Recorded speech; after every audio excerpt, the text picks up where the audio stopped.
evening. It is June 16th, 2023, and it is the longest running episodic, whatever the hell this is. It's a And thing. it's number 140. It is number 140. 10 more until 150. Very exciting.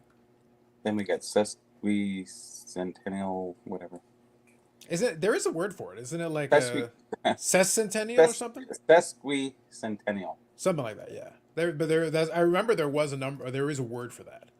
Yeah, I think that was the one we were saying when Toronto was 150 or something like that. Right. So Josh is first here. Good evening. It's Friday night. You know what that means because I'm Carlos Live. Thank you, Josh. Paul here. I like that, Josh. Almost as I like Eric sponsoring the like button. And he sponsored it once again this evening. Never ends. I know.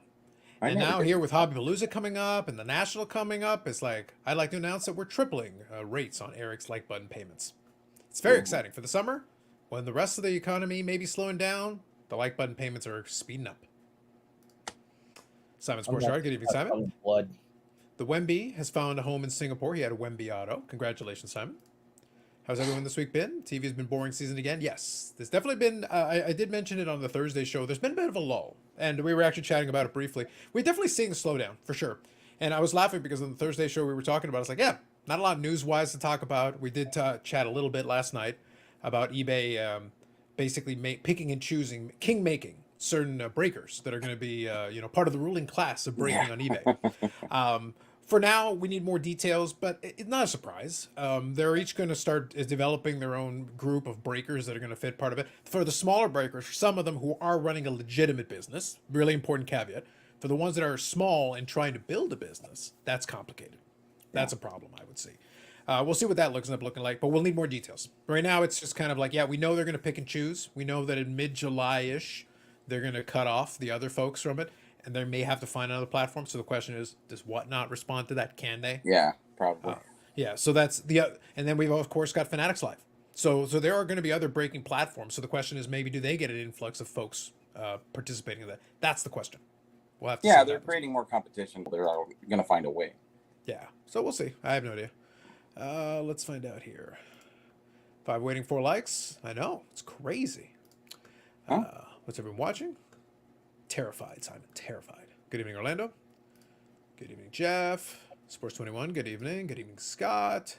Carlos, what are your thoughts on the daily headline Sports Cutter investor woes? I didn't read it. There's always a woe in the world of Jeff. I don't know specifically what you're referring to. You have to give me the Coles Notes version of it. I didn't see.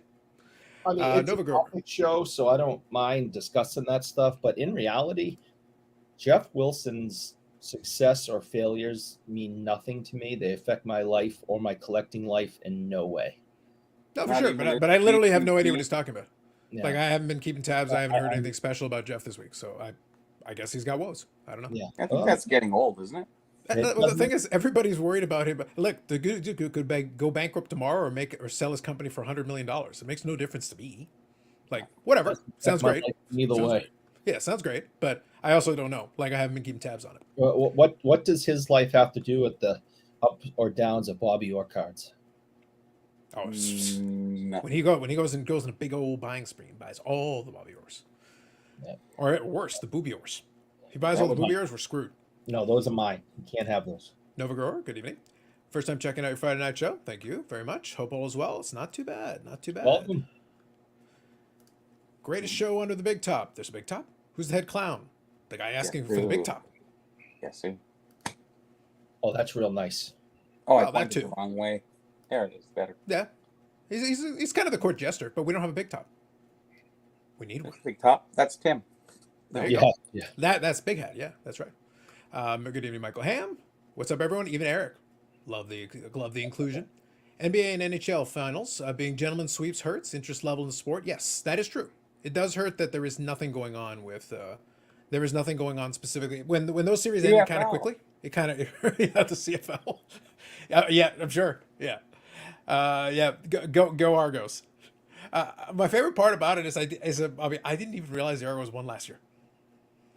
But it fits perfectly with like the way the Argos do business. It's like they're like the team that is always like they're gonna go away, right? And then they never do, and then they sporadically win the Grey Cup like about once a decade, give or take. And then Hamilton's over there going like, "What about us?" And it's like, "What about you?" I don't know what to say. There's only like 6 teams in the league. How are you Yeah. not winning? You got to win one by accident. Toronto's not even trying to win, and they occasionally win one. Well, that's why Toronto Montreal won so many cups. Is they only had 6 teams in the league at that time, right? So Yeah, well, they also had like a front line to like top end talent. Montreal had of a lot of course, the Quebecois talent, and then Toronto had yeah, access to a lot of the other. And sure. the Boston's and the Rangers and everything kind of like they had talented players, but like the level. If you look at the rosters, it's like it wasn't even a fair competition.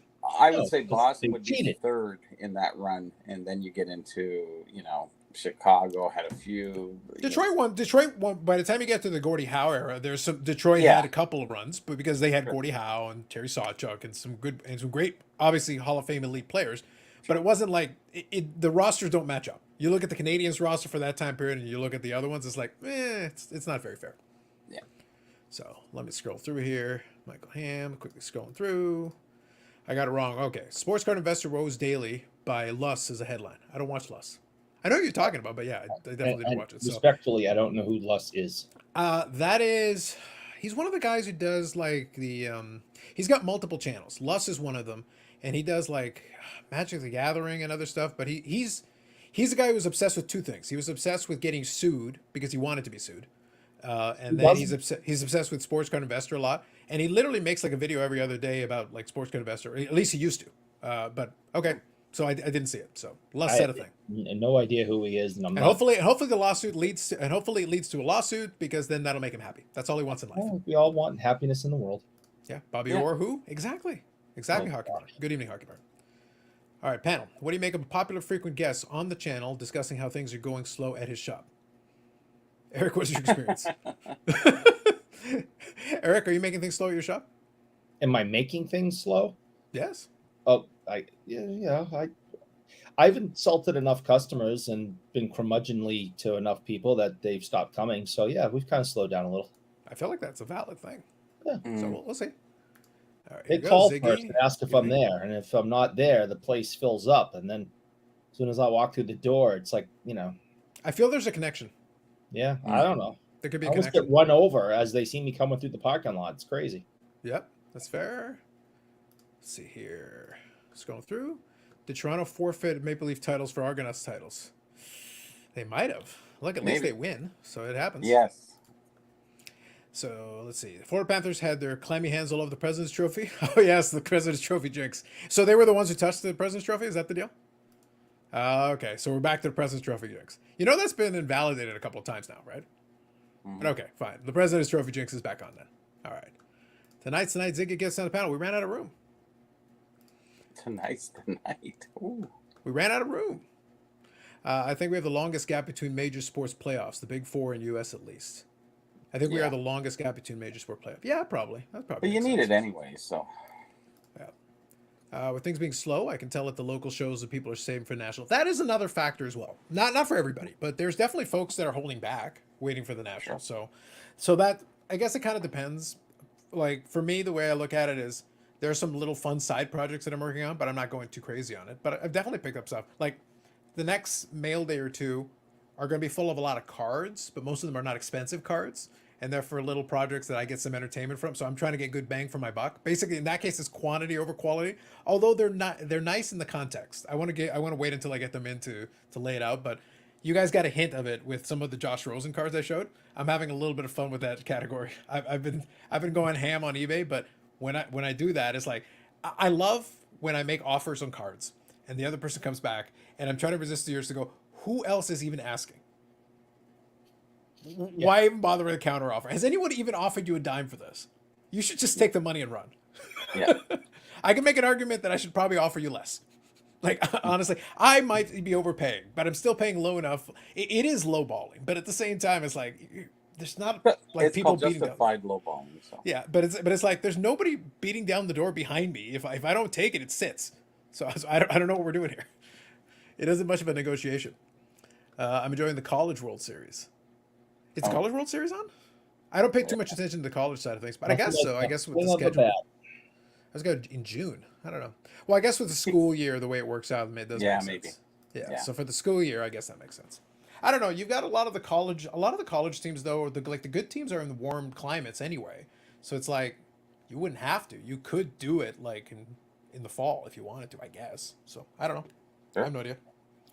But I guess if the College World Series is on, and you're checking it out. Hey, that's good.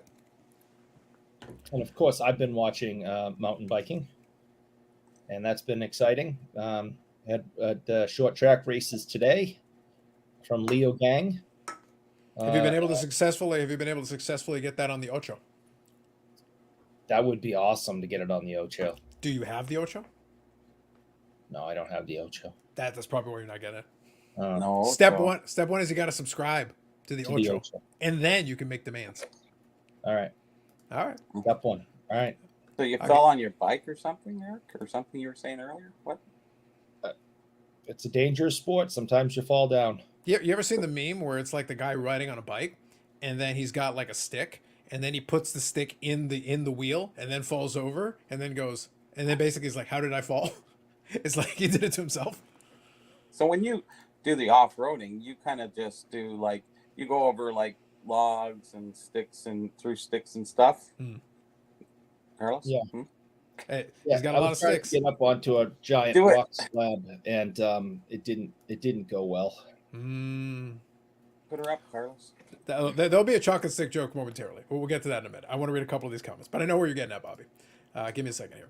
Hagaga said, Sports Car Radio is urging sellers to get with the times and move to another platform. I assume you're talking about with eBay? Well, Maybe. I think that's what they're talking about. Yeah. Yeah, it could be. No, look, so it's a double-edged sword. I agree from the perspective that eBay is kind of being slow in updating, and obviously for sellers, eBay's been terrible for a while. However, if you're going to get then a lot of people who are like, oh, we'll build a platform. Oh, no, we'll build a platform. The only thing we don't want is 47 platforms, and we already have a fair number of them. Yes, we want good competitive platforms, but we don't want 47 of them. So it's like, okay, so how do you filter these people? How do you get them into the right category? That's been the challenge. It's like, I want alternatives, but I don't want 100 alternatives. And I feel like you're giving me either no real alternatives or 100 of them that are kind of just That's the only thing I don't want. Yeah. UVA is playing now. Gotcha. Paul, good evening. WNBA is on. Nobody cares. It's sad. I didn't High know they school were and on. college. Well, maybe if they had WNBA mountain biking doubleheader, then you could watch on the Ocho. I would not watch the doubleheader. I would just watch mountain biking.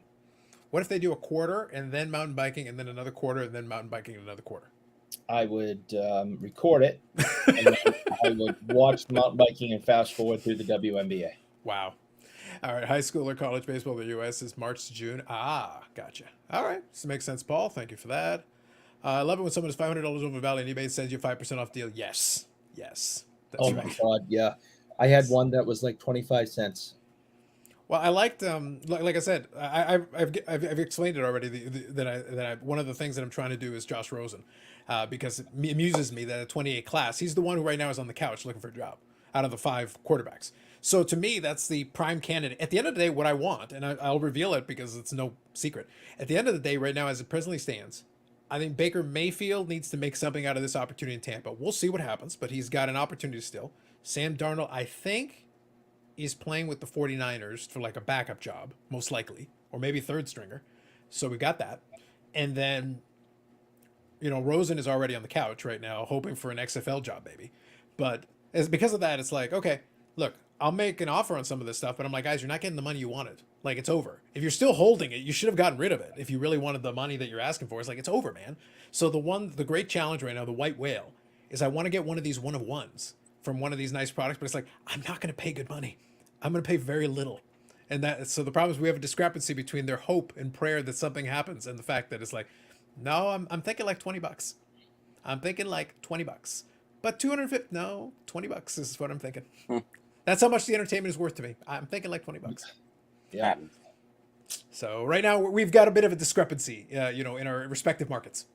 The old saying goes that something is only worth what someone is willing to pay for it. Yeah, right now the only person You- asking you is can offering $20. You can put any number you want on it, but it's only worth what someone is willing to pay. Mm-hmm.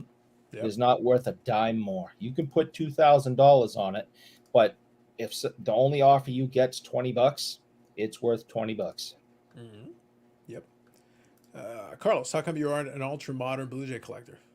Because I don't feel like it. I already Oh. have enough projects. I've got more than. And the truth is, I enjoy watching the Jays, but I've got a couple of Vladdy Jr. cards, but there's really nothing else that I would feel like collecting. Why? Most of the players are going to come and go. So there are people who are going to collect the team. I'm not a team collector. I'm generally a player collector. I'll pick a couple of players, and that's kind of the area that I do. But nah, I'd end up with a bunch of players. It's like, hey, he's a good player, but he'll be gone next year anyway. So and so is a good player, but he'll be gone next year anyway.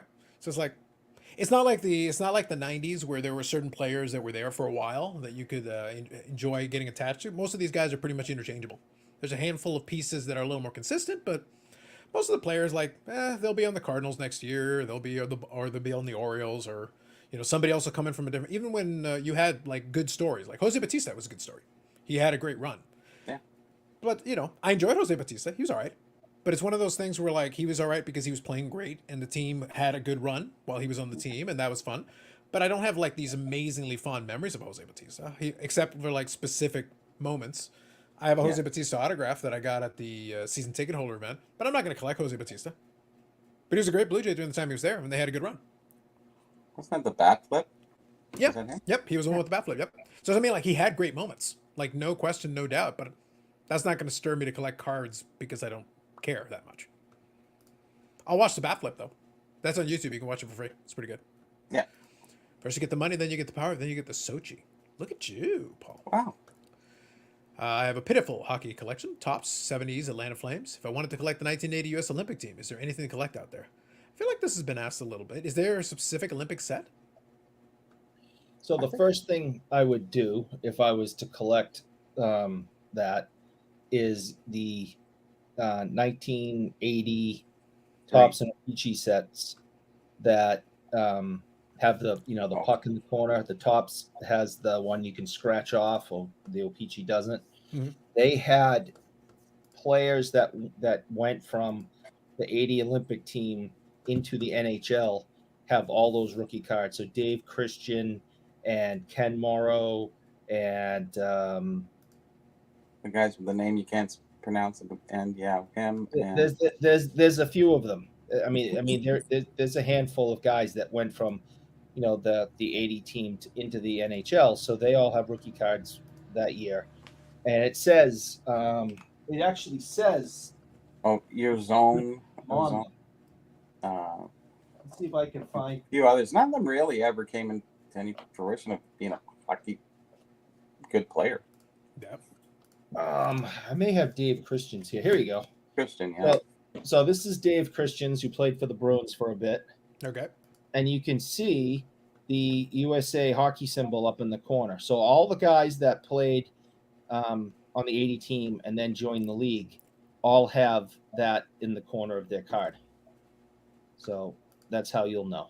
It's what, 10 or 12 cards? With that? Yeah, there's a few, most of the team went and played. But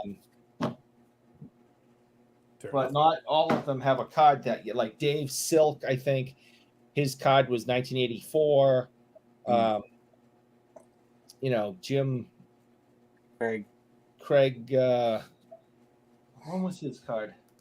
His was 80. Yeah, probably would have had to be right around the same time. Yeah. Yep. His was 80. Yeah. Yep. So I'll quickly scan through just as we're going. Carlisle got that message here. That's exactly the sort of thing I'd be interested in collecting. So thanks, Eric. There you go. Somebody thanked you. Oh, that's nice. All right, let me quickly scroll through. Go ahead, Bobby. Nothing. Okay. No. I'm going to quickly zip through a couple of these here. Big Scott says WNBA on mountain bikes. There you go. Wow. No. They could fight in cyclocross with their long arms. Bikes. Be amazing. Yeah. Already improved the sport 1,000 times. It's amazing. Stuke here. Hi, guys. Just finished my 13-mile non-competitive bike ride. There you go. Look at you. Okay, says, can people get off the shilling bidding topic already? That's right. We're getting off that topic right now.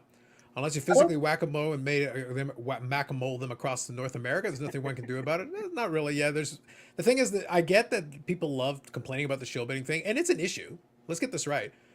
But it's on the platforms to fix it.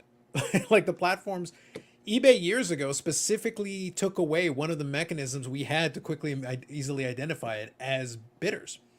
When you made it tried to randomize it and tried to hide who was bidding, it was really easy to pick up patterns. Oh, this guy literally only bids on this person's auctions. Yeah. Plus they have low feedback. plus the stuff gets relisted, and the same person bids on the auction. So you could quickly pick up a pattern in like 4 seconds. We used to Now, all the time. exactly. You can still do it with the feedback number, but you're guessing. You're basically guessing a little bit. There's not But enough time in my life for that now. yeah, you do have the option, and I've seen it, is that you can click on, I think, the name of it, and you can see the data of how many times, what percentage of What they- their yeah, of that they bids. bid on somebody's specific, one seller specific thing.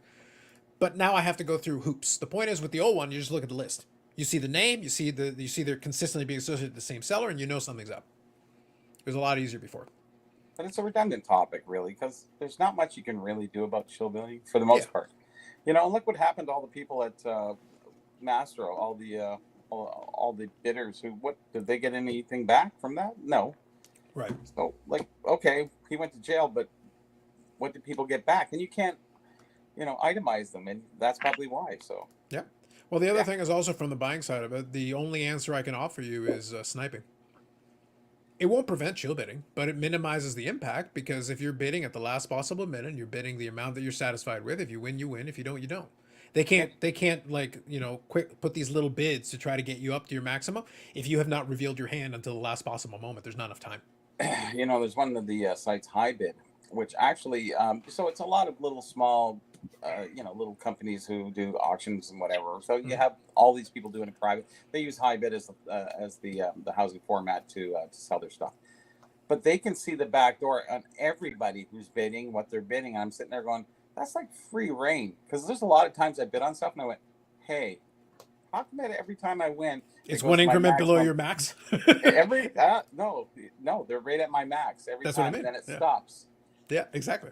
But that's what I mean. Like, like I said, the only mechanism, the only countermeasure you have, the only straightforward countermeasure you have, is to don't reveal your hand until the last possible moment. Make the bid you're going to bid, and just let it be, whatever it's going to be. I basically have mine set up to about 5 or 6 seconds. 5 or 6 seconds, it places the bid, and what happens happens. 5, yeah. Yeah. 5 is fine, but even still people have time if they have fast enough refresh. Oh, sure, yeah, for sure. So here, PSA Canada has joined us. Perfect, Eric. I'm willing to give you $204 for your Boomer collection. Carlisle is at 207. The bidding Wow. begins. All right. Amazing. Thank you, Brad. I was looking for this. I couldn't find it, but there's Jim Craig right there. There you go. Jimmy C. All right. Dufix of Life here. Good evening. Why bother allowing best offer if the seller set limit to automatically decline any reasonable offer price? I get what you're saying here. I get what you're saying. But here's the question. What is reasonable and unreasonable? Because I like to use when I do a best buy now best offer, I like to set auto decline below a certain number. Because Yes. at that point I'm not interested in fielding legitimate lowballs on something that I know sells in a certain range. I've got my like, you want to make an offer? No problem. Here's the minimum. And below that, it's like I just let the machine do it automatically. I don't even want to deal with it. Yeah, But it serves your purpose best to actually have that set on there so that when they bid and they get refused right away, they can come back. If you have to answer them back and you take 4, 5, 6 hours, they've lost that sense of emergency or urgency, and they go away and they never come back. But if they kind of go, okay, let me push it, and I'll push it, and then they might hit your max. So who knows? In some ways, it's kind of like an automated version of the old reserve price. Yeah, sure.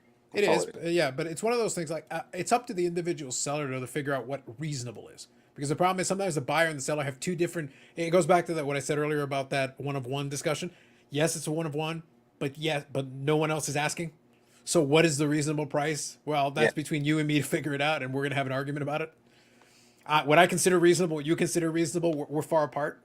Yeah, that always happens. Yeah. Stu cares, was Neil Broughton the best of the USA 1980 Olympians? Rotten Broughton, I don't know. I would say he probably had the best NHL career as an individual, I think so, yeah. statistically. But Morrow had like 2 or 3 Stanley Cups with the Islanders. So, and Broughton never won a cup that I can think of. Paul. He was trying to go with Ocho. Tisk, tisk, tisk, Paul. It is an epic fail. There are channels that like to say they don't sell out the sponsors, so they slag the big companies and big personalities, which is great. But how come the big money doesn't pay for their silence? Why would you pay for their silence? Why, if you're actually a legitimate big company, why would you care? Yeah. And speaking of that, there you just want to remind everybody that this episode of Because I'm Carlos is brought to you by crumble cookies. And they want to remind you that when your tummy gets that grumble, reach for a crumble. And right now, for a very short time, all of our fans in Canada, if you go into a crumble and say, Carlos sent me, 5% discount. Crumble cookies, they're the best. Wow. Amazing. That's the same box for the last 3 weeks. It is. It is. Yeah. So Reduce, I like to know where the real reduce, cookies are. reuse, recycle. I got my box here. Don't let me get it out. I'll tell you. It'd be dangerous. I did also want to mention after Bobby shows his crumble box. That's right. That's right. That's a proper, authentic crumble box. That's The important real thing, box, though, not that- is I didn't want to let us get too far without acknowledging, not the elephant in the room, but really, we want to give praise. We want to give congratulations. We spoke about how the NBA season is over, the hockey season is over, and with the end of the hockey season comes, Bobby, one of the most illustrious ends of a season that I've ever been seen. Not the Stanley Cup presentation, although congratulations to the Vegas Golden Knights. Congratulations to them. Well done. Well done. Victory in 5, so congrats. And congrats to the Florida Panthers on getting there and, at least winning a game. So good on them. But it's important that we recognize that someone was able to successfully pick incorrectly every single round. It was literally the opposite of perfect. It was perfect in reverse. Every single team that Eric selected lost. You would have made tremendous money if you had just listened to what he said and did the opposite. It was perfect. As soon as before going into the Stanley Cup Finals, he said Florida's winning, and we were like, "Oh, so Vegas." And then he kept insisting, and we said Vegas in 3, and we weren't far off. I've had this Vegas hat on all year, guys. So. Eric, do you want to take a moment and just acknowledge your legions of fans who now, hopefully, bet against you and are now sitting in their palatial estates as we speak?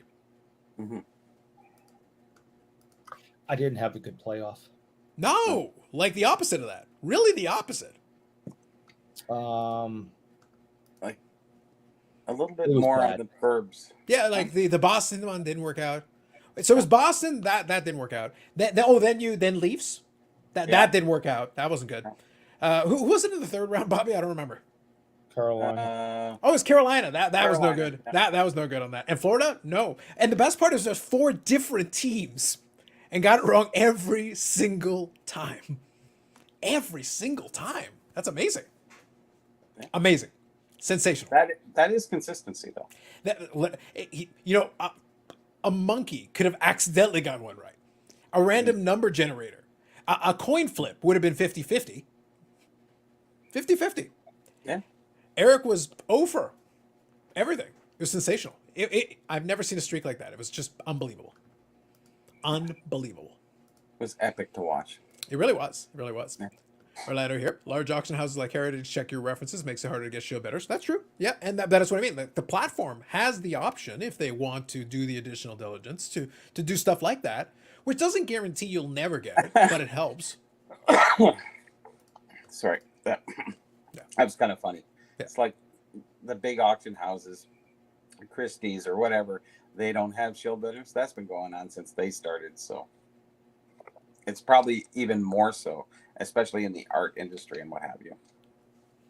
Pretty much. So you're about the $200 on a card. How about the $200,000 or $2 million? Mm-hmm. Now also the COMC here point is a good one. The thing is, COMC one is a perfect system. If you make an offer, you either win it or you don't, and the money transfers or it doesn't. And if the offer is accepted, it's done. Money transfers, the card shifts over to the other account. You can do They are whatever you want. proof. Yeah, it's pretty much exactly. You really can't because it's not an auction per se. They do But that's have why COMC the prices are also way too high. They can be, Bobby, but there are people who will list them and get it wrong.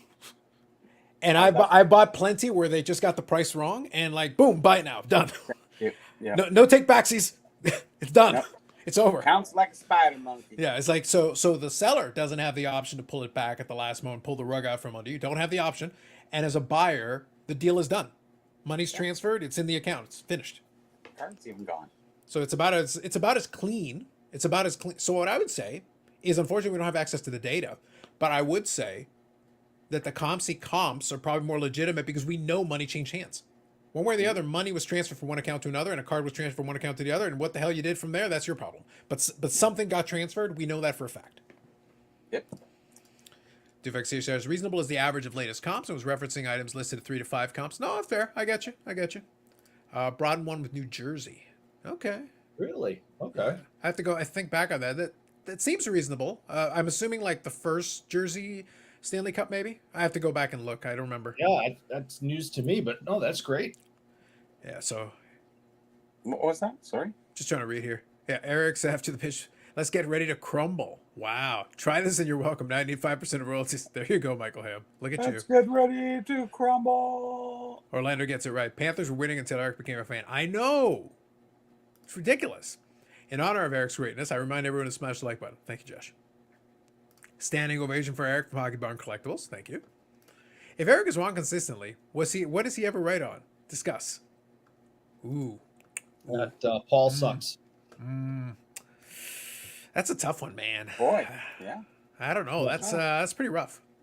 I am right on the fact that Paul sucks.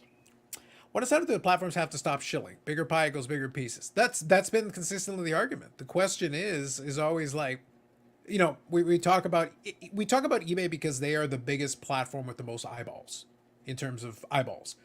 But yeah, what is their incentive? If people shill bid auctions and people use them for invalid comps and they end up paying more, that's why I say like the market is dynamic because it's very weird the way it works because in those categories that are traded all the time, we can have outliers, but the weird spot is the in-between.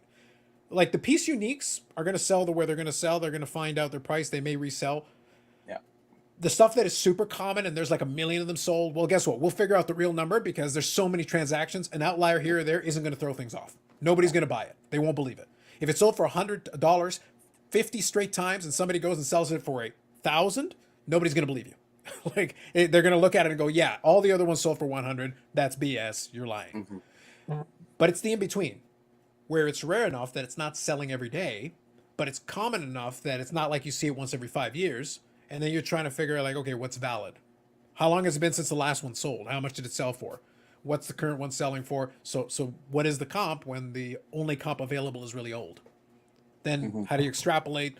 Those are the questions you have. But yeah, shill bidding, there's no real disincentive if someone wants to keep trying because right now it's happened. Welcome to my world of millions of prices I gotta make up. It's an easy math thing, really, if you think about it. You know, you look at how the hobby's doing, you look at any past sales, and you just look at the marketplace, how many are available today, and you can kind of extrapolate that on top of, you know, well, if there's 5 for sale, and it, you know, one sold like 5 years ago for $50, and there's 5 for sale for $75, and none of them is sold in the sold department, then you're still at $50. I like Orlando's got an answer here. Eric is right about the goodness of crumble cookies. There you go. That's one. You got one. There you go. Yeah. And Paul says, which Paul do you mean, Eric? There's 2 Pauls. Yes. There's Paul C and Paul V. Yes. Look at you, making enemies. By the way, if Paul V ever invites you to visit a crawl space, go. Oh. Have a good time. Take pictures. Enjoy. Moving on. Hoggy99 says, Bobby, what in the hobby keeps you motivated? Bobby, what keeps you motivated? The search for new information. The never-ending quest to satisfy what is unknown. Nice. Nice. So quick side point on a discussion we had maybe last week or the week before. I forget. It's been a couple weeks now. I watched the 30 for 30 American Gladiators documentary. For the record, disappointing. Because it was mostly focusing on the creator and his battle with the other co-creator. Which is entertaining in its own way. But the good news is Netflix is doing another Gladiator documentary, I think in a week or two. And that one's going to focus more on the actual gladiators. But that got me down a rabbit hole. I started on YouTube. Apparently, they've got full episodes. And I was like, I started watching some of the old Gladiator ones. And I talked about how there should be like a Gladiator card set. And I told Brian Gray to get on it. Apparently, there was a Gladiator card set, but it was only in 1991. So they do have one. Topps made a Gladiator card set. And I'm saying that not because I went to ComC and bought certain cards now ahead of time already before I said these words. Yeah. But I wish they had a more updated version, though, because the problem is they only did it the 1 year. Yeah. So they're missing some of the popular gladiators that were either before 91 or after 91. It probably didn't go over very I would well. love Eric. I would love nothing more than for this to be a pump. They only made 5 trillion of them. I can't buy enough to pump it up. No. Despite my best efforts, Eric, I would if I could. Trust me, I'd buy them all. Yeah. I don't think I could. I don't have enough money, even at like 30 cents a piece, to actually be able to move that market. And we It's couldn't shield them. There's no way. Yeah, they're literally on Comsy for like 60 cents, 50 cents, like whatever. Just and like for the more popular ones, I think they have a sticker and like the regular card. I think some of the more popular ones for the stickers like $2. That's like the best you can do. Like that's about right. That's about what it should be. No How more. much is a full box worth? Is the full boxes around? Yeah, I did see one that was like because it was 91 tops, so they made a lot. It was 55 cents a pack back in 1991. 55 cents a pack. Hmm. I kind of want to get a box, Bobby. I'm not gonna lie. I kind of want to get one of those. I don't blame you. Yeah, it's like, oh man, you know what? I like the American Gladiators. You I keep pumping it on the channel here, and hey, that I box know, makes I know. double, We triple. keep this up. Maybe with the thousands of boxes. So it's like millions of cards and thousands of boxes. Maybe we'll get it 10, 15% higher. All right, real quick here. Carlos, I've seen someone argue that show bidding is fraud. And even if it's true, no one seems to get caught. Show bidding is fraud. Yeah. It's not much of an argument. I would agree with that statement. But I would say people do get caught, but very seldom. And not enough for it to be much of a deterrent to try.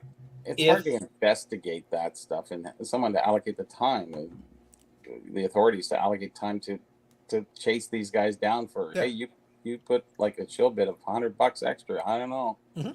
But that's what I mean. Like in terms of volume, it's like here's the two major problems. One, the platforms are not doing much to make it easier to detect. That's one.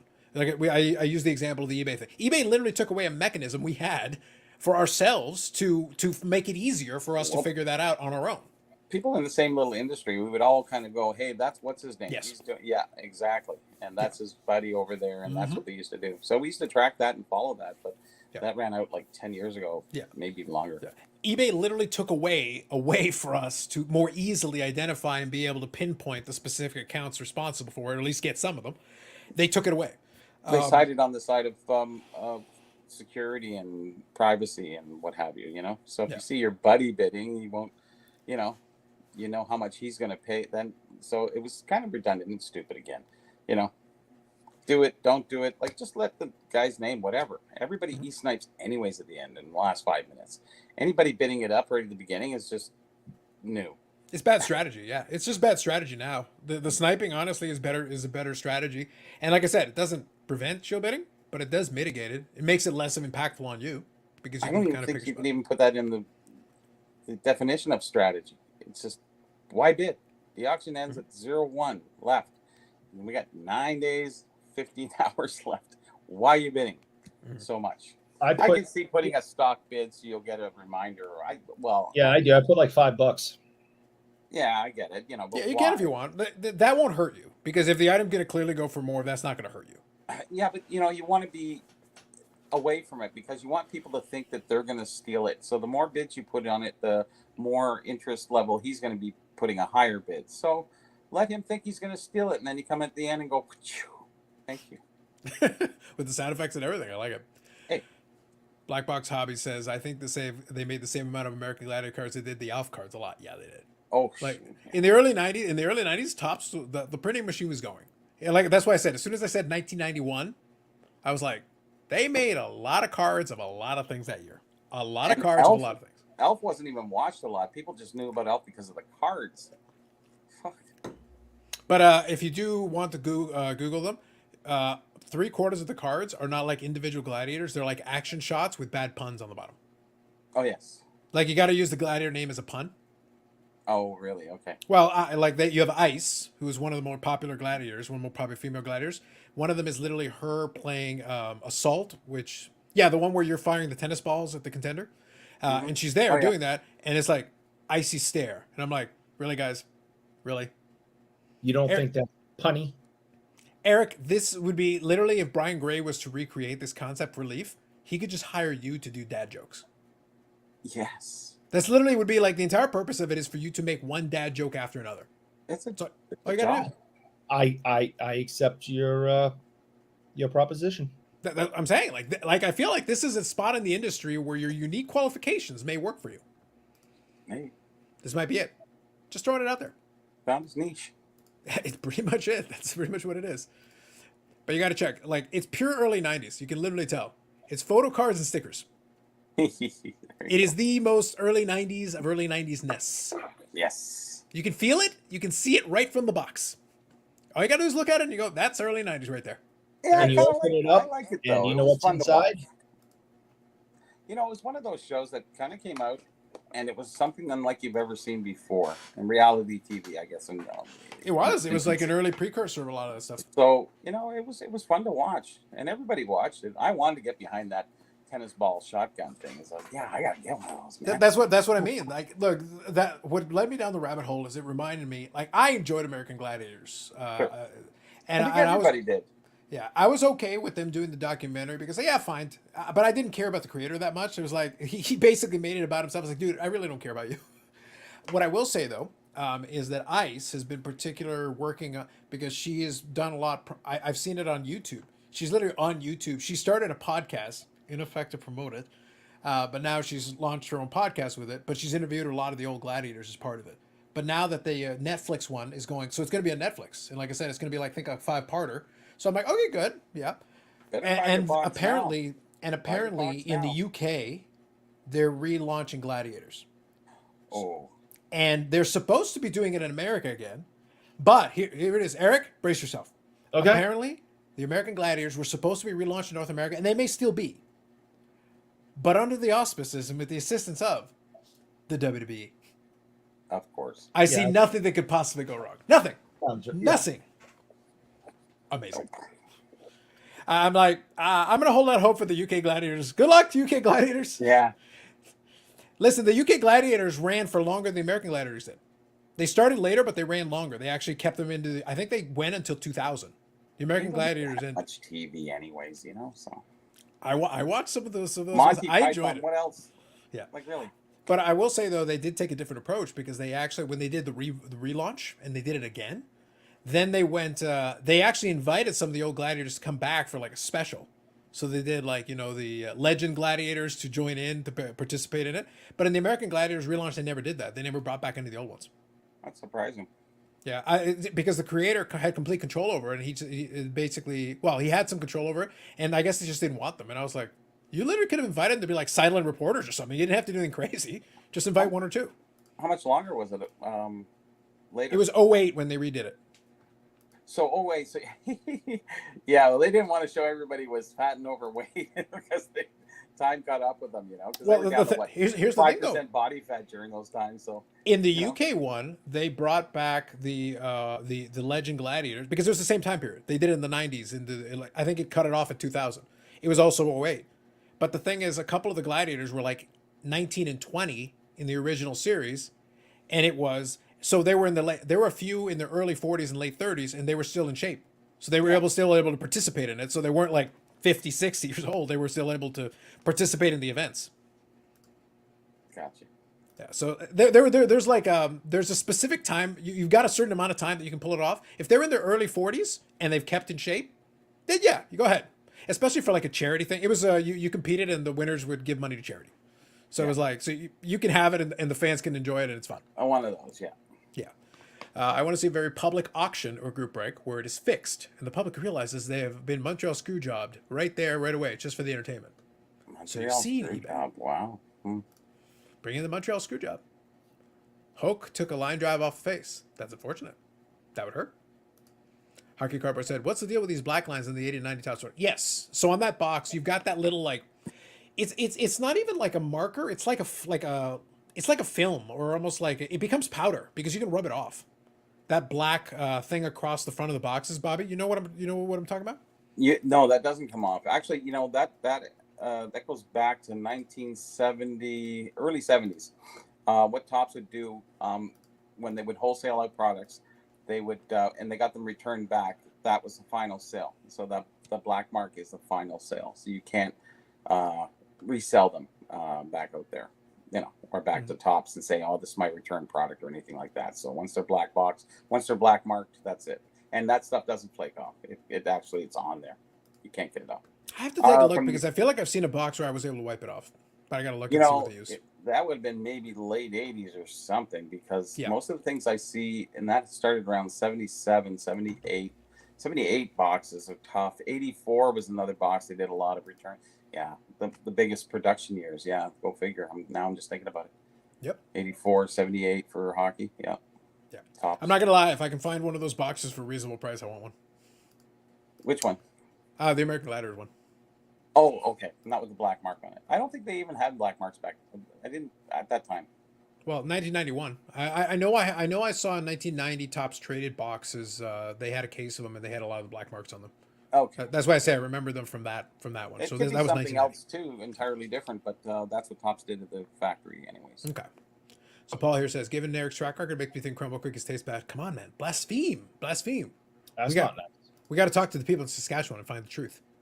Dufex here says, am I paranoid? Yes. Yes. And they're also out to get you. Or is our search traffic on 130 auction sites being sold? Looking for a card with no listings on eBay for weeks, puts search into some other websites, and poof, new eBay listing. Yes. Huh. And they know about what you do Algorithm? on Thursdays, Dufex. They know. It's the algorithm? It can be. I think, here's the thing. So two things. Jokes aside. Assume all data in everything you do on the internet is being sold to somebody. 100%. Now, the specific one that he's talking about, that's not really actionable data because, okay, so who do you sell it to? Yeah, you're looking up stuff, but somebody's got to have it. How do you sell it to them? So, by the way, Dufex is searching for American Gladiators 1991. All of a sudden, poof, listings. Click. It's like, there is targeted advertising, yes. That's why when you search up stuff on Google and you go to like Instagram or Facebook or whatever, you see like an ad that suddenly like happens to be the thing that you were Google searching earlier. Yeah. There's no coincidence there. You know, when Eric goes onto Instagram and all he sees is, piggyback rides, there's a reason why. Yeah. We know why. It knows I like piggyback rides. That's right. And he went to the Google. Orlando says, and now they have American Ninja Warrior. Yeah. So that's like the modern version of it. That's why I said, like, when I went down the rabbit hole, I was watching some of this stuff. And like I said, it would not shock me if they do the new version, if they bring back any of the old Gladiators, I think they'll get a little bit more of attention on them for whatever projects they're working on. That's why I said, I think the fact that I decided to start a podcast was not a coincidence. It's like perfectly timed with this. Hey, They have to at be it. in the 60s. Come on. They are. Yeah. 100%. But it's There's one of no those way things. they're running around chasing some. You don't have to though. Like the all you do is you basically do what they did with Nitro in the last season. You just have a couple of them be sideline reporters or be like in the booth doing commentary. Because all it is just talking about something that you did in the past. Just give a little insight, give a little side. You don't have to participate in it as a competitor. You can just have a sideline report. The thing with the Gladiators when they redid it in 08, the hosts were Hulk Hogan and Layla Ali.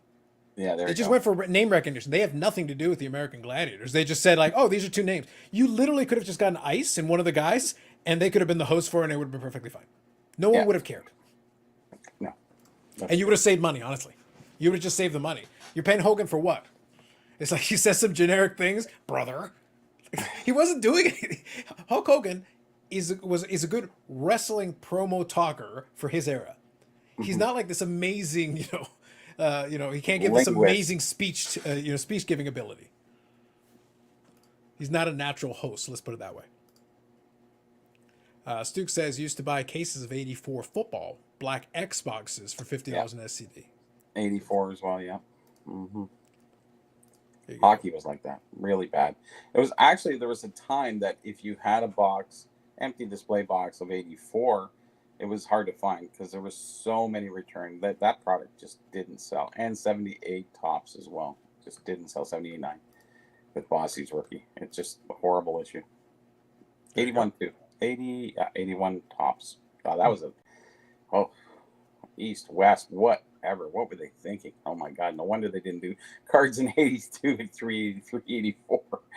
They just went, okay, we screwed up in 81. Let's stop.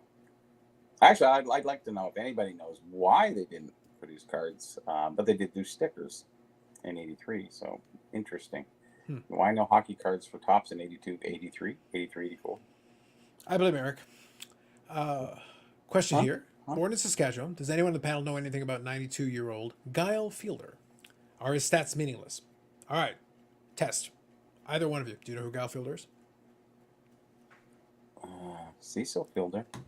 Yeah, I know Cecil Fielder. Yeah. No, I mean, We're off to a bad start, people. We're off to a What's real his bad dad? start. I've seen Dad. his Had to be I've his dad. seen his hockey cards. I may even have some around somewhere. So, but I guess I don't know why his stats would be meaningless. So I guess there's more to this than Yes. I know. They're trying to get you on the gotcha moments. Yeah, but I mean, I've seen his cards. I know it's a real person. We're going to the Google machine. We're going to the hockey reference. According to hockey reference, 9 games, 0 goals, 0 assists, 0 points. Yes, his stats are meaningless. Correct.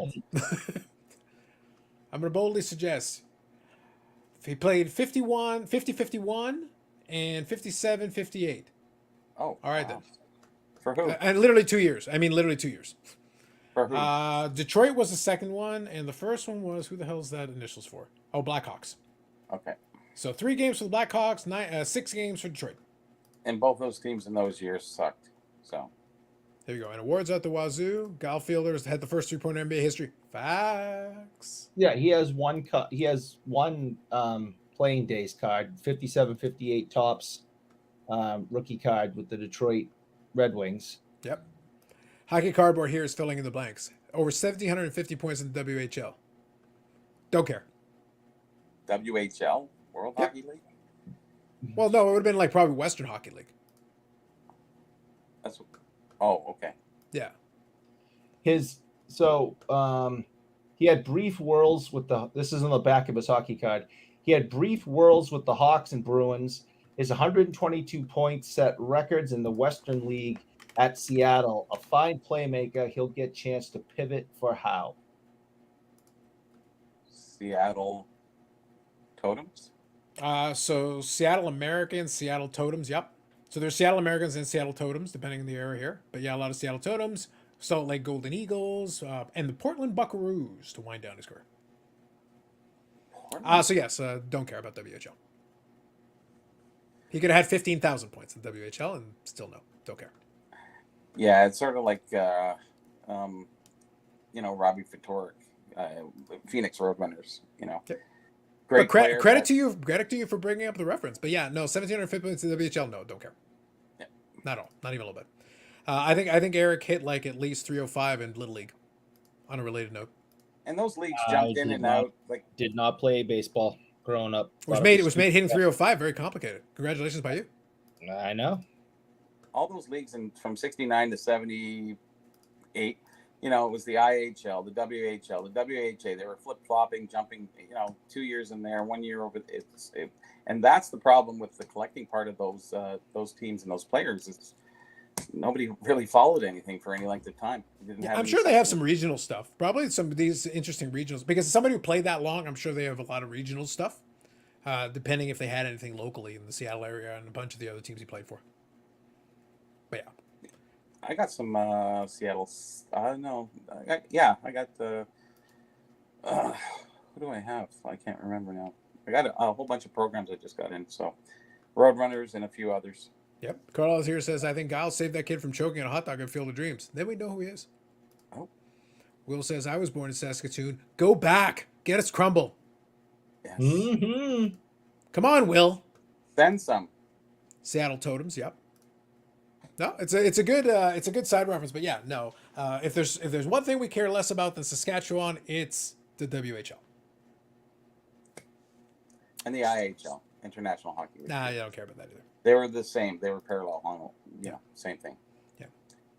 Two lower leagues, but actually that kept the Americans going for hockey. A lot of strength was there, supporting the hockey in the United States. Actually, more so than NHL games because it didn't have a lot of NHL teams in a lot of different cities. But the smaller, it's sort of like the college teams, for football. Yeah. Very similar. Brad, when you're ready, just give me a thumbs up. Brad, tell us about the WHL and how much you love it. Oh, yes. As much as I love my buddy Eric. Wow. Wow. Wow. Wow, you really hate that league. Dang. Amazing. I just like I said, I applaud the trivia question, but it's like, yeah, it's like questions like RSS meaningless. Yes, they could not be more meaningless. I think my stats in NHL '94 are more valid. 9 games, 0 points. Yeah, I think that's not good. I was really good at NHL '94 back in the '90s. Yeah. Really good, Brad. Like I was elite, amazing, sensational. It's zero talent for me on video games. I might be one of the worst video game players of all time. Amazing.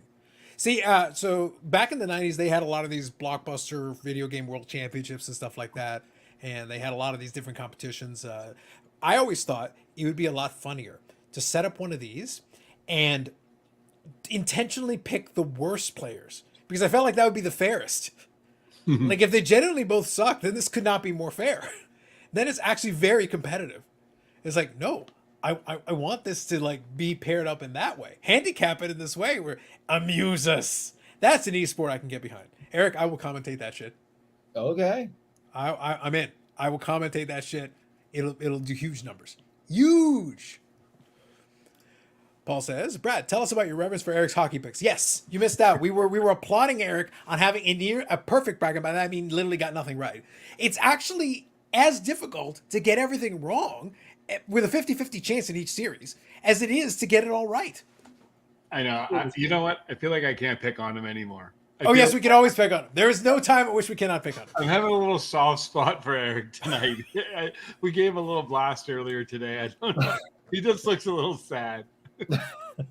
And he deserves it. He deserves all of it, as he always does. I I'm supposed to be, all knowledgeable in hockey, and every single one I was wrong. The best part, Eric, is that you put your eggs literally in that basket. You could have been a little bit more well-rounded. I am in Canada. I am familiar with the hockeys, but I also have some familiar in baseball. I also have a little bit of familiar in football. I don't claim to be an expert in any of the above, but I watch enough of these sports to be able to speak on it. You literally put all your eggs in that hockey basket. That and cyclocross, but no one cares about that. That and cyclocross is all you got. You got that one real wrong. They were supposed to win though. They weren't though. They didn't even come close. It wasn't like it was a game 7 overtime. No, it was not. No, it wasn't close. Not even a little bit. No, not so much. The last game they scored 9 goals, Eric. The clinching game involved 9 goals. That's like getting blown out of the building. Like, please leave now. Just go away. I was watching the game with my mom, and we both agreed that there should be a mercy rule, and they should not have to play the third period. They should have. Probably it would have helped. It would have been good just to get the off season started. Just get it started now. It was just everyone go grab their golf clubs. Call it a night. Duvik says we're living the plot to the movie The Wizard. I love this reference with esports. I love the Power Glove. It's so bad. That was such a tragically horrific movie. Funny in retrospect, but horrific. But funny, but horrific. The man, the myth, the legend has arrived. There you go. Congratulations, Brad. You're the man, the myth, and the legend. I love it. How many thousands of points did you get in the WHL? Make it up. It doesn't matter. What was it? I said, how many points did you get in the WHL? Make it up. It doesn't matter. No one's going to check. Just say you got 5,000 points in the WHL. Okay. You're like the Gretzky of the WHL. Go ahead. Google it. Will the Peabody... Sorry. The weekly Eric fan club meeting is now in session. Sorry I'm late. Good evening, Bob Jackson. Will the Peabody chapter please check in? Thanks. I think that'd be my mother, right? Probably. Eric is wrong about everything. True, Paul. I've disappointed her a lot lately this week.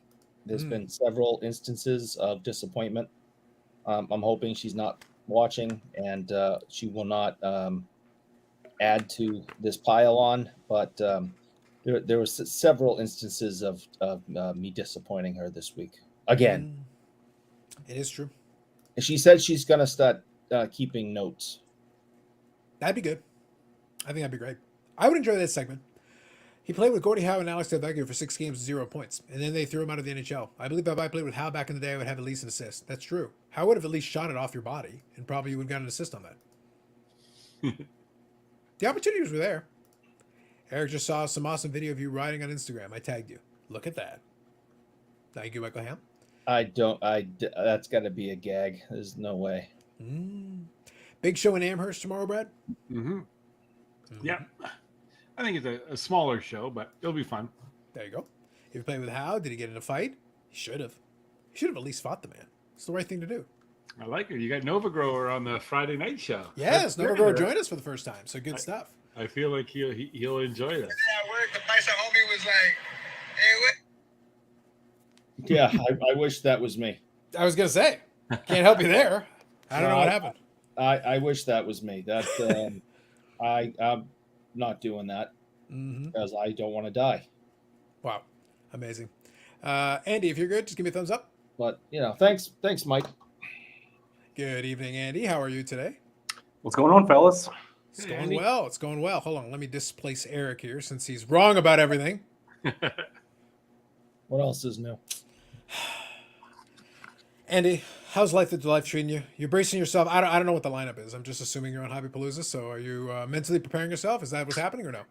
Yeah, I've got to figure out what to talk about. I mean, there's so many like videos and stuff about everything now, so it's like hard to even imagine something that hasn't been covered like 100 times. So, I mean, and with so many people on the Hobbypalooza too, like I'm sure there'll be a lot of people that talk about the same stuff. So we'll see. I think you're safe. I think you safely won't replicate Bob and Stove. That's probably safe to say. I don't think anybody can replicate those guys, but No. Not I so don't want to much. be on this show anymore. I don't know what to say, man. What are you trying to say? Bobby's over in the garage giving knowledge. What's the problem? What's the issue, Eric? What's your problem? I like that hat, Bobby. That's sweet. Yeah. I'm trying to read it. What is it, Bobby? Can you give us a little breakdown of what you got there?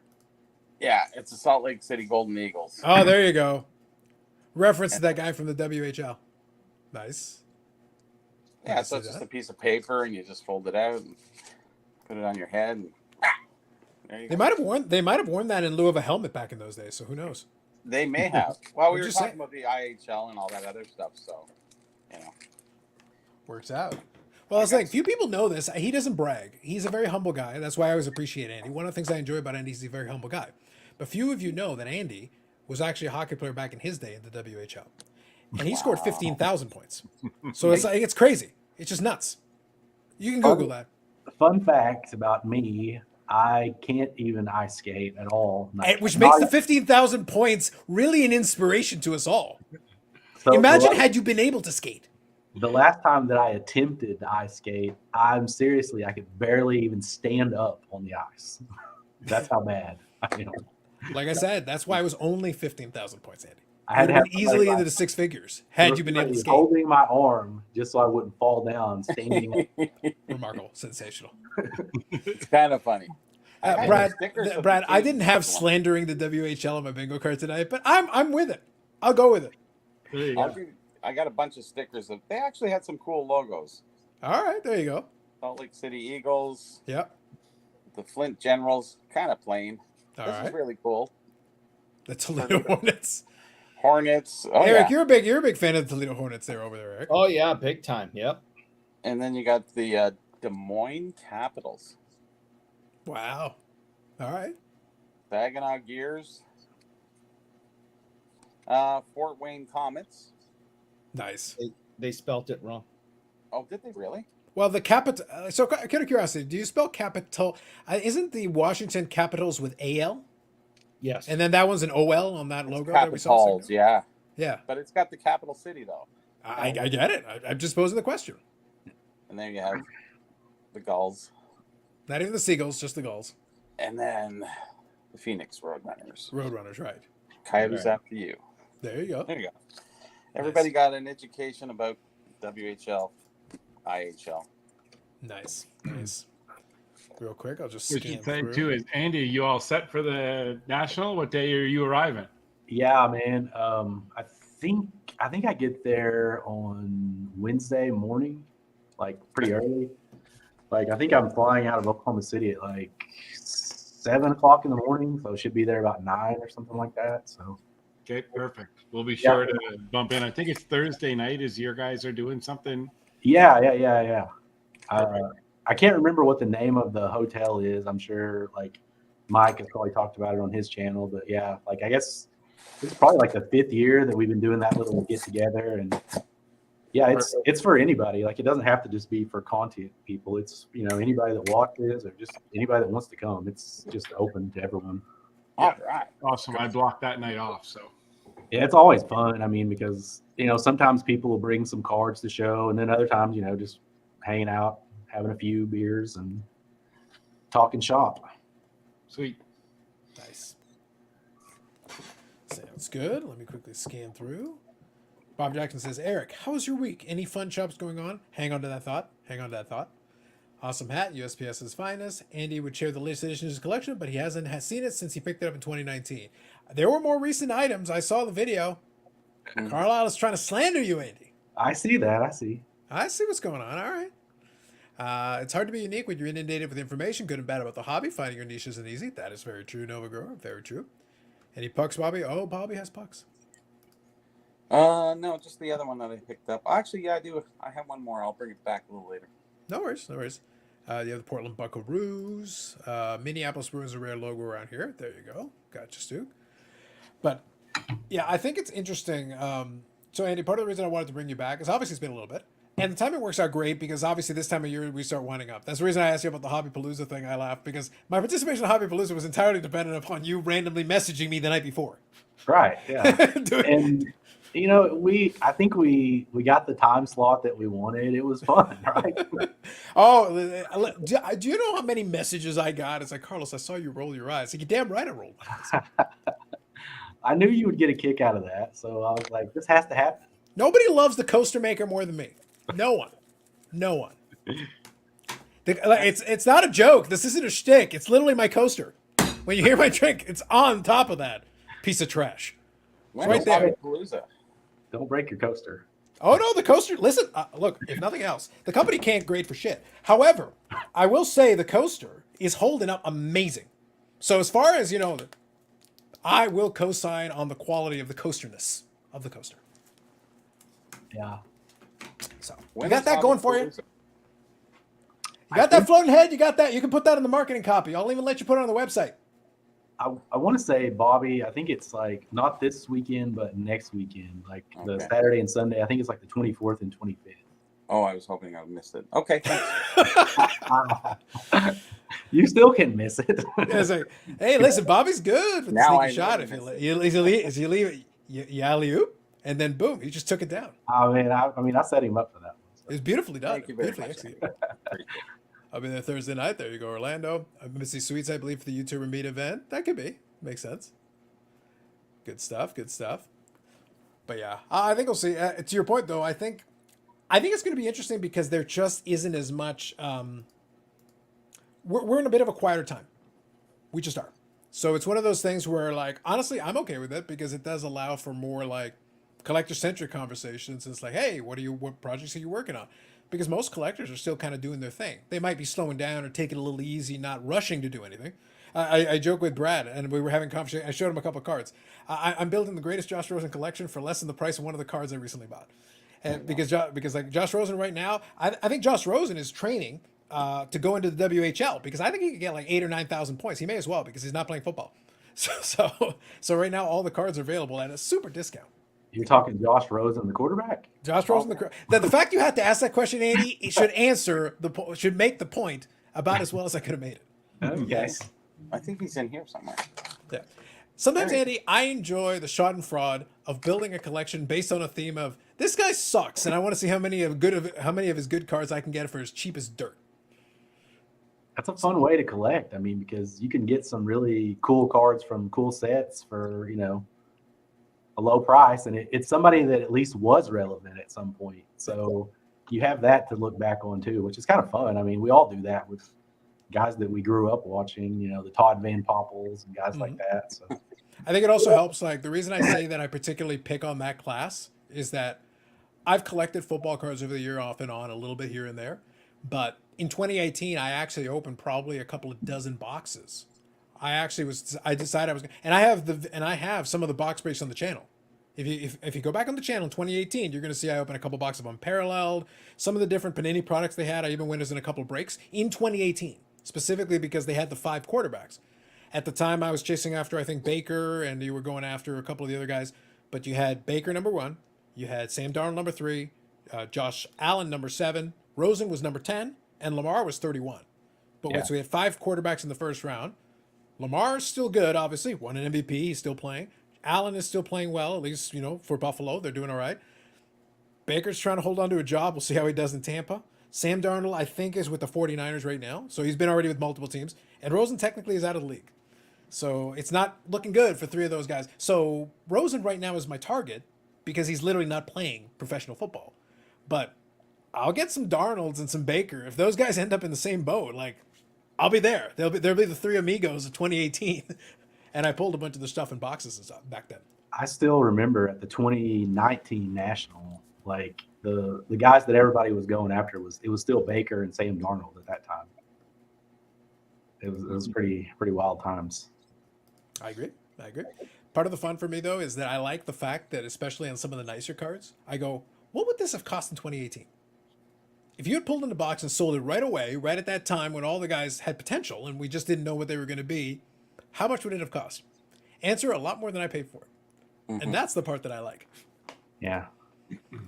Michael Ham says, my goal is to get the future's best grading company's sway tag. Are you having a stroke? Mm-hmm. Do you smell toast? I understood half of that sentence, and the other half of it we slowly went away. I don't know what happened there. I saw a clip of the new AI grading company the other day on Twitter. There's this one all the time. Is it GPT grading? That'd be amazing. The program even shows you where the defects are instead of a nebulous report. Well, that's true. What kind of a company would have a nebulous report you can't even read? I Nonsense. think it's burnt toast. Anyways. At this point, I think he'll take what he can get. He's got a sway tag. He's got to do what he's got to do. Does anyone collect Louis Brooks' original photos, the silent era? They're selling for thousands of dollars. Good to know. Andy, that can be your next thing you buy at the National. Louis Brooks, original photos. Hey, No one will see it coming. No one will have it on the bingo card. I bet nobody would see that coming for sure. That's right. Andy, what are some of your favorite refractor set designs? I'm going to come back, but that's a good question for you. I'll be right back. Yeah. 93 finest baseball, 94 finest football, and then I would say 09 Topps Chrome basketball because they just had really good photography in that set that last year they did it. What about you guys? Do you guys have favorite refractor sets? Yeah, Brad, pick your favorite. I'm going to come back in a second. Pick your favorite and then explain to Bougie Eric what a refractor is. I'd probably go 93. I agree. 93 finest is awesome. Yeah, it's like the first mainstream like refractor set. So those are just always special. And they were pretty limited. I mean, I think there's like around 250 of each made. So they're tough to find still. I mean, yeah, I like the 03, 04 Topps Chrome, the basketball, the LeBron year, because there's I forget all the versions. There's one guy I just got back like 75. He's building a PSA 10 set of it's a sparkle one from 03, 04 Topps Chrome. I forget what it's called. Maybe I don't know if it's atomic or it's got like X-Fractor. That's it. X-Fractor. Yeah. Yeah. So they had the black, the X-Fractor, and the gold back then, and then the base That's right. refractor. So that was. I wish they would still do that kind of stuff where you just had like the 4 parallels because that just made them more special, I think. Yeah, I can see them coming. I feel like some of that stuff's going to come back into the hobby. We'll see it with Topps Innovation what they're going to do, but I think the demand is there from all the big heavy hitters in the space. They all want to see this stuff come back, so I sure hope so. Yeah. Nice. Eric, did you figure out what a refractor is? Is this a refractor? Yes, but a really crappy one. Oh, okay. No, Topps Gold. I just love Topps Gold cards. And some of those are refractory. There are some Topps gold refractors, yes. Yes. I like those. Refractory. I love that. That's a new one. That's New words. Eric. I'll go with some depending on the sport, there's slightly different years. I like the years where they did 3 tiers.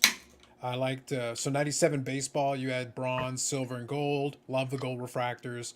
I like some of the silver refractor because silver with the refractor technology pops really well. I love when you use silver along with the refractor. And I want to say 97 Topps Chrome baseball had that as well. And I think some of the other sports. I'm just picking baseball because I know that one the best. And I think 98 baseball Topps Chrome also had a lot of the silver.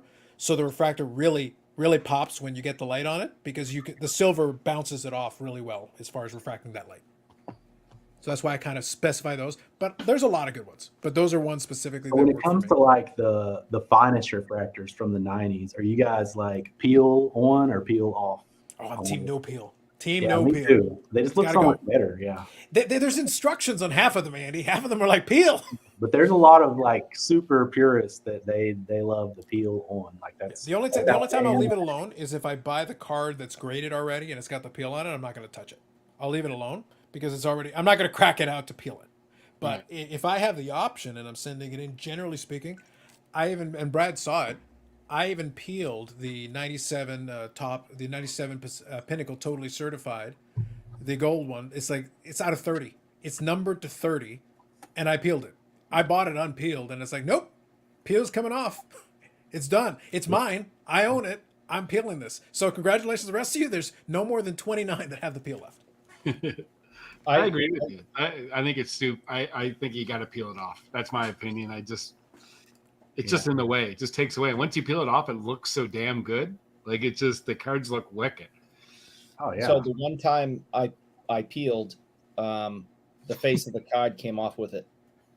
Oh. It was a Upper Deck Ice from the mid '90s. So I peeled it, and the peel had paint and stuff on it, and the card was ruined. So It can after a while, yeah. It's depending on when you do it. I was like, all right, That's the I'm thing. never doing this again. I thought he was going to say he tried to peel a 74 Opeachy card. No, I thought he was going to say he tried to peel the face of a person, and then they punched him in the face. And sometimes you run into cases where like somebody will be selling a graded copy that has the peel, and it'll be like a PSA 8. And the reason it got an 8 was because the peel may have like a little bubble in it or something. So if you peel it off, you can send it back in. And I've seen people get 10s, just because the part that was wrong with the card is not even really part of the card. It's just the peel. Yeah. Paul here says, Carlos' next project, 2007 Jamarcus Russell Exquisite Checklist. No joke, Paul. I did look in Beckett to see what Jamarcus Russell had because he would fit very well into this thought. I will say the only reason that the 2018 class is specific emphasis for me is because I did open boxes. And like I said, it's chronicled on the channel. I was actually opening boxes. I wasn't looking for any of them specifically. I was trying to get any that I could. I even pulled a couple of Sam Darnold RPAs that I sold. He had a good Monday Night Football game. I sold it for like his apex at the time, got rid of it, and then rebought it for like a fraction of a fraction of a fraction. It's fun for me. I still get the card back, but I got the money on the front end, and then I got to buy it back cheaper on the back end. That was a win. Michael Ham says, if you could get an in-person autograph of any living sports athlete, who would it be? In the morning, no one. Ask Brad. even if you can meet them, nah. Morning, nah, dog. After lunch, bro. After lunch. Bobby, is there any in-person autograph of a living sports athlete that you would like to get an in-person autograph of? Would anybody qualify for you? At this point, I'm not too sure. I'd have to think on that. It would probably be somebody who would be old anyways, Hall of Famer or something like that. All right. Brad, you know a lot of people. You've had a chance to meet a number of them. Who would qualify as a favorite in-person sports athlete, living sports athlete? So easy for me, Tiger Woods. I had that on my short list that I put We at the all top. answered that one before. I Brad. had a couple fun joke ones in between, but yes, Tiger Woods would make total sense for you. Yes, that would make sense. I would absolutely love to have 15 minutes with Tiger Woods, or just play one hole like that. That's on my list. A buddy of mine played a hole with him here up in New Brunswick. He's a golf pro, and he didn't talk to him the whole time. He didn't even say a word to him, but just that's what Tiger was in his full arrogance. Like, but yeah, Tiger Woods. All right, Eric. Living sports athlete. Who are you getting an in-person autograph of? Before the restraining order. Go on. Mm-hmm. Mary Lou Retton. I could always. Always the winner. At least we know who this is. That's a step in the right direction. We do know who this is, so that's good. I was thinking some cyclocross bullshit. Yeah. That was the first thought that came to my mind. I thought he was going to give some name that we'd have to Google just to make sure it's real. Mary Lou Retton, who by the way got 4,500 points in WHL. Few people know that, and got the first three-pointer in NBA history. Quite the athlete back in the day. Would you sign her cereal? Get her sign your cereal box? I definitely have her sign a Wheaties box. Yeah, absolutely. Would you eat the Wheaties after? Box. No, though I think the Wheaties might be stale by now. I don't know. There's enough preservatives in that stuff. It'll probably outlast everyone.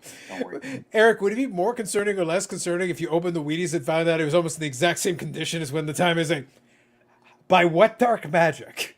Yeah, No. that's right. I've opened old cereal boxes from the 60s and 50s, and the stuff is the same. Really. I'm sure my Flutie Flakes up here probably Oh, they're perfect. okay. Oh, Fluted Flakes. There's Classic. enough sugar in that to preserve it for another 50, 60 years. Andy, living sports athlete. Who would you want an in-person autograph of? I mean, like Brad, mine is easy. It would be Michael Jordan. There you go. There you go. I also agree with either one of you. I would happily have an in-person autograph of either Michael Jordan or Tiger Woods. It would be on a check signed to me. But the point is, I would like their in-person autographs. That would We be didn't fantastic. specify, so that's It was totally all in it said was living athlete, check. Yeah. In-person autograph, check. I didn't say what we were going to get signed. I would like a check signed off to me, signed by either Michael Jordan or Tiger Woods. Yeah. Phenomenal. I don't know if you guys saw, but Michael Jordan's about to have even more money. Yep. That's true. He's finally going to sell the team. After all the championships he won as an executive is crazy. Quite the illustrious career he's had over there in Charlotte. Need some gambling money. Probably.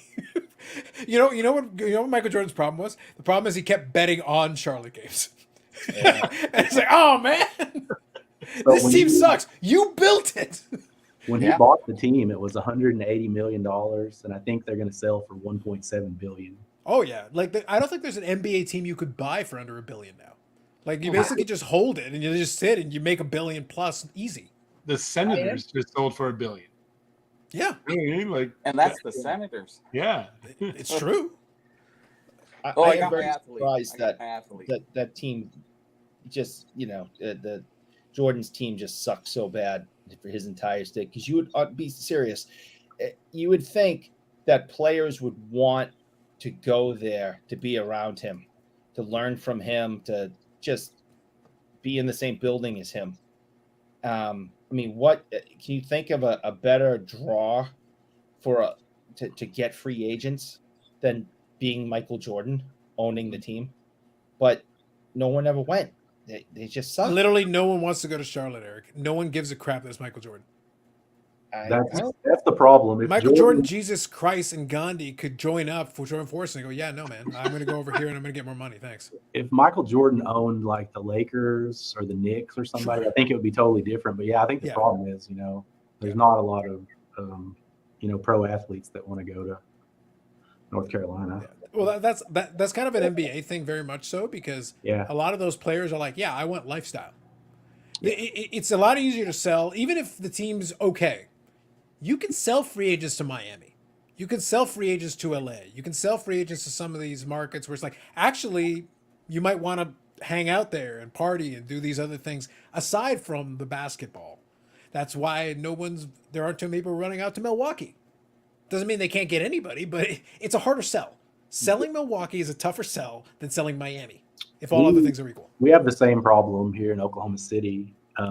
It's funny because, other than re-signing our own free agents back, the biggest free agent signing we've ever had, and this, we've been a team since 07, 08, and the biggest guy we've got was Derek Fisher when he was 38 years old. Who? He was a Mount Rushmore guy in the WHL, Bobby. Big I time. know.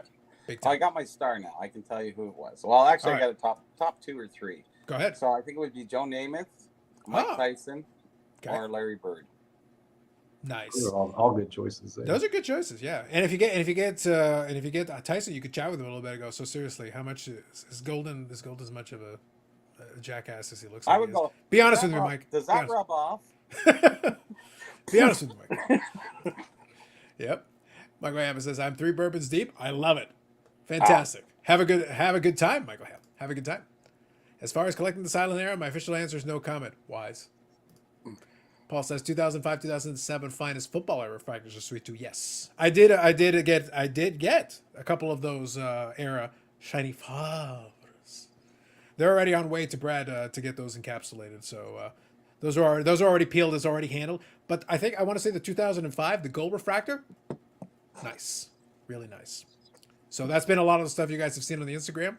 That was from a group of recent eBay lots that I bought. Really good For that collection, I've had a lot of fun building it up. So there's the opposite end of the spectrum. Favre, I actually like. It was actually a good player for my team. And then I got Josh Rosen. Slightly different. Not slightly. Slightly. Slightly. Michael M says, what's the nicest insert you have seen? Price doesn't matter. Go ahead, Eric. Nicest insert you have seen, Eric. I think his brain exploded. I think his No, street bourbon's deep, like Michael Ham. No, I'm trying to think of one. I mean, there's definitely been some that I've seen online on Instagram. I think I'm trying to remember the guy. He's kind of a super collector, everybody knows. But he's got these Gordie Howe patches and auto cards, and he has like almost the complete set. It's a short printed serial numbered set. Probably from the Cup. Based on that description, I would just say the Cup. Yeah, it's pretty amazing. Like he's pretty much almost got the whole set, and it's pretty much the whole wheel with the wing and everything, and all of them are autographed, and that's pretty impressive. But I can't remember. No, Leslie Snipes maybe. Oh, Leslie Snipes does a ton of patches. Okay, so I think it's him, and it's the Gordie Howe chest patch and auto, and he's got like 6 of them or something, and it's friggin' amazing. Limited logos? I guess, I don't know. All right, hold on. Probably this. This would be my guess. Because from the Cup, limited logos is one of the big ones. Yeah, but if you go on his Instagram, he puts them all together like in one photo. He's got like 6 of them or something. No, I get it, but you can see it here. This is what you're talking about? Yeah. Yeah, that's limited logos. Yep. Well, that's pretty limited awesome. Yeah. Yeah. The Medano that I had on my Instagram recently, that was one of the year's limited logos as well. Limited logos is good because you get a nice big patch piece. And Andy, for basketball, obviously we got the Exquisite. They've got a lot of those as well. So like Upper Deck does a very good job with that. The Cup is for hockey. The NHL basically mandated that the Cup is whatever you consider the elite of the elite to be. Upper Deck's best set has to be the Cup. So whatever their best stuff is, they're saving it for the Cup. But yeah, limited logos, Exquisite, all that. That's valid. Those are inserts. That would qualify as an insert.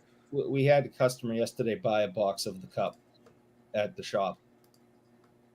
He left angry. They are very expensive, especially at this point. All right, fair question. Andy, obviously you've got a background in a couple different categories there. What's your favorite insert? So this one I think is kind of like a little bit under the radar, just from the fact that they are kind of in the shadows of the basketball ones. But the '98 Fleer Tradition Playmakers Theaters, the football. Okay. To me, those look so much better than the basketball version, and they're like, a 10th of the price probably. So I really like those. Those are neat. They're tough to find. They're numbered to 100. Nice. Now, Bobby, you can go all the way to the back, all the way back in the day. I would pick a random insert from the 1960s that was inside of a pack one time. No, actually, it's 73. They had these punch-out rings of all the team logos of the players, and nice. I remember punching them out and wearing them around. It's like you had this little cardboard ring that you'd bend around your finger. It was kind of cool. That's an insert. Yep. That counts. That is 100% counts. Yeah, that is 100%. That counts. Brad, what is your favorite insert? And by the way, I'm enjoying Michael Ham's stream of consciousness. I think you should drink more often, Michael Ham. I'm just leaving it alone as it is, but I'm just appreciating the stream of consciousness happening. Michael Ham, you do you, buddy. You do you. Have a good time. He's on his Muzzle tough. Muzzle tough, sir. Muzzle tough. Brad? Favorite insert, Brad. There's a lot of them. There's a lot of good ones. There is. There's a lot of things that go through my head. I mean, I like the 96, 97 Upper Deck game jersey set in hockey. Okay. Just because it's the first year and that was very innovative and cool. Yeah, remember, Tiger Woods Sports Illustrated is an insert. Just saying. That is technically true. Yeah, no, yeah, I do have that one too. This is one of, I guess you can consider this inserts. This is remember the gold. Oh yeah, the autographs that were inside of the Team Canada thing. Yeah, so I got this with the swirl. Like, so they all got the swirl that's Oh, those ones, yeah. signed by the Dryden. I mean, these things have taken off. I bought this set. I remember when I bought it for $1,000, and at the time everyone's like, "Oh, you overpaid on it." But like the Dryden alone now sells for I Yeah, don't know, because he 2,000 or refuses 3,000. to sign anything.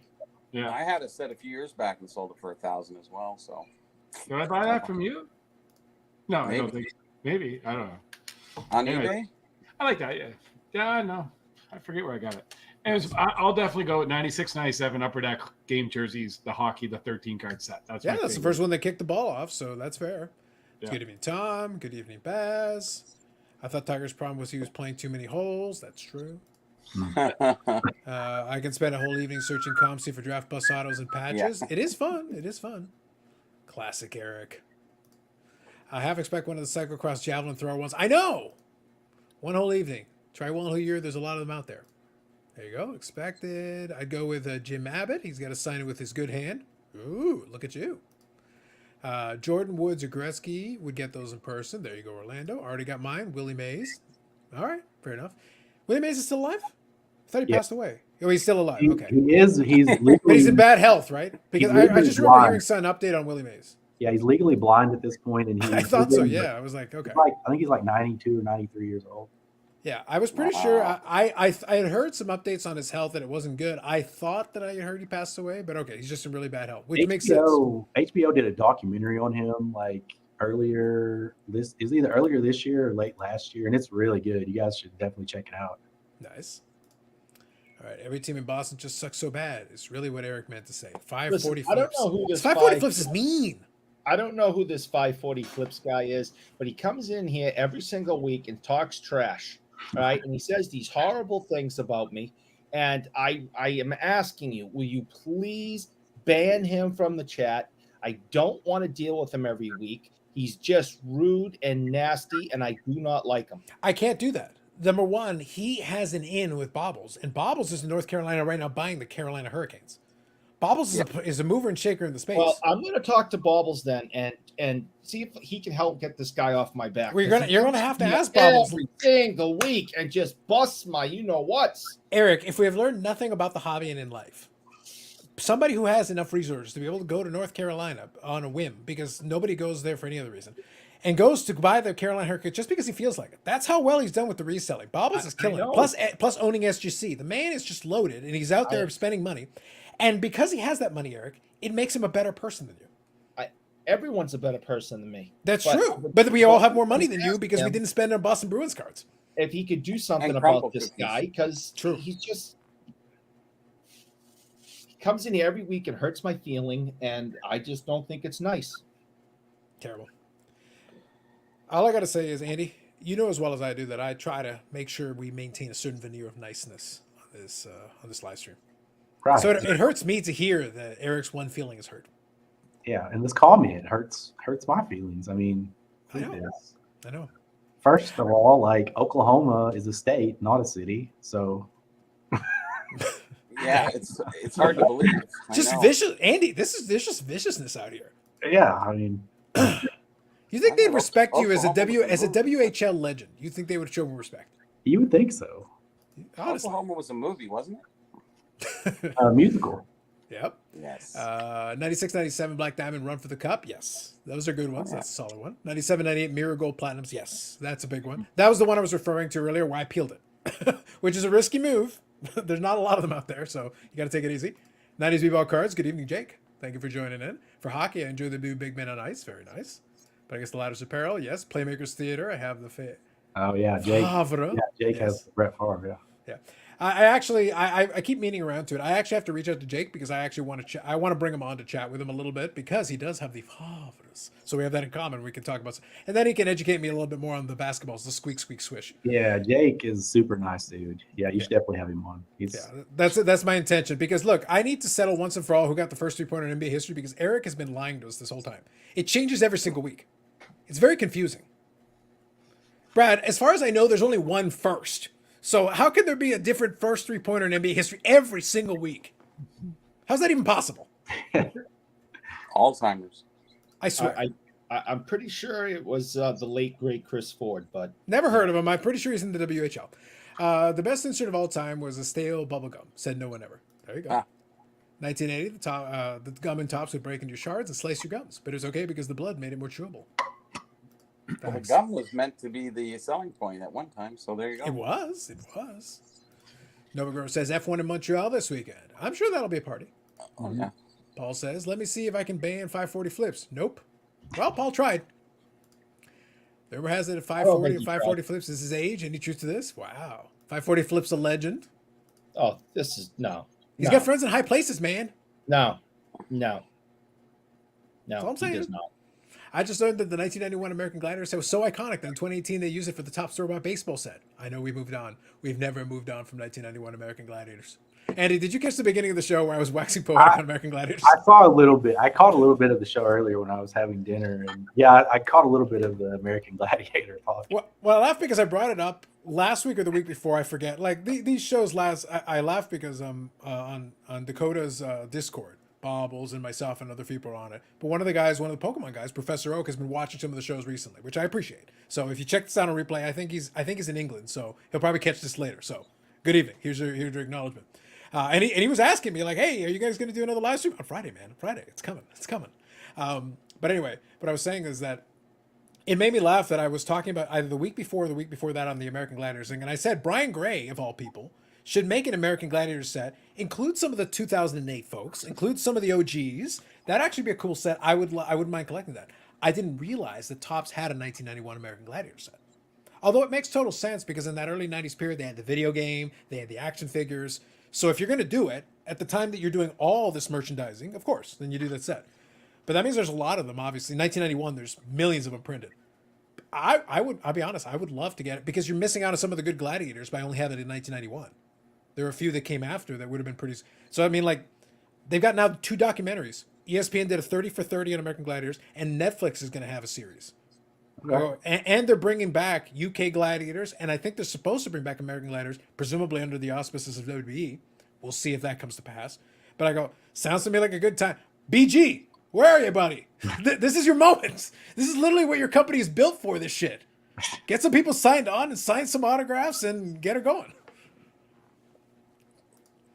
I don't know. I wouldn't mind American Gladiators set that is not printed in 1991 Topps numbers. Are those still cheap? Oh yeah, I literally bought some on ComC earlier today. As soon as I figured out they were there, I went to ComC and I bought them for like 60 cents or $1. They're super cheap, but there's trillions of them printed. 540 flips is Eric's daddy. Wow. Well, then 540 he flips owes is the me man. some back allowance. There you go. Sounds good. Thank you, Jake. I will reach out. I'll reach out through Instagram. Is anyone going to tell Eric he doesn't have the power to ban people? He tries every single week. He still hopes. I thought Peter Klima scored the first 3-pointer in NHL history. That could be. There's no need to bring up him. There's no need. You could try banning him. Give it a try. No, there's no need to bring up that former hockey player. Thank you. Acknowledge his greatness, man. He scored the first 3-pointer in NHL history. It's great. Yeah. Topps could do a modern Gladiator set with the 87 throwback. We got to have the 87 throwback. No more $87. The best part is you do an 87 throwback to a series that didn't start at 87. That's the So best part. That was actually the first year that I started collecting was 87 Topps. So Right. I've seen plenty of that design in my day. And they Yes. just keep redoing it and redoing I opened rack pack after rack pack and box after box of that stuff. Yeah. And it was a little bit after I started in 1990, but obviously 87 was still in abundance. It was fully available everywhere. And the guys, some of the veterans were still current. Like you could obviously, Cal Ripken and a bunch of these guys were still in the set and they were still playing in early 90s. So I was definitely there. So we'll have to see. Like with all those documentaries and everything, I'd be curious if somebody decides to finally take advantage of it. Like you could, and again, you could use some of the '08 Gladiators if you wanted to, because some of them, those folks are still around and they're doing stuff. So you could always do that. I think Peter Klima merrily read and started Crumble Cookies. Maybe. Maybe. Maybe. Every sports needs a Topps 87 throwback set. I know. No, they don't. You know what would be, look, the only sport that I'm going to accept another 87 throwback set is I want some 87 throwback cyclocross. Just for you, Eric. Yes. You'll be the only one who collects them, so there's no damage to anybody else. So it's pretty good. Are there World's Strongest Man cards at anyone? I remember No, I watching. don't think so. Do you remember watching a lot of the ESPN2, the old World's Strongest Man? Magnus Verbanguson? Yes. Some of those random dudes. It's like, and there were like two Magnuses because I kept getting confused. I was like, wait, Yeah. there's a Magnus for Magnuson, and who's this other guy? Magnus versus. Wait, it's not the same guy. Wow. Magnuson was his last name, but I think his first name was different. So Yeah. So there were two that were like so They were similar. both Like at first I was champions. confused. I was like, wait, is it the same dude? No, they're both champions, anyways. They're that's right. not. Like I enjoyed stuff like that. Stuff like They that were was from fun. Iceland or something, weren't they? Oh yeah, absolutely. That was kind of stereotypical, I think, their body. Those- Well, you literally got a guy named Magnus. It's like, no, that's his name. From Iceland. They're like they were big dudes. Well, that's the thing. Like Oh, yeah. the world's strongest man was basically like they're strong, but it's not like they're not necessarily ripped. They're just basically gigantic, like barrel-chested dudes who just lift a ton of weight. That's what they do. Yep. Magnus Samuelsson. Yeah, I think that was probably one of them. That's Yeah, who it that makes was, sense. Okay, real quick, I'll skip through. I'm almost caught up here. I'm only about 2 or 3 minutes behind. Thoughts on Pavel Bure? Amazing goal scorer. A lot of He fun to was watch. good. That was my Wow. thoughts. He was good. Yep. Didn't play any defense to save his life, but I enjoyed the fact that he didn't even pretend. He didn't even try. There were times I'm pretty sure he just hovered around the center of the ice, waiting for the opportunity to skate to the other side. It's kind of fun. Brad, thoughts on Pavel Bure? Something happened with Pavel Bure? No, he's just saying thoughts on Pavel Bure. Oh, sorry. My answer was he was really good, a dynamic goal scorer, a lot of fun to watch. Mike's Oh, home drunk. He's just typing anything that comes to mind right now. No, Pavel Bure is one of the greatest, most skilled hockey players ever to play, by far. Yep. Amazing. Rumor has it they're still printing 87 Tops baseball. They're still printing a lot of sets, yes. No doubt. R.I.P. Peter Klemer. Eric does not mean to disrespect. I know, Eric. 87 throwback Booby Orr. Awesome. Mhm. I wish Tops to do a crossover design for archives between vintage sports. All right. It's exactly what comes to mind. I had the same thought back in the day. No longer, they were definitely Nords, yes. Magnus Samuelsson as well. Samuelsson is Swedish. Sweden. Oh. From Sweden. I like it. Knees made of tissue paper and wet cardboard. Still scored over 500 goals, though. Still dynamic. Dynamic player. There you go, Mike. I am carrying the show, Eric. There you go. Ham's taking it. I like it. I like it, Ham. Going for it. On the 87 Tops throwbacks, like one of the things that's really strange about it when they make Mhm. these sets, Yep. like they'll have like a 2021 card that's an 87 Tops throwback, and it's somebody that was in the original 87 Tops set. It's just weird. It's like, why do you need to make another 87 Tops of this guy that was already in the set? It's true. I grant you that. But it's just strange. It's a different picture, Andy. Yeah, I guess so. I would actually prefer it as the same picture. I'd love it if they were just so lazy they literally just use the same. It's like, it's glossier. I'm Go really with it. surprised that that's not what they do. So give them credit for using a different picture, I guess. Yeah. There you go. That sounds good. Let me ask you a question. Let me ask you this. Going into the National, obviously you're infamous for your extravagant spending and your endless amount of cards that you pick up. Like there's a lot of that. I assume you'll be more reserved and restrained in this particular. Yeah, I'm going to try to really dial it back a little bit this year. But Exactly. can't Now, make my question is there anything that you're kind of hoping that you can see? Is there anything you're keeping your eye out for? Let me put it that way. Let me present it in that way. I wouldn't say anything in particular because I've done that before and I'm always disappointed because I'll pick like something that's like, needle in a haystack and think I'm going to see it there and then I don't. So then that's a lot of the times when I come home with nothing. I think anyway, you should just do is go to the National and like walk from table to table. And this is good content, just with the camera. Walk around from table to table. PSA 10, 1991, American Gladiators. There you And go. just pick some of the really bad pun ones and ask for specific. It's like, guys, I'm doing a set registry. So do you have any PSA 10s? I've thought about just like taking a camera around with me and I'll just point out a card in somebody's showcase that's not priced. And I'll just ask them how much it is, and then they'll tell me the price and I'll just say no. And then just go to the next table and just keep doing that. It'll be, but the best part is if you're going to do it, the key is to do it when the response is completely reasonable. Yeah. Like it's better if it's completely, totally reasonable. Like they're literally like, yeah, I can totally do it for this price. And it's like an amazing price. It's like, can't do it. Walk away. Yeah. I like it. Here's Say, the other Brad- puck I picked up. Anyways. St. Louis Blues.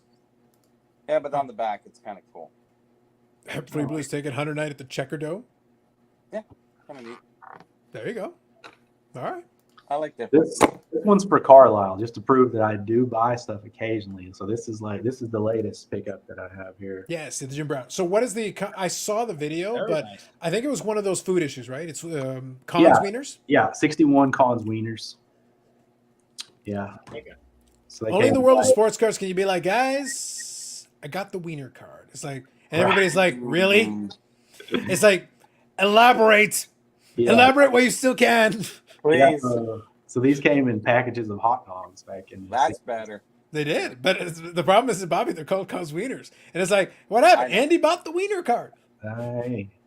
It's like factual, but it begs additional questions, especially also from the believe uninitiated. that, They're like, man. what kind of convention you going to, Andy? It's already a sausage fest as it is, and you got to go buy the Wiener card. Oh, slam. It was right there. It was right there. Cons, wieners. You had all these different hot dog cards, and condition sensitive. Were they packaged inside, outside? Yeah, like this. The one I have is it's a PSA 5. I think PSA is graded like 20 something of them, and this one's like right in the middle. Like there's probably about half of them are graded higher and half lower than this one. Yep. Early 60s Jim Brown, either way, is a good solid pickup. Yeah, I was So, about to ask Andy, what year is that? I'm sorry, I missed it. 1961. 61. All right, cool. Yeah. Yeah. So that's really solid for Jim Brown right there. That's good stuff. Rick Vanderjob Ball Cards here. Good evening, Rick. Andy wants to see me at the National, obviously. That's right, Rick. I do.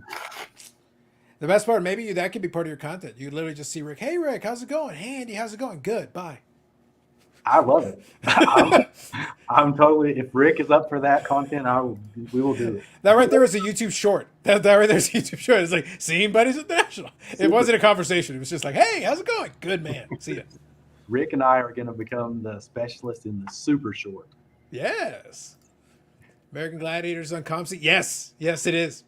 And you're going to notice that some of the ice cards are more expensive because I bought the cheap ones already before I said anything.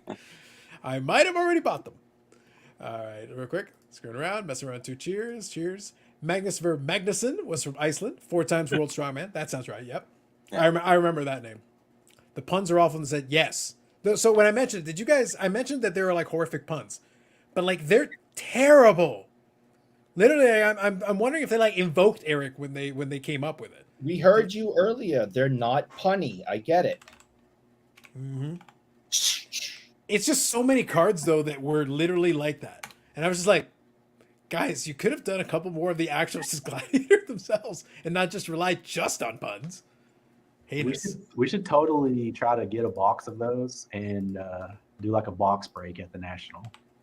Oh yeah. Well, I won't be at the National, but I would definitely be up for that. That would have been something that I definitely would have done. You're not going? No, I'm not in a position to do it at this point. I canceled my reservation a couple weeks ago. Okay, I was not aware of that. Yeah, I made reference to it just to cover it. It's like, yeah, it was touch and go for a bit, but it was like, nah, I can't do it. I did mention in a video a little bit ago. Well, it's like super expensive for you to go, right? The hotel itself was almost $2,000, just the hotel. Yeah. Oh shit! Really? Yeah. So yeah, and I got it in good time, relatively speaking. I didn't get it last minute, so it would have been because once you translated from American to Canadian dollars, it would have been $2,000. That's just to get there. That's not transportation. Yeah. And then you tack on transportation, and then I hope you plan on eating. Add. Yeah. Bar tab. Add. Yeah, bar tab more than eating, yes, for sure. Obviously. Hey, you could have stayed at Dave's. We're place. not heathens here. Dave, Was that? Dave, you could have stayed at Big Dave's place. Yeah. I'm gonna go with hard no on that, Bobby. no amount of Collins Wiener cards are gonna make that happen. None. No amount. Some scarce AF rookie cards and cons. True. Sausages. Hey. There you go. Great pickup, Andy from Orlando. Best Thank pun is you. let's do launch. Yes, that was one of them. I was like, all right, guys, you do you. So, yeah, I don't know, man. There were a lot of bad puns in that one. And yeah, it was just a bunch of action shots. They put a bunch of inaction shots from the show. But the thing is, it was only 1991, which actually probably hurt them because if they had 92, they could have put Siren in, who's one of the popular gladiators in there. They missed on a couple. Unfortunately, they just released the one set, and then that was it. Didn't have the first season or two, and then didn't have the subsequent seasons where some of the other ones joined in. I don't know how you remember all that stuff. Well, two Like, can you- reasons. Number one, I literally just watched a documentary on it. Okay, but And no, number two, I forget- watched some episodes this past week. But I forget, like you just started naming like the world's strongest man. Like I wouldn't even.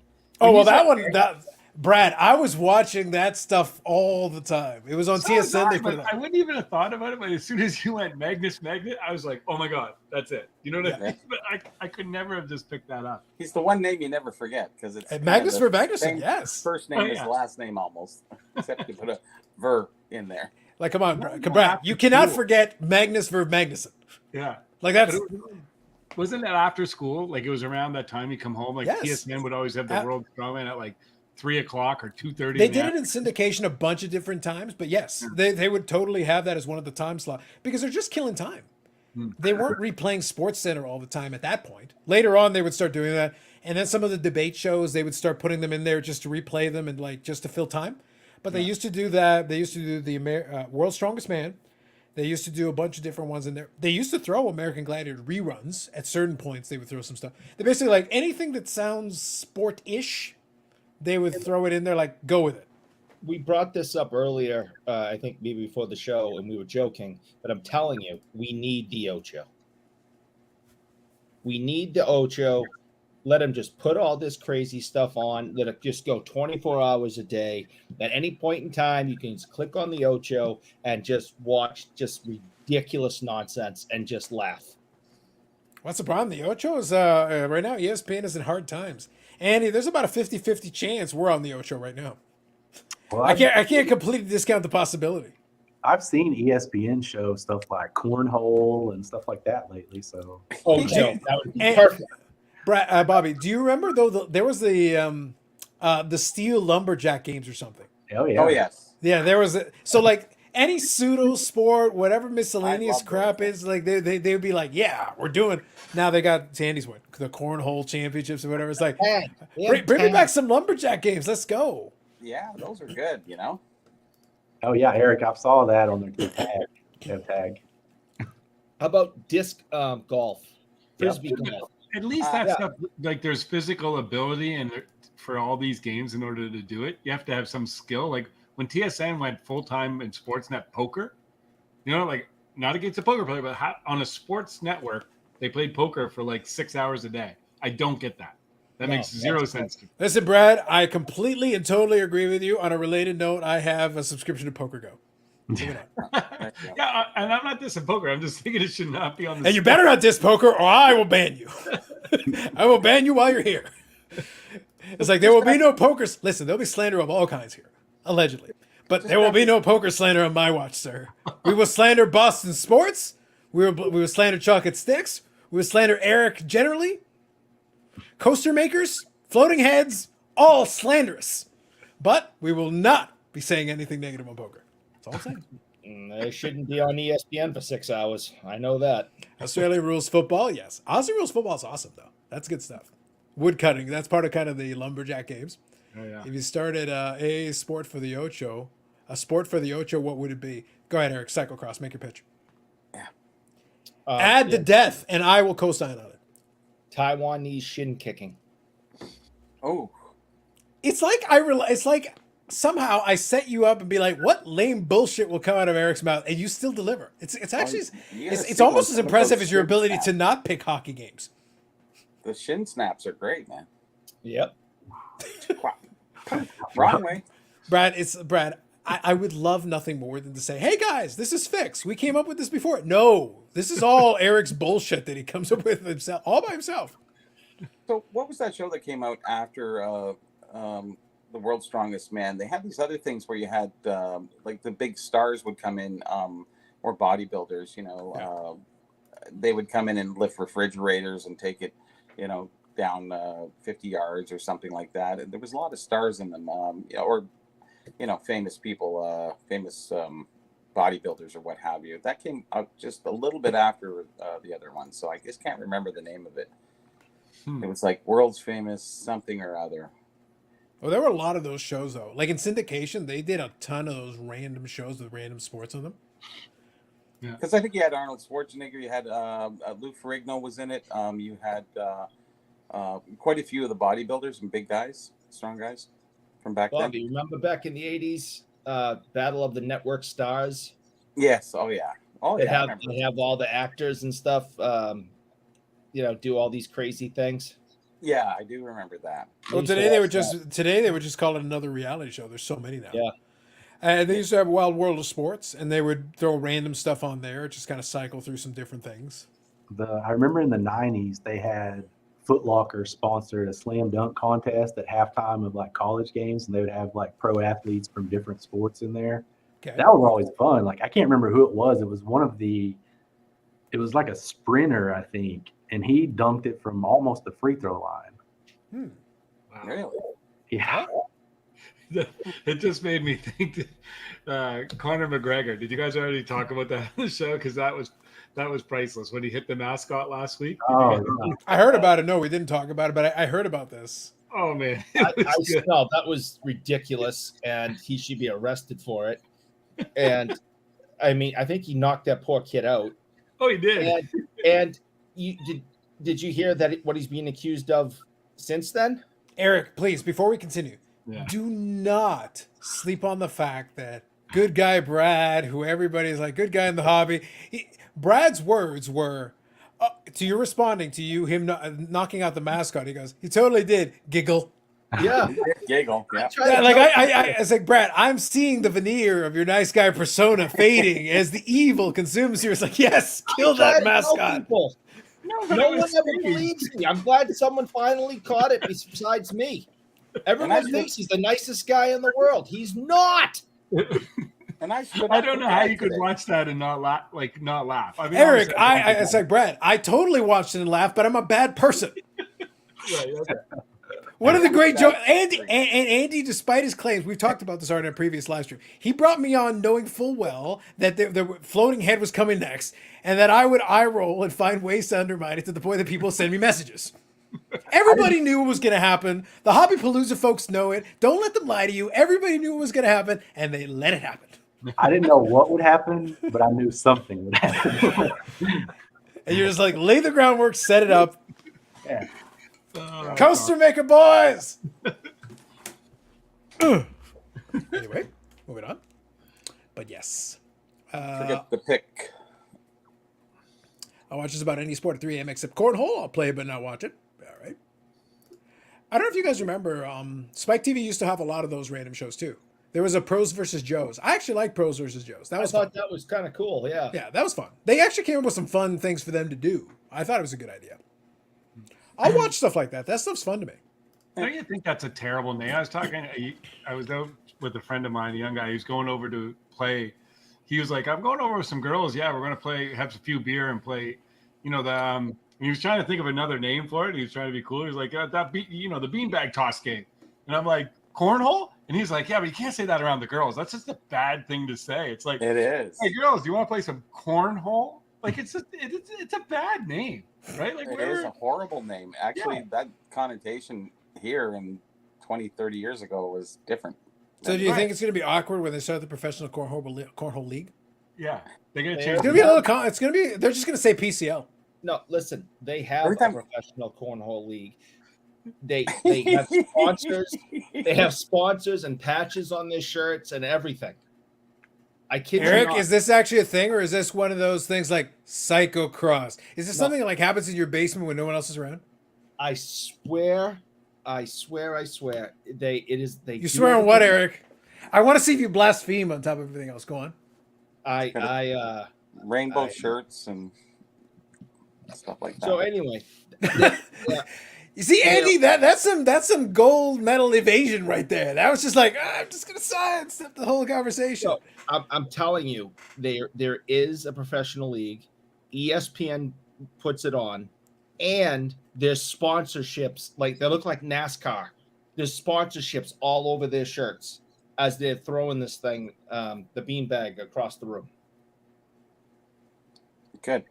Nice. Next. It's still no professional dart throwing. The professional dart throwing is excellent. Same thing. Dodgeball. I think dodgeball on ESPN too. Yes, it's true.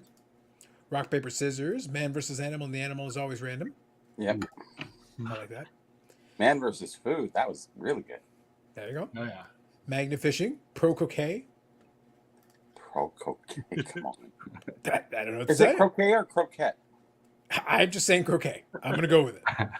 It's croquette. So there you go. Mark Riley says, busy night on here, apparently. Drunk Americans definitely came up with the name Cornhole. Yeah, it's on ESP2, isn't it? For now, until it reaches the Ocho. Ocho, yeah. Michael We Hand need wants the all Ocho. genders arm wrestling. Listen, I think everybody who wants to arm wrestle should be able to. Don't even And have you weight don't know classes. who Do you're like gonna old school get. UFC. And I don't think know you should who do like you're old school UFC. Don't have weight classes. Just do whatever is going to be funny. You don't know what's going to come through the curtain. You know, What about- Carlos, did you see that picture I sent you? This is a true story. Back Okay. about 25 years ago, my buddy was playing for the El Paso Buzzards in the United Hockey League. Anyways, it was in El Paso, and they were having a hard time getting fans. So the owner said, "You guys are terrible. You guys stink. You're in last place." They changed the name of the team temporarily to the El Paso Cow Patties. All right. And- So since you've set it up as you're saying it, I'm going to This show is the true. picture. This is Eric's favorite hockey team, by the way, y'all. Eric's favorite hockey team. I want to be clear on this. Like this is not this is true. Oh wow. So it's a picture of a cow with a steamer behind him, and they wore that for like I think it was 5 or 6 games because the owner said the team was so bad. I need one of those jerseys.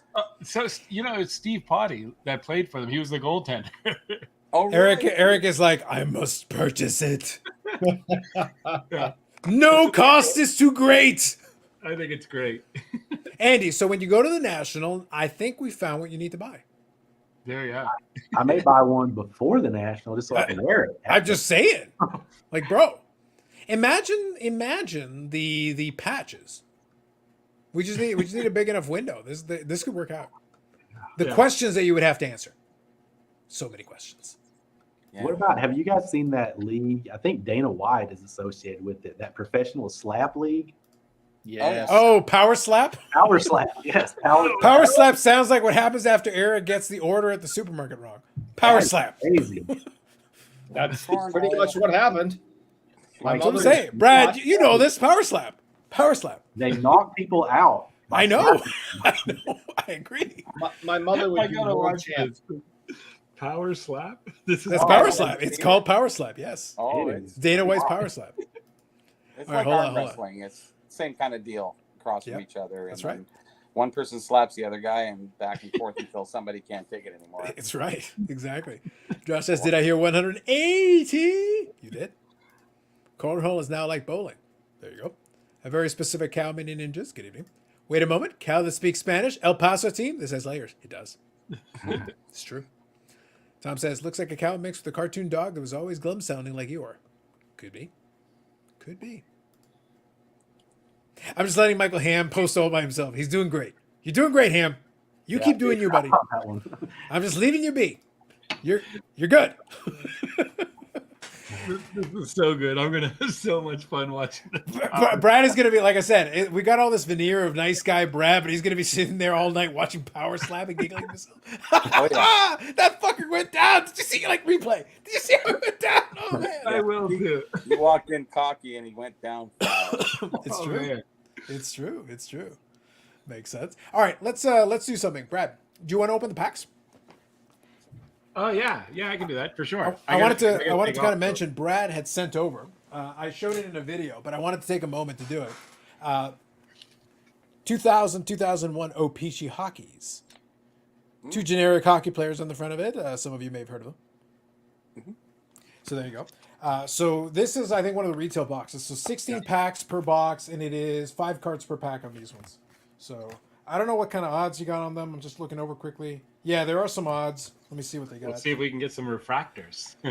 Sequentially numbered Topps Parallel 188 packs. Mario Lemieux reprint 1 in 24. Mario Lemieux reprint autograph 1 in 10,912 packs. Good luck. Yeah. Oh, guaranteed then.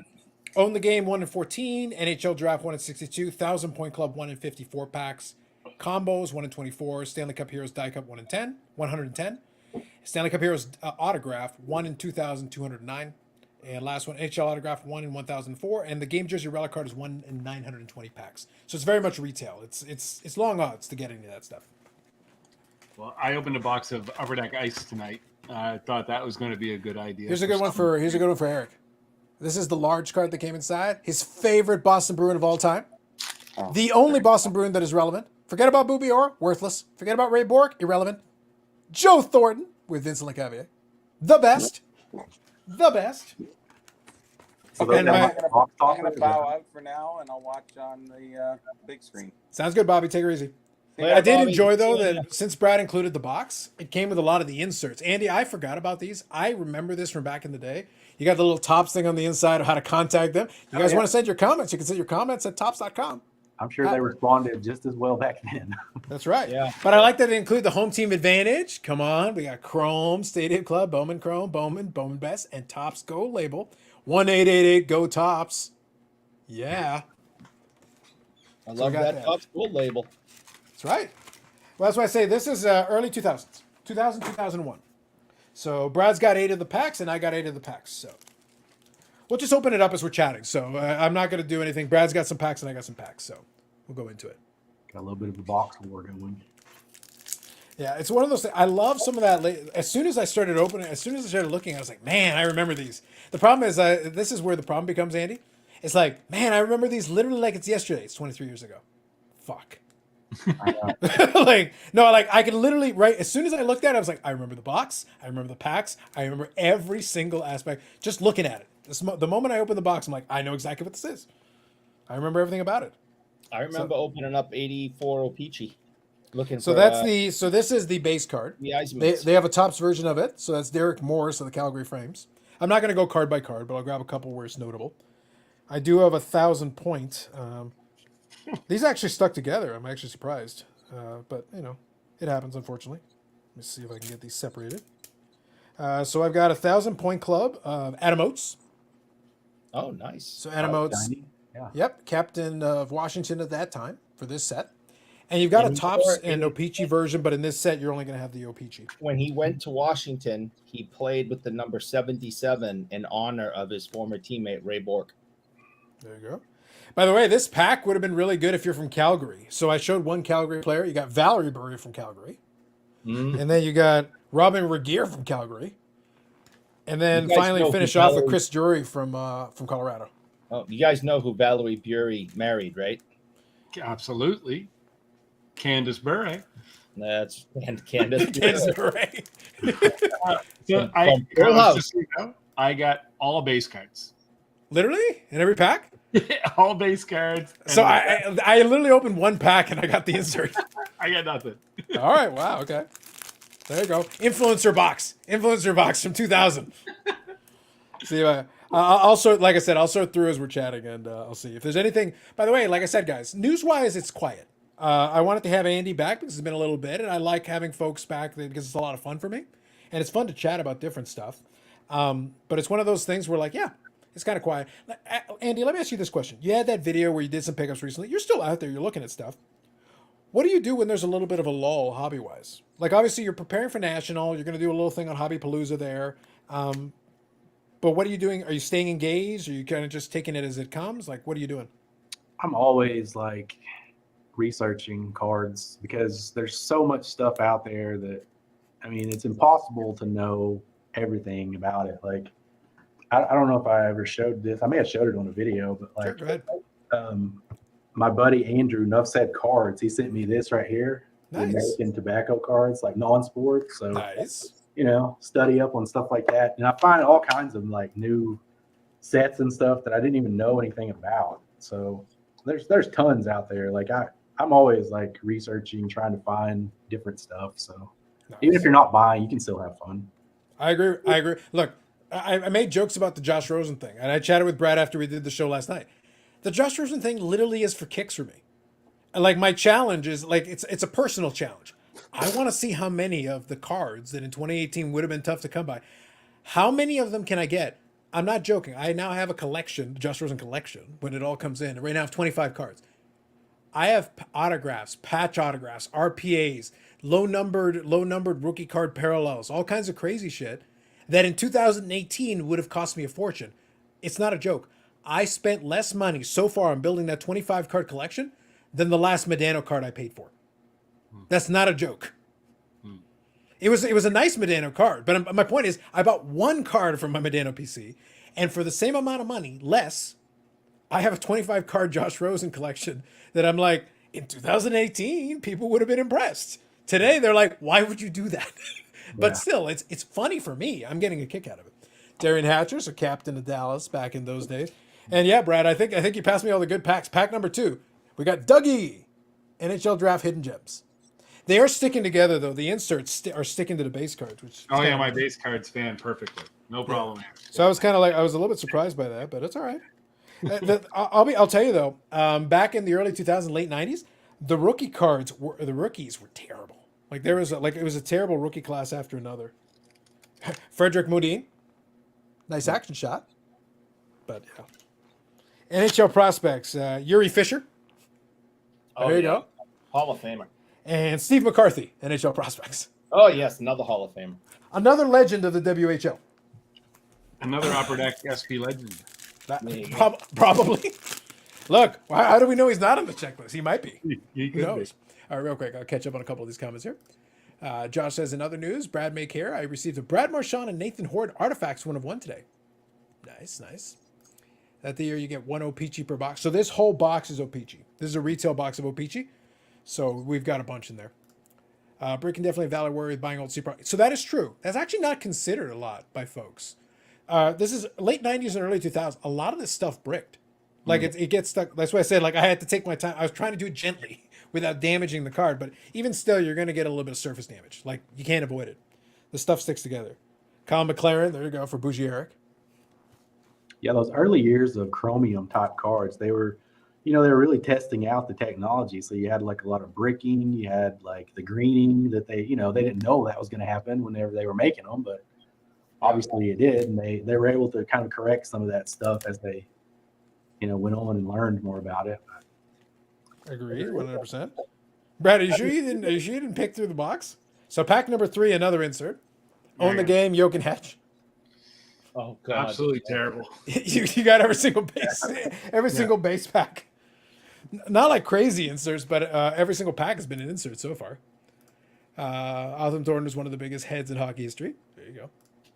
I remember when Sean Avery was dating actresses and models. That instigating weasel. There you go. Is that Scott Gomez rookie year? I don't think you can, Avery's a weasel.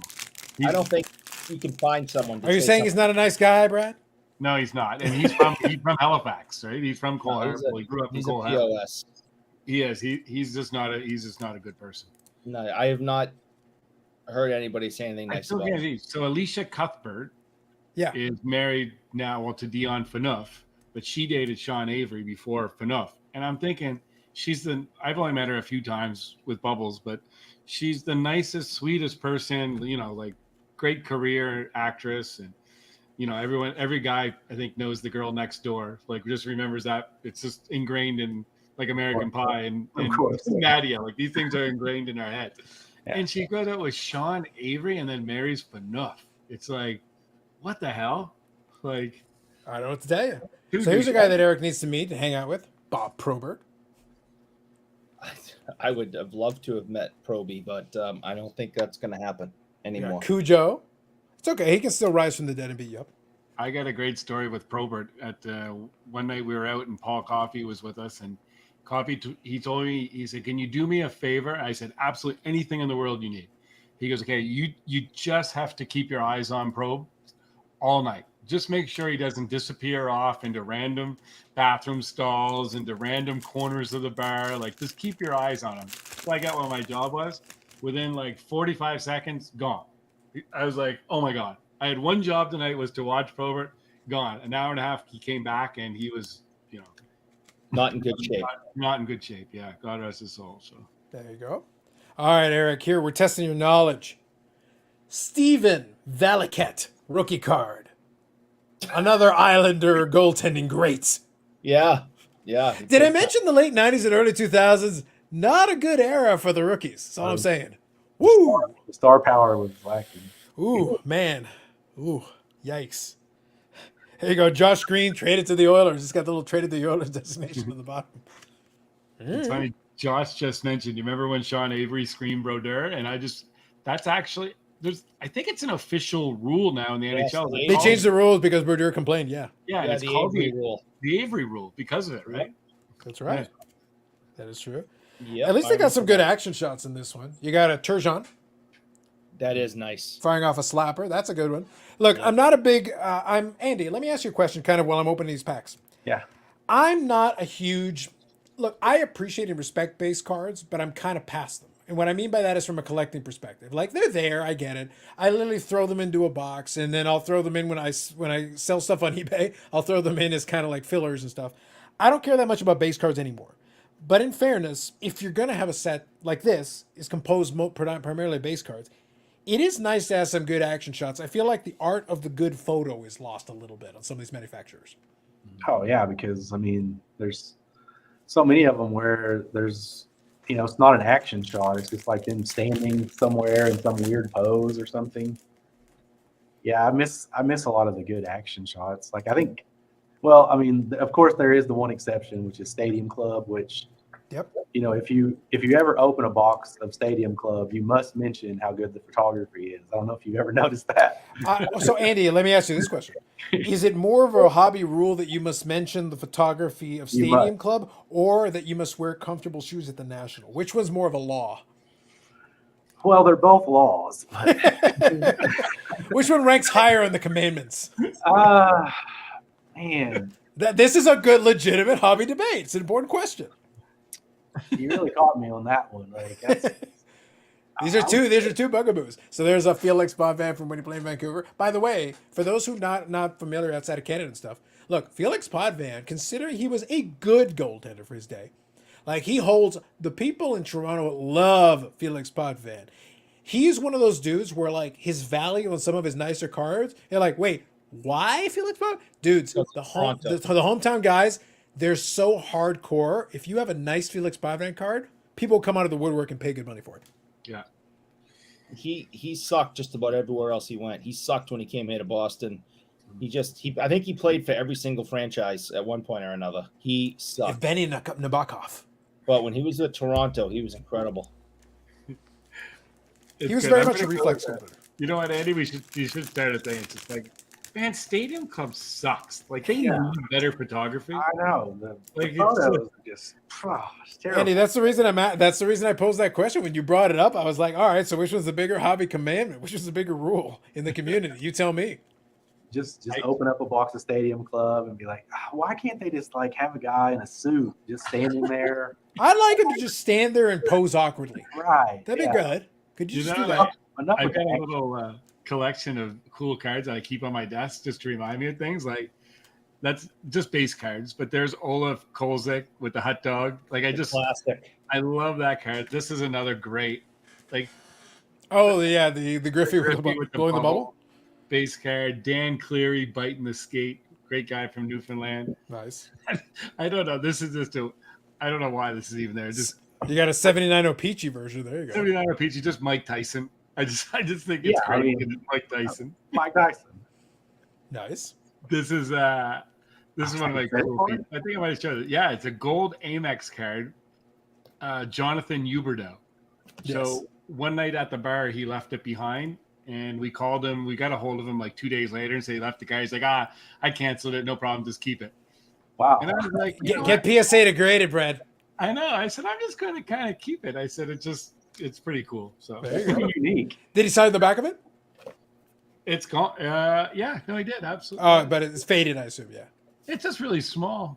It's Okay. actually, it doesn't even look like his signature, but Just have them authenticate He the signed auto. somebody else's name. Yeah. Be like, don't grade the auto, just authenticate. There's a good action shot of Patrick Roy. At least they got him doing something. That's all right. Oh my goodness. What is that card, Eric? oh, yes, I remember that. It's an That's equestrian card. Dale Hunter, one of the most feared men in hockey history. So Pinnacle, yeah. Like they had a lot of like goofy cards like that. Yui Krupp. Oh, yeah. Was it Brett Lindros water skiing? Here is the most disgusting display of card pictures for a great player I've ever seen. Dougie Gilmore. Oh my goodness. Let me see. Here we go. Dean Kennedy. That's actually kind of cool, doing a little rodeo stuff there. Hmm. Like a real cowboy. Oh, here we go. Here we go. Luke Richardson. I play with model toys. Don't knock it, Eric. You were playing with model toys before the show started. Yeah, but I didn't never made the NHL. Willie Mitchell rookie card, Brad. There you go. You're in. It dried up, though. The rest of the packs basically became layers. Water skiing. I'm not gonna play in Quebec. I don't care. I'm gonna go water skiing. Is that Eric or Brett? It was Eric. I Eric. thought it was Brett. Yeah, I don't know why I thought it was Brett. There you It go. makes me, Oleg Tverdovsky. those cards make me think of the 92 Bowman baseball where they have, the guys just in the awkward early 90s Yes. clothing. It's like, Yeah. Randy Wood. It looks like he's an accountant. okay. He might And be an here we go. account. And then we have Pat Falloon on his riding tractor, his riding lawnmower. Listen, it's no Brett Favre on his tractor. Oh, Which yeah, I is a remember goat that. card. Which is a Yeah, goat that, card. that is a cool one. Yeah, that's all I'm saying.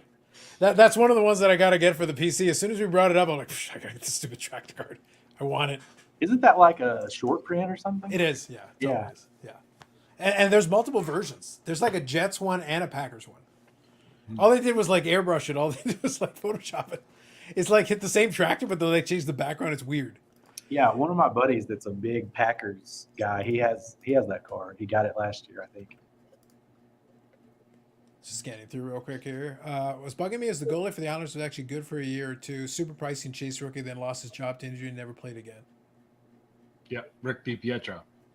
Okay, it was DiPietro? Gotcha. Yeah, and he has the greatest contract in NHL history. He's still getting paid. Listen, I I can't still go from think, the Mets. correct me if I'm wrong, Brad, help me here. Al Montoya was the Rangers or the Islanders? Islanders. Okay.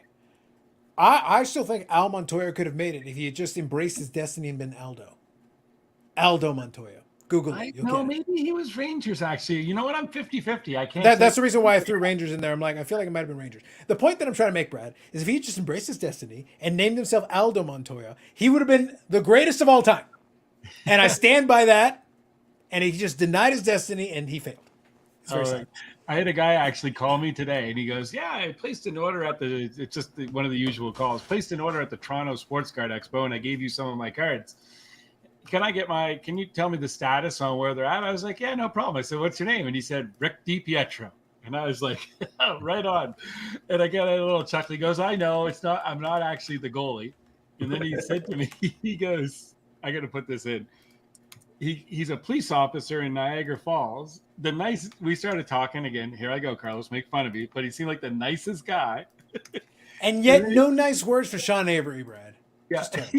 he says to me, he goes, "Yeah, and I should give you my email because I just want to make sure you have my right email." I said, "Sure, what's your email?" And he said, I won't give the whole email out, but he goes, "It's HUGE," and I was like, "All right, HEAD."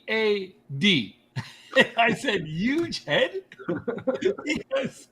He goes, "Yep, huge head is my email." And then he gave their at Gmail or Hotmail, whatever it was. But he goes, "I'm a police officer," and he goes, "Yes, I did get it because I have the biggest head, and I'm the only officer or whatever in Niagara Falls that can't get a hat to fit him." Rick DiPietro with a huge head in Niagara Falls. There you go. Zach says, when I think about Josh Rosen, I think about him saying there were 9 mistakes before him. Yes. That was one of my favorite things. Andy, the thing is, I appreciate the confidence. Is that what we're going to use? Yes, Okay. we're going to say confidence, Eric. All right. We're going to say Let's- confidence. It's cold takes exposed. You're going to get it thrown back in your face if it doesn't work out. They've made so many mistakes. Yep.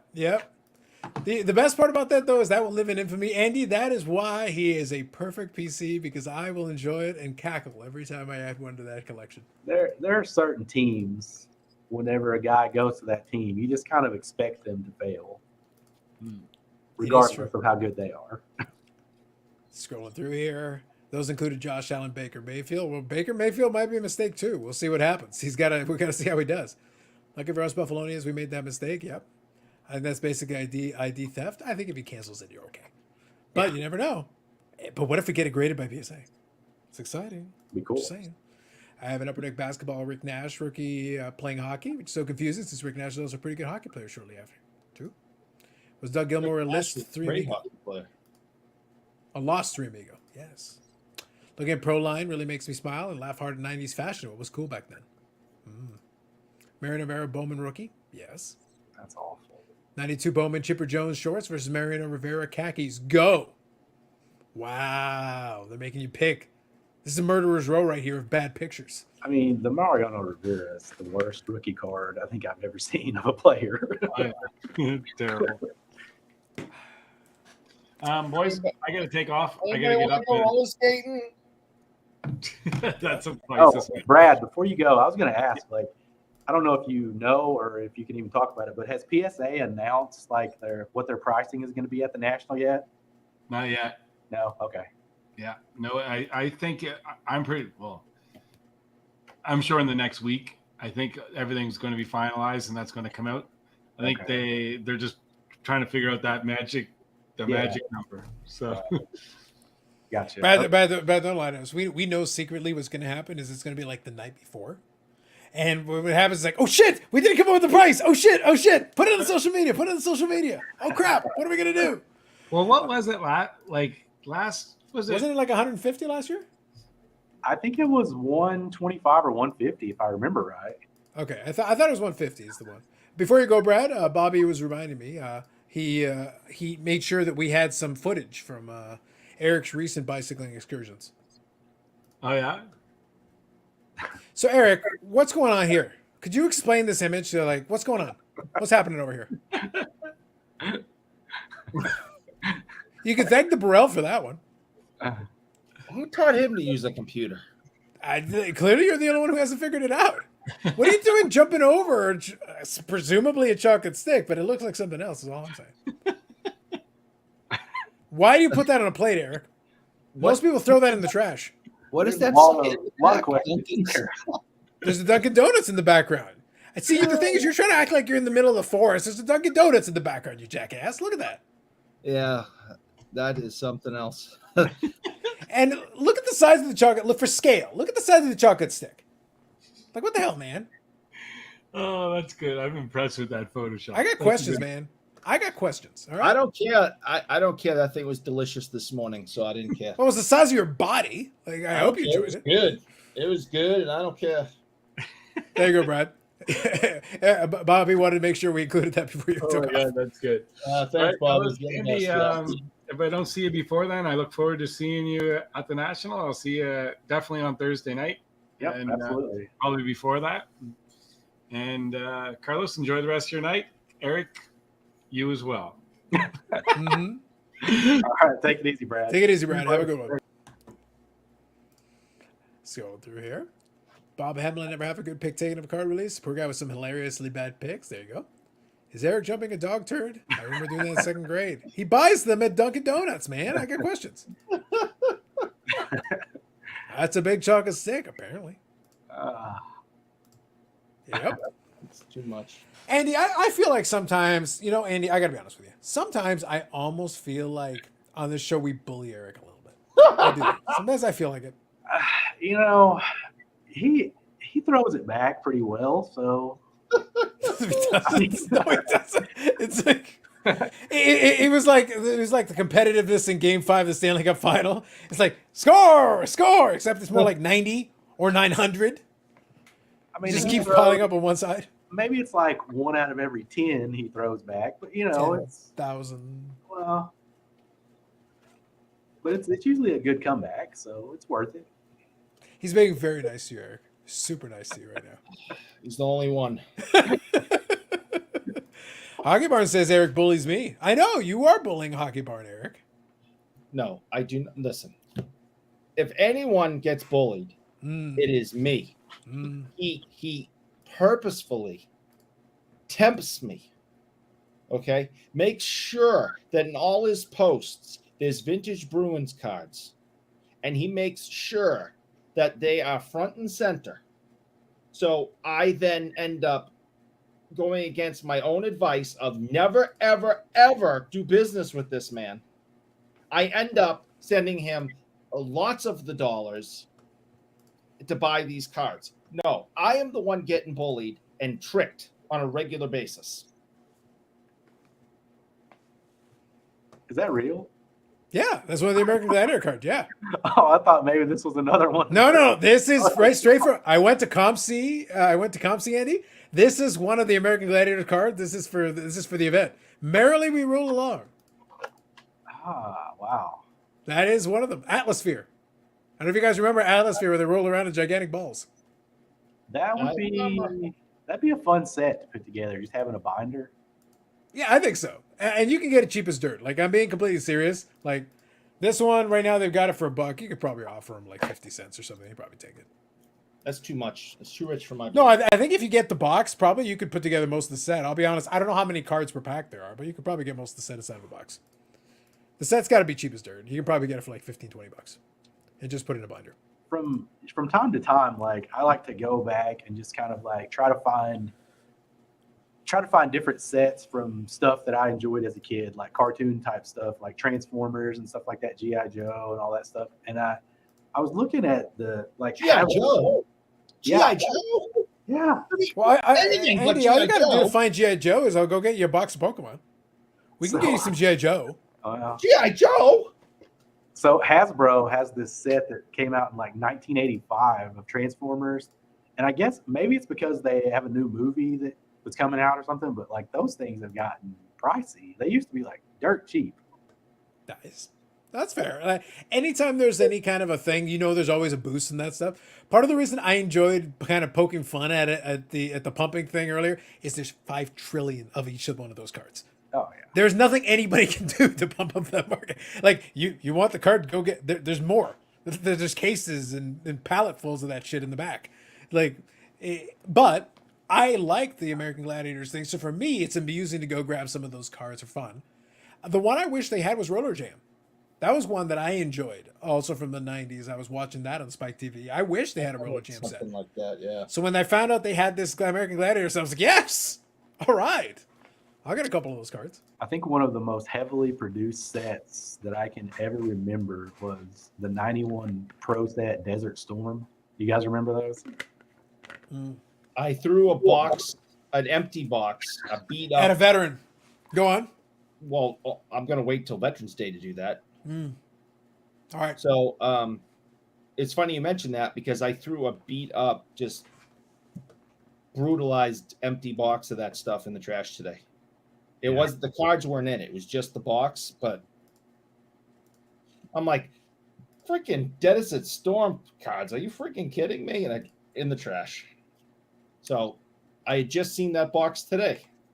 I remember those as a kid, and then I remember like maybe 5 or 6 years ago at one of the nationals, I bought a box from somebody for like $4, like a sealed box. You overpaid.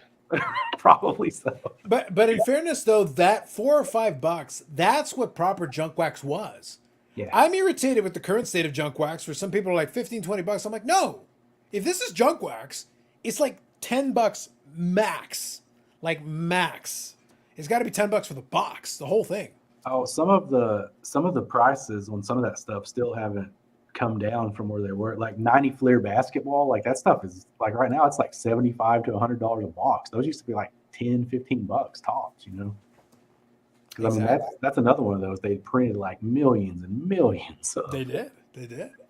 But look, like I said, we're in an era, Andy, where we're capitalizing on nostalgia. The reason I bring it up is that just watching that documentary got me back down the rabbit hole because I'm like, I loved American Gladiators. I watched it all the time. And by the way, when they did the reboots, I watched the reboot, but I also watched the UK and Australian Gladiators because they had their own version of it with their own gladiators, and it was nonsense. The whole thing was, I enjoyed all that shit.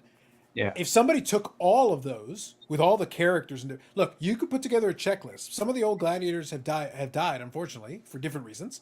But of the ones that are still around, I am sure they would not turn down a paycheck to sign a couple of cards, and you could put that in a set. That's why I talked about Brian Gray kind of in jazz. But look, you're the guy who likes to do these celebrity and pop culture cards. Like, if they do relaunch American Gladiators in North America again, that would totally be a thing you could do.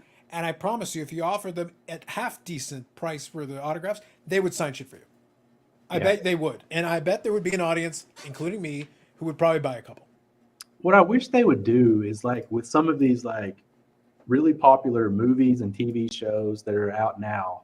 I wish they would find a way to come out with a set of those, but like do it while the show or the movie is still like somewhat new. Like don't wait till like 10 or 15 years later Yep.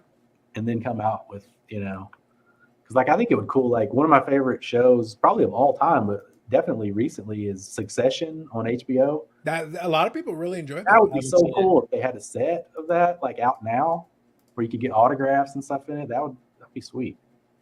I think it's a missed opportunity right now. Like in all seriousness, I think if you're gonna look, we're in the era of the on-demand printing too.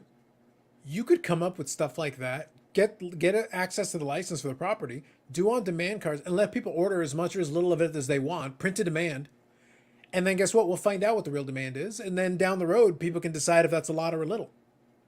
But just let them order the amount that they want, and that's it. Don't print any more after that. Just leave it be.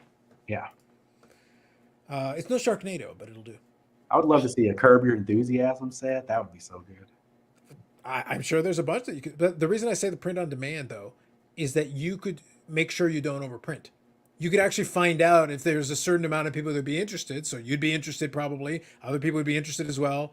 And you could print probably around the right amount. Not too much and not too little necessarily. Some people will probably order a couple extras thinking, oh, man, whatever. But if not enough people do that, well, then maybe it will be a little bit short printed. And that's all right. That's fine. Yeah. Those Desert Storm cards are a running joke on the Ethan Page's YouTube channel. All right. Fair enough. Thank you. Maybe I'm a little, maybe I'm different than some other people on this topic, but That's very kind. I don't like the idea of buying those so I can get, Osama bin Laden rookie card. It just doesn't interest me. But everyone's got to collect their own thing. But people, there's been a bunch of talk about it on Instagram and things lately with people getting those and breaking those boxes live looking for the rookie card. And it's like, Is it Osama or Saddam Hussein? It would be- Desert Storm would be Saddam Hussein. yeah, Hussein was in there. no, it's, Osama's in there too, I believe, because, Why?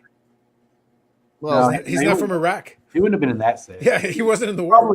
He probably had something that he. No, he did. definitely has cards. I can guarantee that. But for Yeah. Desert Storm, it would be Saddam Hussein. I remember the history, but I also think that he was in there too, I thought. I'm not sure. I know there's a card of him for sure. Bob says, Carlos, were you a fan of Legends of the Hidden Temple? That does not ring a bell at all. That one I got nothing, Bob. Mario's set would be fun. Which one? The Mario live action movie? Oh, shit. They have like some '89 tops Nintendo cards that are kind of neat. There are, yeah. Tom says, how about the 90s roller hockey league that was on ESPN briefly? Holy crap, that's true. I barely remember that one, but I know what you're talking about. Kirby Your Enthusiasm set would be pretty good. Yeah. There you go. Bob Bob's Jackson, got that you. was- Bob's got you.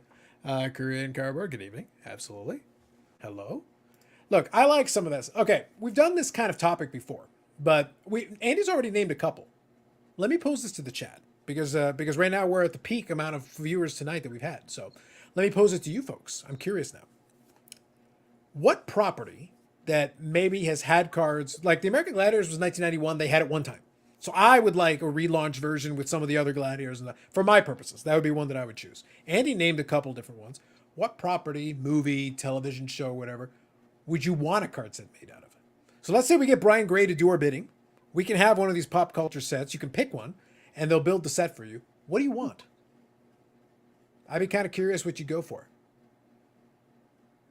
A lot of room. You can go, like I said, you can go TV, you can go movies, you can go different miscellaneous sports. We've got some different categories. Kind of the pop culture ones that are fun. TV show or movie would probably be a little bit more fun for that. But I'd be curious.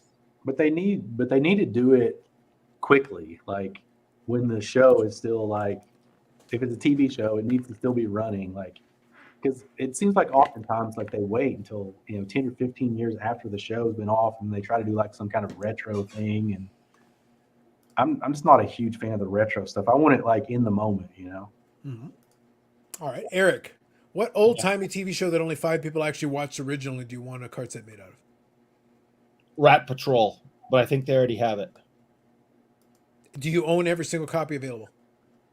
No, but I'm going to look into it because I think Rat Patrol does have cards. And if I can't have that, then I want Hogan's Heroes. Black Box Hobby says Curb Booty great, but I go Seinfeld. I think there'd be an audience for that. Yeah. for Look, sure. what about the Soup Nazi rookie card? Yeah. I'm just saying. Soup Nazi RPA? Oh, Print the money. Print the money. Boom, they throw it at you.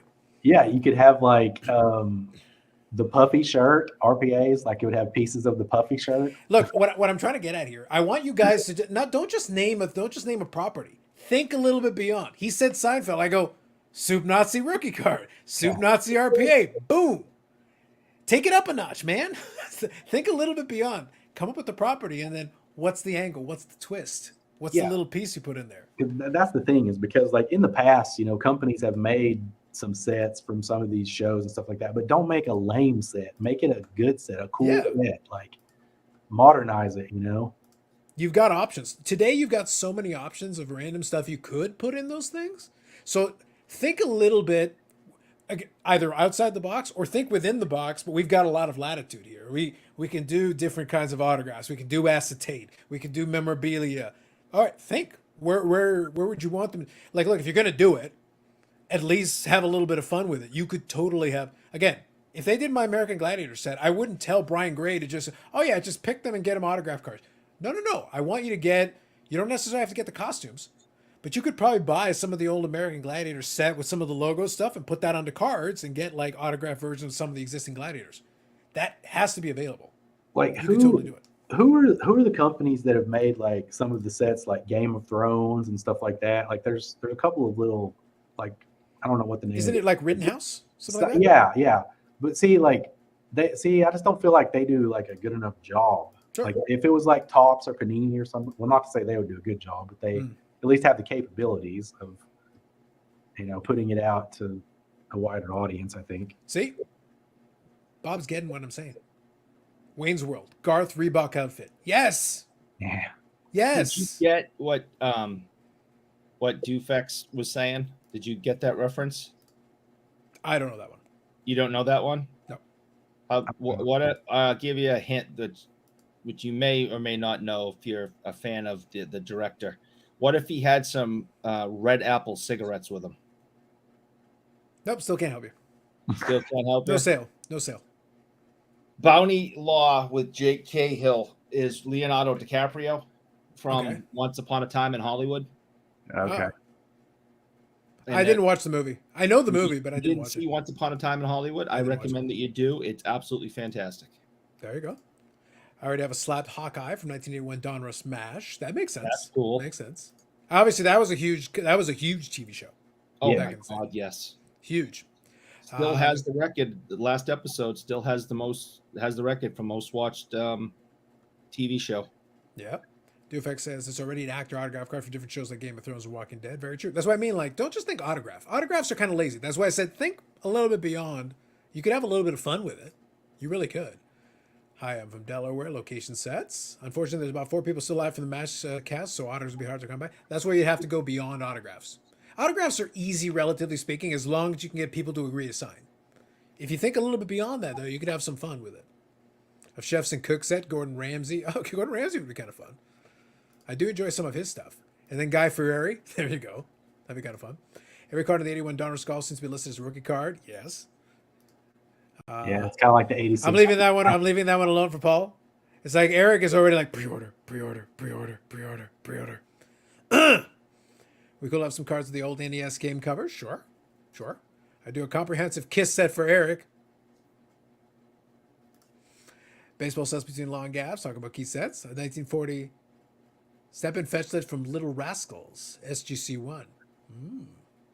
Yeah, like what Black Box Hobby was talking about with the NES games. Like, see, I could picture it if you were doing like a set for NES games, you could have like an insert set where it could be something like, it could be a moment in each different game where it's like one of those moments where you'd want to throw your controller at the TV or something, like capture one of those type of moments on the card. So for Eric, it would be the intro screen where it says press start. It could be. It's like, we didn't get far here. We didn't get far. I don't know how to make it start. I just get mad. My favorite thing in the world, Andy, was back in the day of the Super Nintendo. um, Star Fox, and Carlos Senior liked Star Fox, but he could not get out of the training mode. He'd crashed the plane on the training mode, which took talent. And for years he had the Super Nintendo, and he would try from time to time. He was determined to pass the training mode. I don't think he ever did. I think it was on the original Nintendo. There was a Top Gun game, and you had to land the plane on the ship, and that was almost impossible to do. Like, I never could do it. There you go. All right, real quick. Tom was asking me to go back here. Famous recipes insert with their patch autos having actual preserved food cooked by the chef. I know for a fact they cannot do food. They've actually discussed this idea. I'm saying because I've talked to people that design sets. Because obviously, it'd be difficult to preserve it. The problem is the preserve part. How do you do it without? It's why you can't put liquids and certain things inside a card, because you run into a bit of a problem of, all right, what happens if it gets ruptured? What happens if, like, all kinds of liability issues? You don't want any part of that. It's a cool idea, like a recipes insert, where like maybe you take a recipe, maybe they write out the recipe, and you take pieces of that. You could do it with an autograph or something. I could see that. But any food or anything perishable becomes a bit of a problem if you try to put inside a card. Yeah. Because they've pitched ideas like that, stuff that's perishable. Me and Bob Jackson are on the same page here. Like, Oh, you don't ever want to say that out loud. Don't Scanning ever through mention here. that. I have some Super Mario Japanese Menkos. There you go. NES controller smashers. Insert name. Nice. Top Gun NES is bullshit. Absolutely. 2, bullshit. There you go. Cut up original NES cartridges to make relic cards. You could. Like, there's enough of them. Most of them are available, so why not? Controller smashers. Had the Super Nintendo. We still have multiple ones here. Well, then get the old man to finish Star Fox. Get him to get out of training. How about the Gordon Ramsay saliva when he's spitting in disgust? Again, perishable. You can't do it. Yeah. If you can clone him, you can't do it. Carlos and everyone. Is Eric still celebrating the Vegas win? Yes, nonstop. I was hoping the Panthers win, but the problem is that Eric chose the Panthers, so they were doomed. Doomed! Thanks for bringing that up. Chewed gum lasts forever. Always want a Bazooka Go game chewed. It's only when it becomes a fossil that we can do it. If it's a fossil, we can put it on a card. Until then, it's not fossilized? Nope. Legalese is always one of my fun ideas. I know. Remember earlier, Bobby was talking about those cards that had, he was saying his favorite inserts, and they had the rings that you could take off and wear? Yes. Okay. So in 1966, Rat Patrol had those. They had U.S. Army insignia rings. 59th Division, 101st Division, 10th Division, 17th, 10th, VF2. I mean, so Rat Patrol has the same rings that Bobby was talking about with the hockey emblems. I can get Rat Patrol rings for $47. I can get 1, 2, 3, 4, 5, 6. And by that you mean you could have gotten it for $20, but you already bought all those, so now it's up to $47? Is that what you're saying? I don't think that's what I'm saying. I think but you confuse me sometimes. Black Box Hobby says, kind of wacky, but I could have a set of CEO and high-level execs that buy a publicly traded company redemption cards for actual stock. I mean, I like that idea. Like stuff like that. Like at least it's off the wall. You're thinking. Yeah, it's something new. It's different. The food one, you could do catchphrase cards where you push a button. There you go. Hockey lost tooth. See, Mike. We're back to DNA. Oh my God! How can you put it in the card if it's lost? What was the set that, like, you know how they have rip cards? Like there was one set that I remember where you could rip the card and it would have cash in there. Do you remember those? I remember the rip cards, but you mean like actual physical cash? Actual cash, yes. Like American cash that's worth something, or like Canadian cash with his cash. Like no, he said cash is worth something, not American. He's talking like euros or yen. That would be interesting. You could have like different currency in it. that'd be quite Could you imagine if it was like, what was it? I want to say Zimbabwe. It was the one where you had the bills that were like trillions and trillions of dollars, but were worth nothing. I bought a set of those because I just thought it was so hilarious, the size of the bills. But they're like formerly legal tender bills. They're just like trillions of dollars because of all the inflation they had. It's like, yep, trillions. So like in whatever this hypothetical set would be, like you would have the rip card, and instead of like a parallel, it would have a different kind of currency in there. So you're like, oh, I got, such and such country. Their money's not worth anything. Yeah, that's how I feel every time I get the American dollar one. Wasn't it a tops release? If it was gold, maybe it would be worth something. Lost in the game, not even the set. Tooth lost during the game. There you go. Euros or gyros. I'm gonna leave that be. I'd love a hair card. It could be immaculate locks.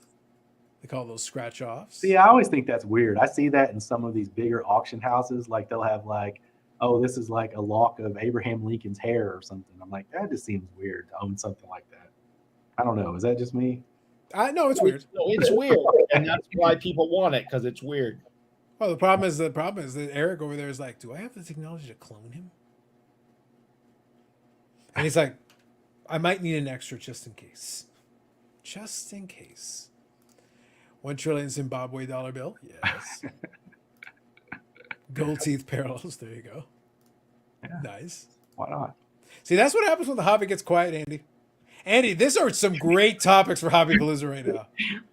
We're coming up with gold teeth parallels and cash. Andy, I smell a Hobby Palooza epic. The gold teeth parallels would be for the wrapper cards. Yeah, Probably that's true. cool. It's probably true.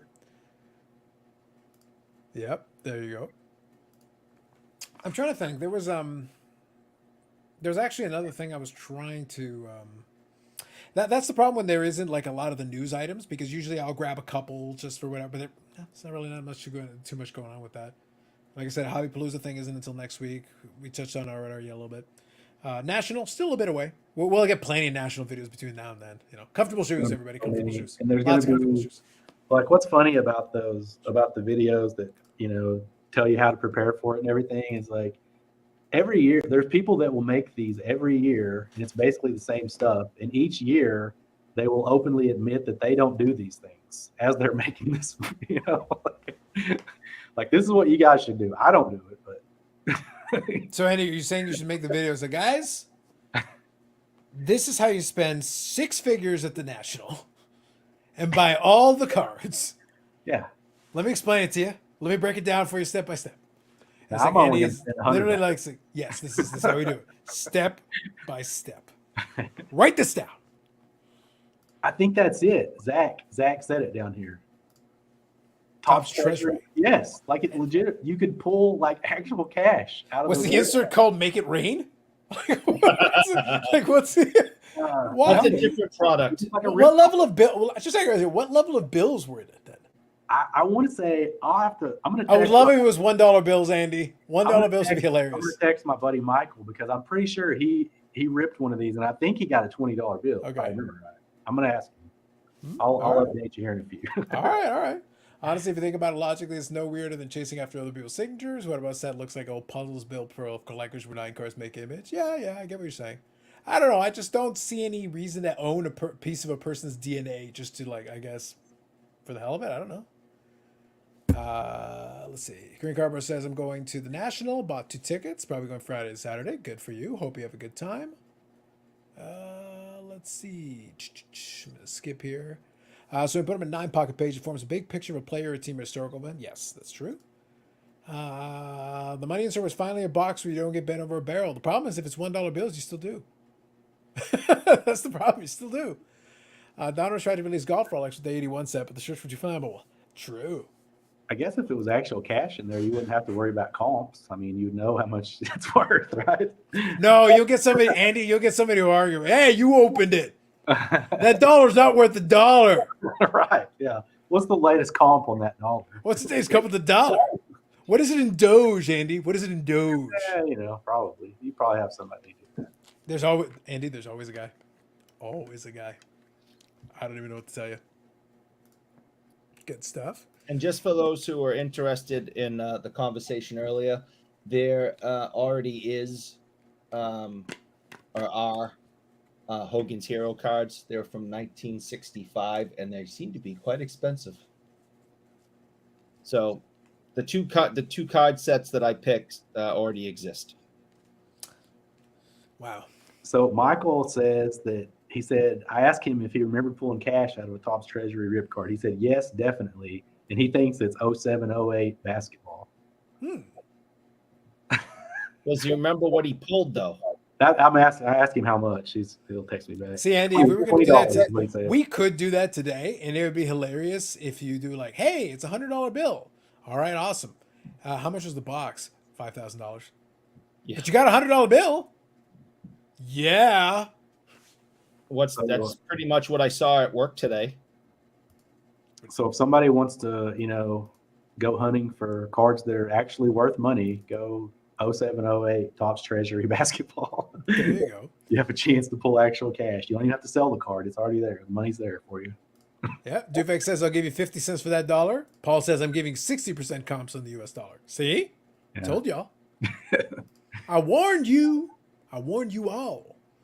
They wouldn't put cash in. It would be redemption. It doesn't get fulfilled. Also, I forgot to ask you going international? No. That would be so funny if you got a redemption for cash.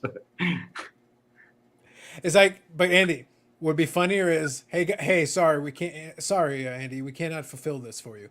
We're gonna give you an equivalent substitute. And like, wait, what? What is an equivalent substitute? They put redemptions in the product, and then they wait for like the US dollar to go down in value, and then they'll send you the money. No, the problem is they'll give you crypto, and it's like, how do you feel about Ethereum? Yeah. Yeah. Oh man. Let's see. So, are you gonna ask you to be part of the national? No, I am not. Okay, so Zach down here. Okay, that's cool. You'll get to that. Each 18 pack has one rip card up to $1,000 bill. All right. Is $1,000 bill still legal tender over there? I forget now. We had $1,000 Canadian bill. It was legal tender, but I think they stopped taking it. They don't make them anymore, but Yeah. I think it's still recognized as $1,000 if you still hold a note. Yeah.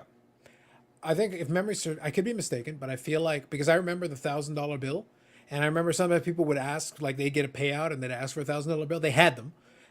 They're not available anymore. You can't go to the bank and ask for those anymore. It's $100 the maximum. And I don't know if they're still legal tender. Like if somebody's just sitting on one, they're like, they might be in for a conversation. They'll be like, why do you have $1,000 bill at this point? But yeah, that's why I was just kind of curious because they used to have the $1,000 bill, and I want to say they had a $10,000 bill. I don't think you can brandish those around. There'll be questions if you happen to have a stack of those sitting around. Why? Michael Jordan selling his majority stake in the Hornets. Yes, we did chat about that a little bit. Yep, talked about that. So Zach says it's 08, 09. Okay, that's Gotcha. cool. So if you get Michael it- Jordan, so you Michael, don't- we did talk about Jordan selling the team. Andy, do you think he goes in and buys a different team and gets his ownership stake in it, or does he just get out of it now? She's like, I I'm not think an he- owner anymore. Screw this. Yeah, I think he probably gets out of it. Because I mean, that's the reason he bought that team is because that's where he grew up and all that. So I think if he's not going to keep that team, I don't think he would have any. If he does, I mean, he might become like he might buy like a small piece of something, but I don't think he'll be like a majority. No, the only other team he'd buy is Chicago, I would think. Tough to say. But that's not up for sales, but you never know. Yeah, He is getting older. I mean, listen, the guy's not old, but he's getting older. He's got to be in his early 60s now. yeah, I think so. Like, That's about right. he's like, I have more money than I could ever spend. I have small business things and I still am involved with Nike and Air Jordan. It's like, that's enough to keep me busy. I don't need to be doing the day-to-day, NBA stuff anymore. He's getting older. It's like, screw this. Plus, they suck. It isn't like they're winning championships and it's exciting to be there. It's miserable. All that guy wants to do is win, and his team sucks, and he wants out. I was gonna say if he wanted to win, buying Charlotte might not have been the play. But the good news is he made a lot of money. So the good news is he's gonna make a lot of money when he sells out of it. So thank you all for adding in the pieces. 500,000, 5,000, 10,000 bills were made. Yeah, I remember those. 100,000 dual gold certificate bill. I believe that's right. James Bond, gold-plated insert from Goldfinger. There you go, Dave. There you Very go. nice. Yeah. $1,000 bill is worth like $4 to $5K now since they don't include them. Yeah, from a collecting standpoint, absolutely. I hear Michael Jordan is bald now. What? Scandalous. I hear LeBron James is bald now too, but he keeps using that spray stuff that comes off during games. That is still one of the funniest LeBron moments I've ever seen. Is when his hair started falling out. I think the comeback of his hairline is one of the most inspirational stories in sports. Mm. And then it literally falls off during the game, and he's got like a handful of it. Yeah. Okay, dude. Just shave your. If you want to see a totally ridiculous one, there's a picture of it online somewhere, but go find Carlos Boozer one time, like during a game, like he was balding and he used some kind of like spray stuff, it almost looked like spray paint. But I mean, it looks absolutely ridiculous. I just don't. I don't get it. I don't know what to say, man. I don't know what to tell you. Allegedly. That's been about a decade plus now. That's not news. It's been a while. Yeah, it's been a while. Yeah, he's been white for a long time now. Mm-hmm. Apparently, yeah. Put all these chemicals in your body, something bad's going to happen. Just out of curiosity, Andy, so kind of playing off of one of the themes from earlier tonight, and I'm going to use the opportunity to get a bit of refill, but I'm kind of curious and open-ended thing. I know you collect a lot of different stuff today. Player collecting has always been one of my favorite things. I know you had the Russell Westbrook collection, one of the things. Yeah. Are there any, now, I don't think you collect any of the current guys, but I'm just curious, if you were to look at collecting any of the current guys, it's obviously really expensive now to even play in that, that playground now. But if you were interested in it, would there be any that would interest you? Is there any that you would collect if you already didn't have enough other stuff going on and wanted to play in that playground?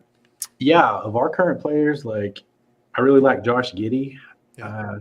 But I'll just leave it open-ended. I'll come right back. But like you said, it just doesn't make any sense to It's too expensive. pay the cost. I mean, like, It really is. so like his National Treasures RPA.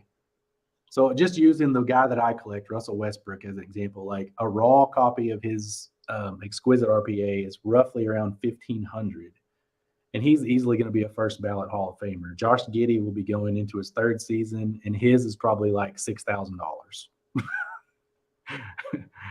I mean, it just the entry point on these new players is just mind-boggling. And just makes nowhere to go down. And like Carlos was saying with Rosen, right?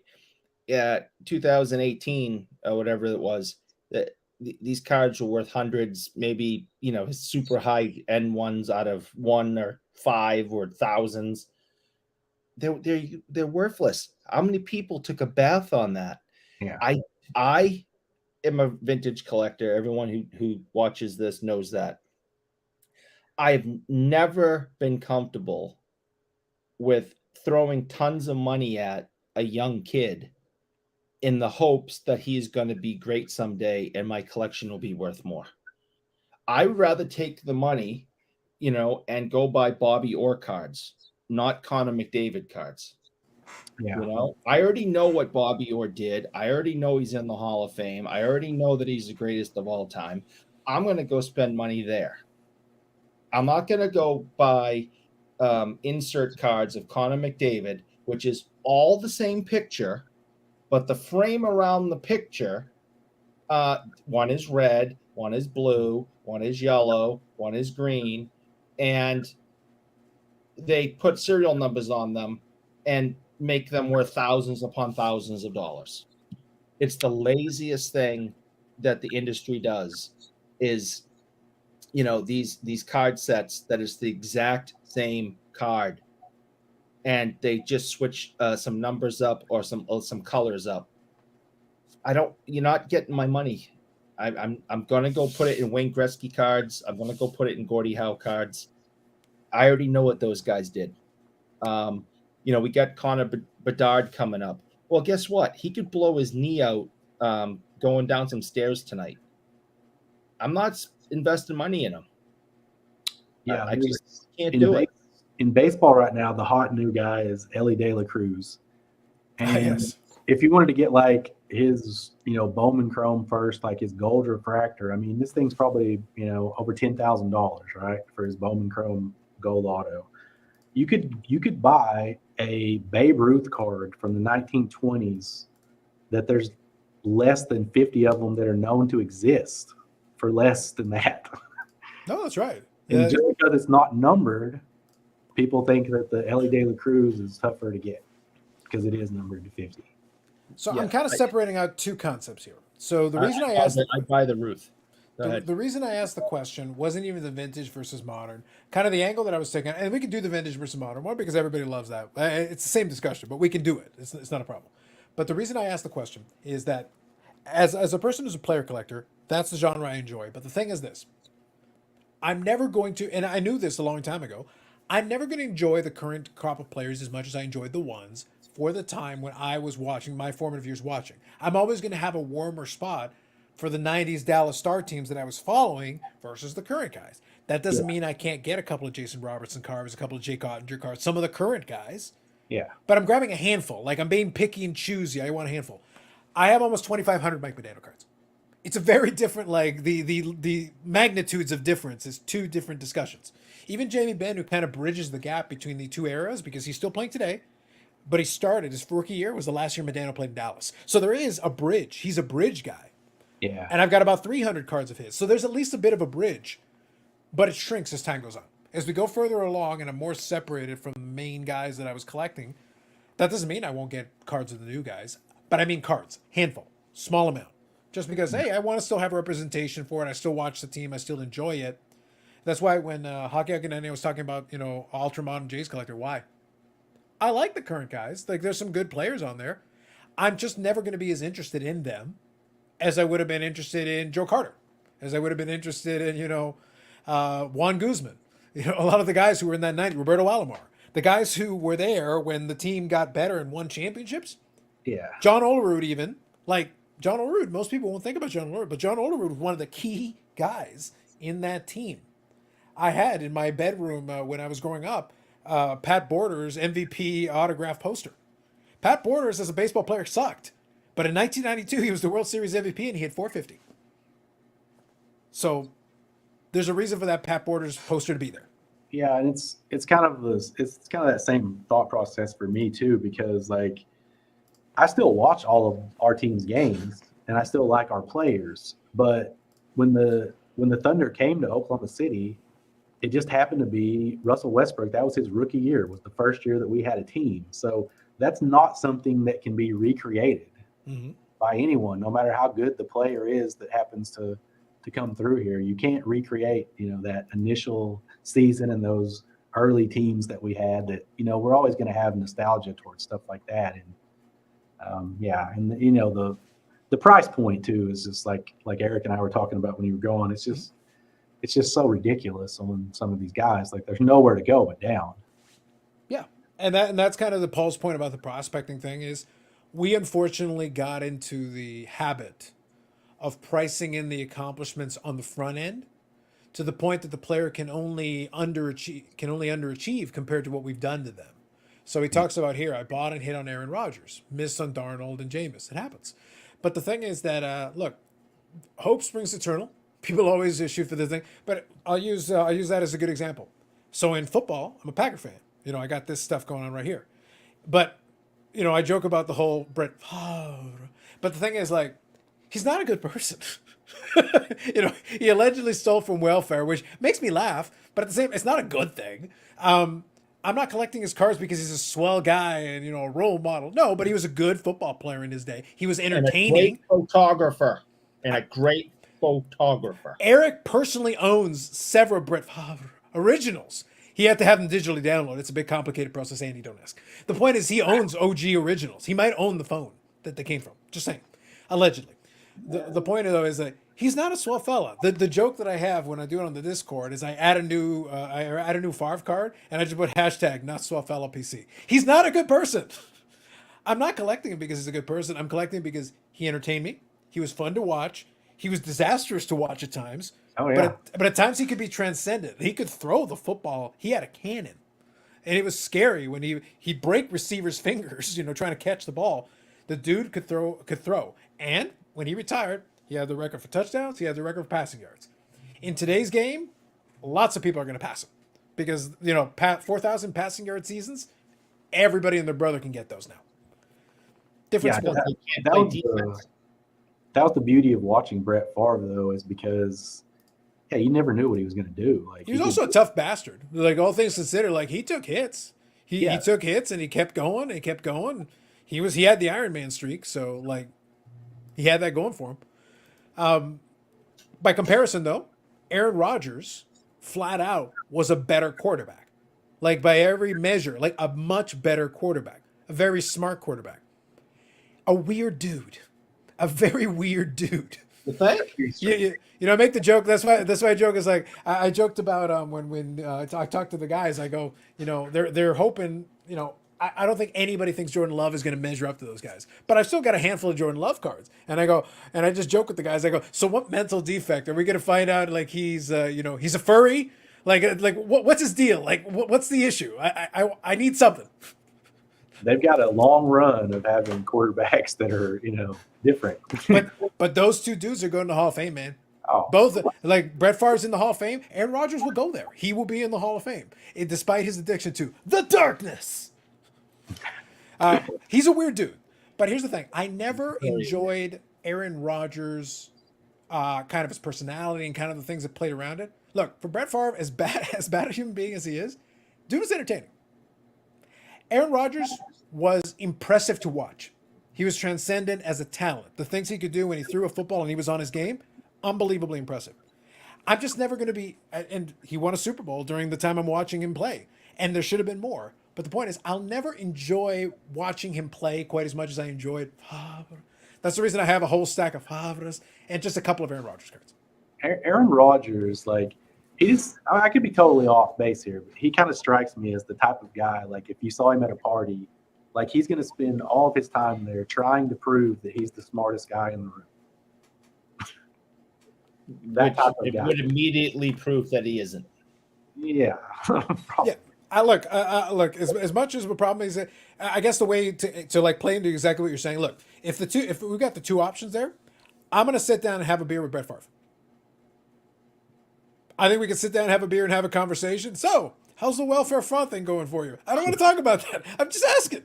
How's it going? All right, we can talk about something else. Well, we've got other options. Wrangler jeans. Look, but the point is, I think you could sit down and have a beer with him, and I think it'd be fun. With Aaron Rodgers, it might be a bit of a chore. Yeah. But an amazing quarterback. Obnoxious. It would be absolutely obnoxious. But I do think that I joke with the guys, if they're having trouble getting somebody for Hard Knocks, I'm like, the Jets, please, Hard Knocks, the Jets, let's go. I will watch that, Andy. I'll watch it so hard. Yeah, didn't they have the Jets on there a few years ago? Yeah, but I think apparently there's an issue right now. They're having trouble finding another team to do it. I'm like, guys, the Jets. Seriously, get your cameras over there. Get them over to the Jets. The Jets. Well, usually the team that ends up being on there, it's kind of like the Madden curse. Like it ends up being a disaster season for them. Usually, whoever it is. And if we lose nothing, get the cameras over there. Let's go. Get the So cameras that's over probably why teams don't want to do it. there. It's the Jets. What's the worst that can happen? Did you notice that, like, I don't know if it was last year, was the first year they did it, but they started doing another Hard Knocks, like, during the season as well? Oh, yeah. Well, wait, are you talking about Hard Knocks, though? So just to be clear, there's Hard Knocks, and then there's an Amazon one, too. So there's a Hard Knocks, and then there's also one that Amazon did. They've done a series of them of different teams, including the NFL. The name totally escapes me. What's it called? I think they have one that's a Hard Knocks in season.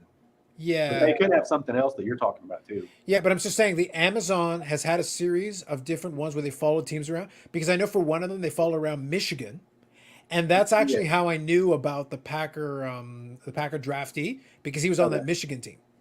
The name is, I want to say Rashad. It's not Rashad Evans. The name escapes me, but one of the Packer draftees was on that Michigan team, and they were following around. It was the Amazon guys that were doing it. Similar to Hard Knocks, though, same concept. They have the Hard Knocks, that's the preseason version, and then they have a Hard Knocks in season. They're both on HBO. Yeah. And False C is here is asking a good question. I don't know who Bobby Orr is. I know who Booby Orr is. Bobby Orr, I never heard of him. They had the Cardinals on last year, and of course their season was just a disaster. Like during the season. Makes sense. Michael Ham says he never takes the stairs. Don't take the stairs, buddy. Yes, complete insanity buying the same image of Connor McDavid with different shine. You can see Paul's videos where he's got Connor McDavid's with different images and different shine. Submitting 42 cards towards a single pay registry this month. Lee Sung Yoop. I probably butchered that, but thank you. Don't have to go modern versus vintage. Can go back to 2000, 2016. The value is just way better. Yes, I agree. Oliver wore a batting helmet while fielding. Yes. Why doesn't everybody do that? They're not as smart as John Oliver. Well, I believe he had a prior head injury, and I believe he also had a plate in his head. Yeah. So Yeah, but there's also no rule against it. Like, you totally could. no, They'll allow you to do it. But if you want to know why he was wearing it, it was because he had a plate in his head from a prior head injury, and he had to wear it because if he ever got hit in the head again, he'd probably die. Yeah, it's a good reason to do it. I'm just saying a player could. If they wanted to, there's no rule against it. You're allowed. It's not interfering with anything. You're allowed to do it. But yeah, he did it out of necessity. Yeah. I am surprised that today, with it seem to be happening more and more, that pitchers don't wear something, over their face like college softball pitchers. I don't know if you've ever seen a college softball game. Okay, like We have the best college softball program in the world here. I watch a lot of it. It's fun. So the pitchers have a cage, right? Yeah, some of them, not all of them, but some of them. And I'm telling you, if I was blessed enough to be able to play professional baseball and be a pitcher, I would think, all right, I think I would like to have a cage on my over my face, because that baseball coming off that bat hitting you a line drive in the face is going to break every single thing in your face. And I'd rather be the first person out there like an idiot with a face mask on to protect myself, because you're not only going to lose some teeth and break your nose and your orbital bone, you could lose an eye, you could have permanent brain damage. I mean, break your jaw and you got your jaw wired shut for, months and you're drinking through a straw. It's like, no, I'm good. I'll wear the face mask and be made fun of. Well, in softball, they're a lot closer too. Well, I think, look, in fairness, if we're being honest, I think Eric's points on caution are valid. Like, oftentimes he considers wearing a helmet during the live stream because he could get hurt at any moment. Next week, I just might be wearing one now. Just saying, you may not want to think about it. It's crazy if you watch footage of old baseball games where they didn't even wear a helmet when they hit. Yeah. They just wore their hat, just their cap. Well, there was a I want to say it was a Red Sox. It was like Billy Congliere or something. There was one. There was one who took a hit to the head. Or Tony. Yeah. Palignaro. Yeah. That one. Yeah, and it effectively ended his career. He got hit in the head, and He did come back and play, but he wasn't the same. Yeah, but that's why I said effectively, not like ended, but like effectively. Right. He was a better player before he got hit than after he got hit. Let's put it that way. Yeah. And then it basically ended his career after that.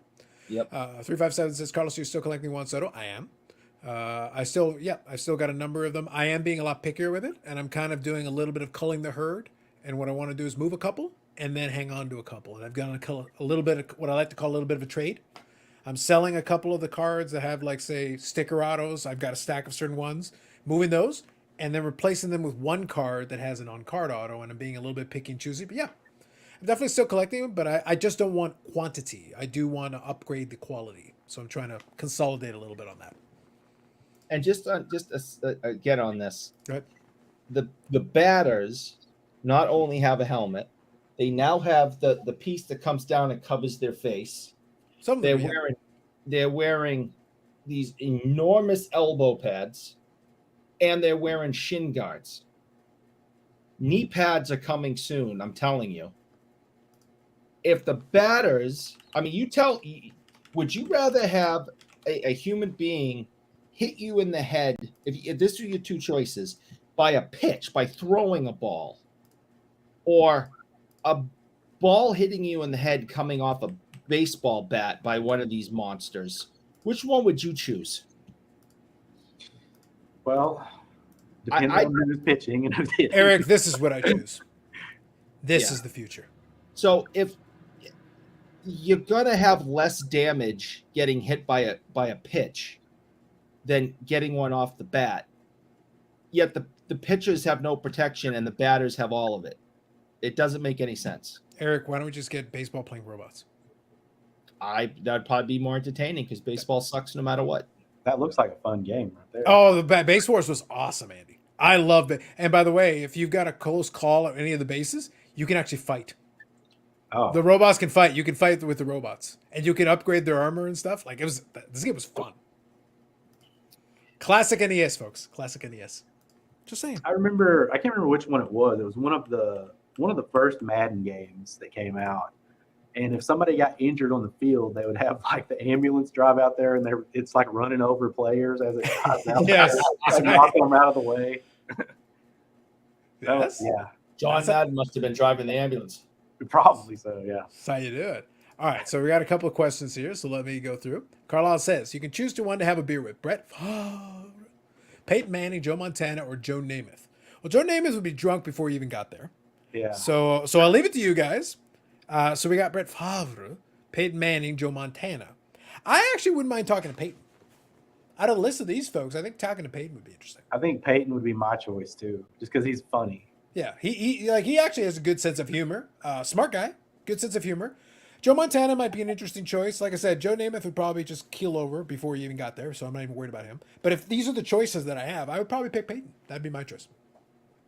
I'm going with Broadway Joe, and I would not ask him one single football question. That's great. I don't think you'd be able to ask him any question to be on the floor. And Or he'd want to kiss you. he He has might be into that. he might want to kiss me. Yeah. If he drinks enough, there's precedence for this. Is what I'm He's trying to been say. sober for a long time. Hopefully, maybe Well, you're gonna have a beer with him, so he won't be sober by the time this conversation maybe we'll just have happens. a Pepsi. But I would be asking him questions about his life, not his football career. I'd be asking him tons of questions about his time in business with Derek Sanderson of the Bruins, and the debauchery that went on with those two guys owning bars together back in the 70s. See, bringing up the drinking, you're saying like, oh yeah, hey, tell us about the debauchery when you guys own bars. Man, I remember when I would be the stories that Joe Namath and Derek Sanderson could tell. Nobody else on this planet could tell stories like those two over the stuff they pulled in the 70s. are still legally sealed. Yeah. they could tell them, but they can't. If they tried the stuff they did now with social media and cameras in everybody's pockets, they'd be in prison for life. I swear. There you go. So Paul here was saying between the Rogers and Favre, thinks the conversation with Rogers would be more interesting. Agree, Paul Rogers would be interesting. So here's the thing. I understand where you guys are coming from with this. I do think that Rogers is a smart guy, but I've listened to enough of his takes to know that he would be more frustrating talking to than interesting. There is different formats of someone who would call themselves an intellectual, and if you're a person who would call yourself an intellectual, you're a pain in the ass to deal with. I'm just saying I know. You're obnoxious. Yeah. Like it would just be now maybe you guys would enjoy it. To me, it would be an exercise in frustration. It would just be an exercise in frustration. Like, nah, man. You know what? I'll talk to Brett Favre about welfare fraud and Wrangler jeans. I'll choose that. Thank you. We're good. Red Sox pitcher tonight took a line drive off the face. Yes, Oh God! See, Clemente broke Bob Gibson's leg with a line drive. Gibson pitched 3 more batters before the leg gave in. Sounds about right, Bob Gibson. The only correct answer is Gardner Minshew. There you go. Paul says, I'd take Namath all day on that. Yes, because you get to drink his beer after he keels over. Look, I know what y'all are doing. Y'all are lying to me. Oh, yeah, I want to talk to Joe Namath. Joe Namath is already on the ground. You didn't even get there yet. He's already on the ground. Now, if you want to drink his beer, you guys are like when I went with my buddy in university drinking, and by that I mean he was such a lightweight. He would almost be hammered after one beer, and I'd order a pitcher, and we'd split the pitcher. AKA, I get to drink a pitcher, and he has to nurse the one beer. Great deal for me. Not so great for them. We had this place that we would go to in college, and I can't remember. Maybe it was like Friday night or Saturday night, whatever, but they would have like dime beer. So you'd have like 2 or 3 hours where you could buy, you could try to drink as many as you could because it was just a dime a piece. Mm-hmm. But they would get you drunk, and then, you start making really bad decisions. And before you know it, you have like $100 tab at the end of the night. Yep. Because you're buying all kinds of people's stuff, and, you're just being an idiot. Yeah. Well, the play back then was the pitchers were relatively cheap, but you'd go and you'd bring a group of friends, and everybody would buy a pitcher. Mhm. If everybody's buying a pitcher, there's more than enough. Some people are going to drink more, some people are going to drink less. It evens out. Everybody's in for about the same amount, but over the course of the night, it evens out because there's more than enough to go around at that point. Had $5 mixers and pitchers on Friday nights at one bar. I'm sure nothing bad could have come from that. Nothing. Good mixers too, not just trash. By no means good liquor, but you had options. There you go, Paul. Blue Jay jersey. Candelaria. Look at you. Look at you going for old school references. John Candelaria never wore this uniform. Sorry, buddy. This is their retro reattempt. This is basically they took the font from the old jersey and then updated the blue to be the different one. So this is when they did one of their revamps of the jersey uniform. They did it too many times though. They kept trying to switch back and forth between like, all right, we want to come up with a new idea. All right, let's go kind of old school ish. They're like, all right, you do you, my man, you do you. I don't even know who John Candelaria is. Never heard of him. He was one of the. I'm pretty sure he was one of the pitchers. I want to say in the '80s. Might have been. Yeah, the he 80s. started off, I think, with the Pirates, like in the 70s. He was a lefty. He kind of had a cool stash back then. Yeah, I'm just trying to remember here. See if I can go back. He was Toronto 1990. He only played for the one season. Yeah. Yeah. Did he play with the Cardinals some too? He played Pittsburgh, California Angels, Mets, Yankees, Montreal, Minnesota, Toronto for 0-3 record. That was great. The Dodgers and Pittsburgh again. Oh, so he played for everyone except the Cardinals. It sounds like. Basically. Yeah. But he did. But he was on the '79 World Series team, so he's got that going for him. Yeah, he's with the Pirates. Yeah. There you go. And he was a one-time All-Star, and he did win an ERA title. So not a total loss. Something. It's all right. It's not too bad. But yeah, I don't know. I think with some of these athletes, it's fun choosing that combination. But the point of that was funny is that discussion all started from the idea that different eras and which people you gravitate more towards. Yeah. I will still enjoy watching my current team, but I will never be as attached as the ones from that. So I can just enjoy it. I'll watch the current team, and it's like, okay, cool, that's great. But I'm not as life or death over it as I was then, where I was like, oh my god, I'm fixated on everything that's going on. Yeah, my favorite era of basketball, just for me personally, was those early Thunder years. Mhm. And then my second favorite would be the 90s Bulls. So Okay. I would even put the 90s Bulls over like the current Thunder as far as like my fandom goes, because I just remember watching all those games on WGN and stuff as a kid, and Michael Jordan. I mean, what a great time to be a kid, right? Mhm. Mm. Now I've asked this question before, but I'll pose it to you, Andy. What was your favorite year card-wise? Favorite year. So this could be like year where you had favorite cards, favorite products. What was your favorite year to collect? I would probably, just out of the pureness of collecting, I would probably say one of those early years for me. So probably like 87. Unfortunately for me, like the years where I really got into collecting heavy as a kid was like 88, 89, 90. Yeah. Like just the absolute mecca of the junk wax era. See, the problem is you said 87, so we're back to 87 Topps baseball. Like, don't lie to me. The wood grain borders are seeped into your brain. You can't escape them. Yeah. So, I mean, like as a kid, I opened tons of like 90 Donruss, 90 Tops. Mm-hmm. And back then nobody cared about the prices. I mean, at least as a kid, we didn't care about the prices of the cards. We were just trying to, get our favorite players and stuff. And we'd play games with the cards and all kinds of stuff. So, Mm-hmm. I mean, it's hard to replicate that kind of fun as an adult collecting, but It's true.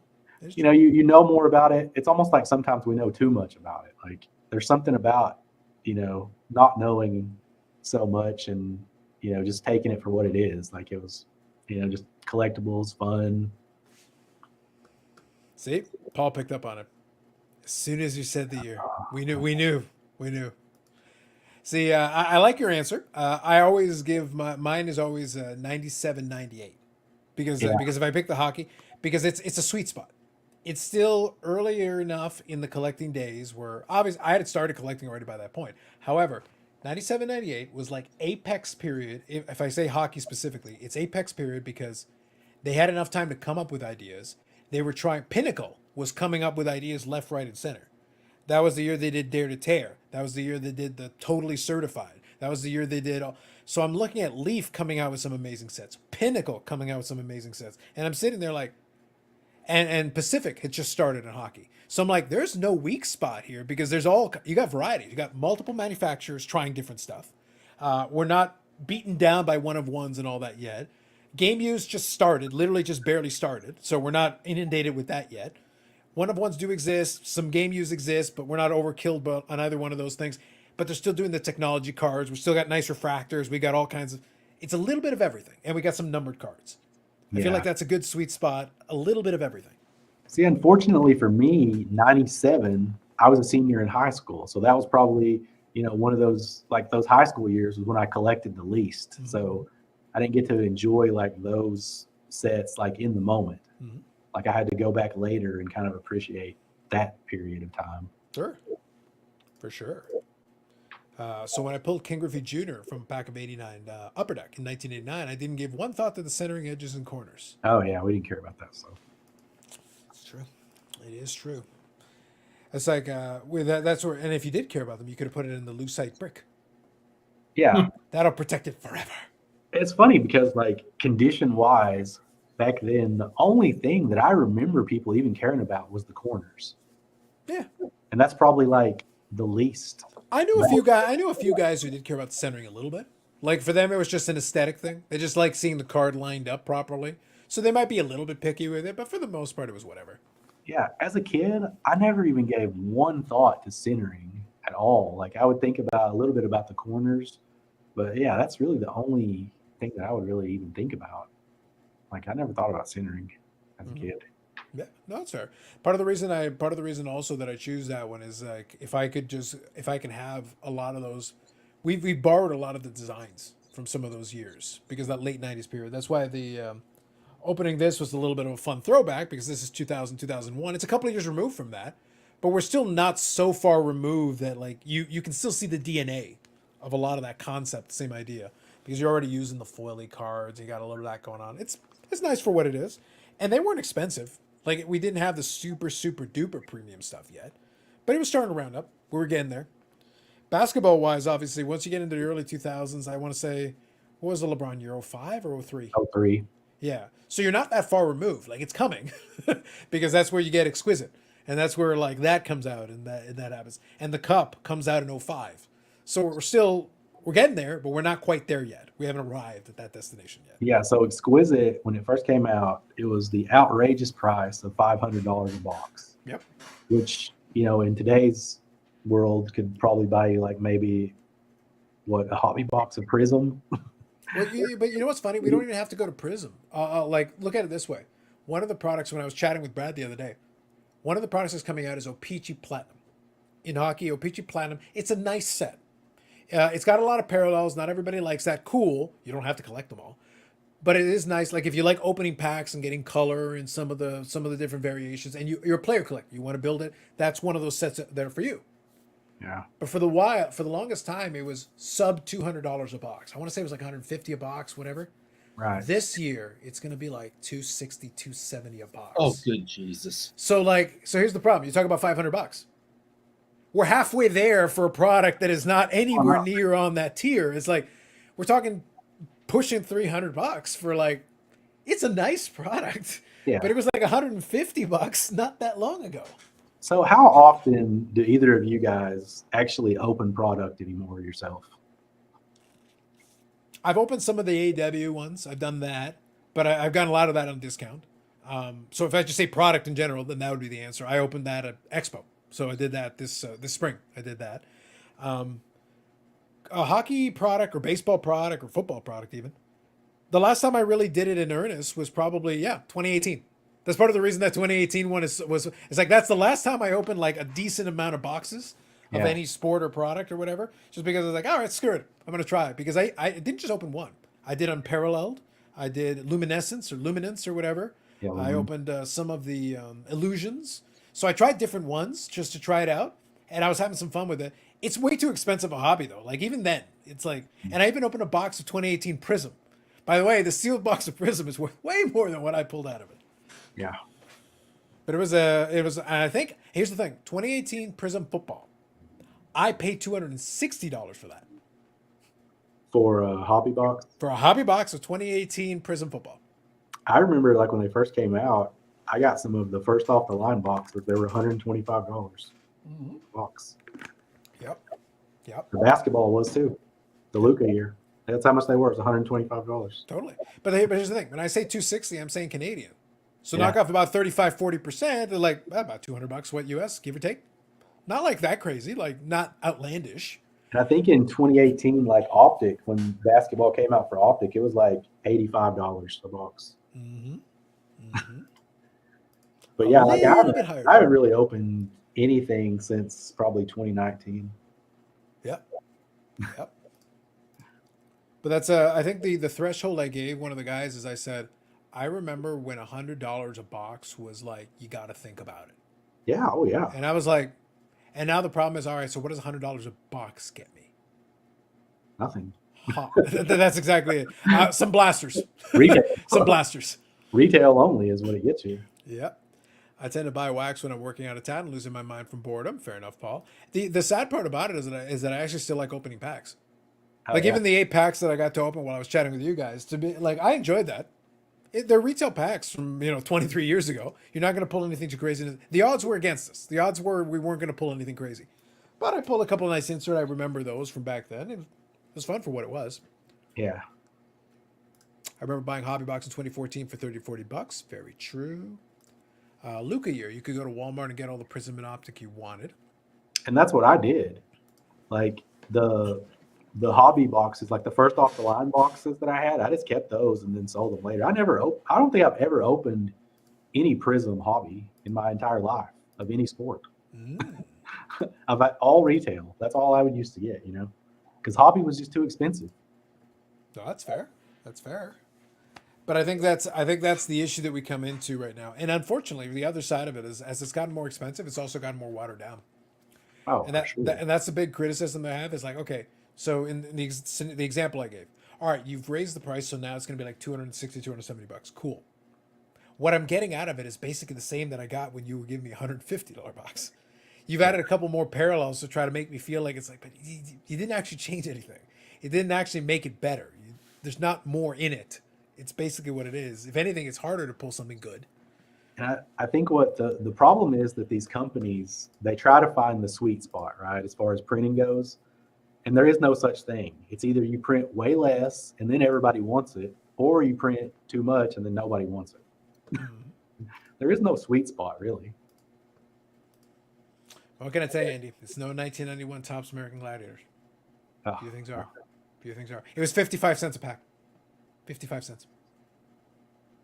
Yeah, I think in 87 was that were packs 50 cents then, or were they less? I think it was 35. I want to say it was 35 cents. Yeah, I could be mistaken. I can double check, but I think it was 35 cents or close. You say 87 Tops? Just pick an 87 product. Oh, we know which one we have. It could be Dawn Rust or Fleer. Yeah, I think though one thing Topps did is they actually put it on the front of the box. 40 cents for Topps. 40 cents, yeah. See? Yeah, so pretty close. Yeah, right in between. So 40 cents for that. Let me see what Dawn Rust looks like. See if I can find it. Just using the Google machine here. Yeah, I'll promise with 87, Dawn Rust doesn't put it on the box, or at least not on the front of the box. Just looking at it right now. It seems like they were roughly the same price, but I think Fleer was like a little bit more that year. Could be. I don't remember what was Score in the same price point around that in '88. Yeah, they were all about the same. Yeah, they were. So and then Upper Deck, they came in and blew the waters out by $1 a pack. Outrageous. That's crazy. It was worth it. But that's why it was kind of fun for me though when we go back and people who weren't around at the time they bring up like the price of stuff or whatever, and also they talk about when the hobby boom ended, the last one, and how things went crazy and everything, and dropped that, which is true. Companies went out of business by the time we got into the 90s. However, I'm going to remind, in the junk wax era and all that, which is true, but I'm like 1993 Finest people didn't mind. People were paying good money for those ones, and those refractors are still hold some value today. And it was right in the middle of the junk wax era. So isn't it funny that when the product is produced at a level that's the market can bear, and people like the product, then it still holds value even years later. People will still pay something for those refractors because they were the OG refractors. People actually liked those, so there was still some value to them, even though they were in the middle of the junk wax era and the overprinting everywhere. Quality still rose to the top if people liked it. That's how it works. Yeah. Okay, let me scroll through here. Paul says, it's as if modern stuff and the crowd saw what went up and latched onto it way too little that they did. PSA 10 refractors, parallels, rookies, and sealed product. Yes. It's not just the price, it's way overprinted. Well, that's why I kind of question the overprinted. What is way overprinted? They're still not printing at the level they were. That's what's kind of fun. They're printing more than they were a few years ago, but not compared to the heyday of overprinting. How much more are they printing today compared to just 2018? There's no value in buying that junk today. That's what's going to be interesting. In the long run, is it overprinted? Yes. Compared to demand? Yes. But is it actually overprinted compared to the OG heyday of overprinting? No. We haven't even touched, we're not even touching a candle to the real overprinting. I think the problem though is like, you look at let's just say you look at 1988 where you have Score, Fleer, Donruss, and Topps for baseball. So maybe they printed 1 million or 2 million of each card, right? Yep. But there's only like 4 cards of the player. Where now, like, let's say they're printing 100,000 of each card, but the player has like 500 cards each year, Yeah. So that's a big problem. Well, that's like, look, that I joked on the Discord is that part of doing that collection of the Josh Rosen is inadvertently I'm kind of making fun of the guy with how cheap the cards are. However, by all accounts, the guy is a bust. From 2018 to now, right now, he is already 99% of the way out the door to being officially a bust. He's not in the Johnny Manziel, Jamarcus Russell category, but he's getting close. He's saddling up to the bar, and they're about to serve him, hanging out at the table. But here, let's play a little trivia game. Let's do a little fun. I'm gonna pull it up right now. I'll go to Eric's favorite website, Beckett. He owns the website. Of course, it's his favorite. We're going. All right, here's a question. When I do the search, I can search by players in the little checklist thing, and I can pull it. Josh Rosen from 2018 to now. How many cards did he have? Remember, within about a year or so, he was basically out of Arizona. He became basically a backup almost immediately. So really, he's only got 1 year where they're trying to put him in every product. And then steadily he declines. He goes to Miami. He goes to these other ones. And then he becomes a backup. He becomes a third. He's on a practice squad. Like he took all the steps on his way basically out the league. How many cards between 2018 and parallels and everything? Everything. What's the full checklist of Josh Rosen cards in existence from 2018 to right now?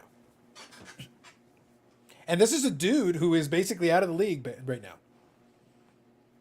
1,500. All right. Eric, how many cards? 350. 2,910 total cards. Oh. He has 1,076 memorabilia cards, 35 rookie cards, 1,240 autograph cards. Oh, good God. You could do a huge collection of 1,240 just autographs. Not a rare autograph to get, obviously. Nope. Out of the 25 cards that I have, I think 23 or 24 of them are autographs. I got lots of them. That's why, I'm not a big collector of autographed cards, because in my mind, every year going forward that the player signs, the autographed cards go down in value in my mind, because, the card that it's on may be a parallel, but his autograph's the same. Mm-hmm. And most of these guys, they're going to be signing for 20, 30 years after they retire, too. Yeah, totally. Yeah. So how many autographs of these guys are going to be out there?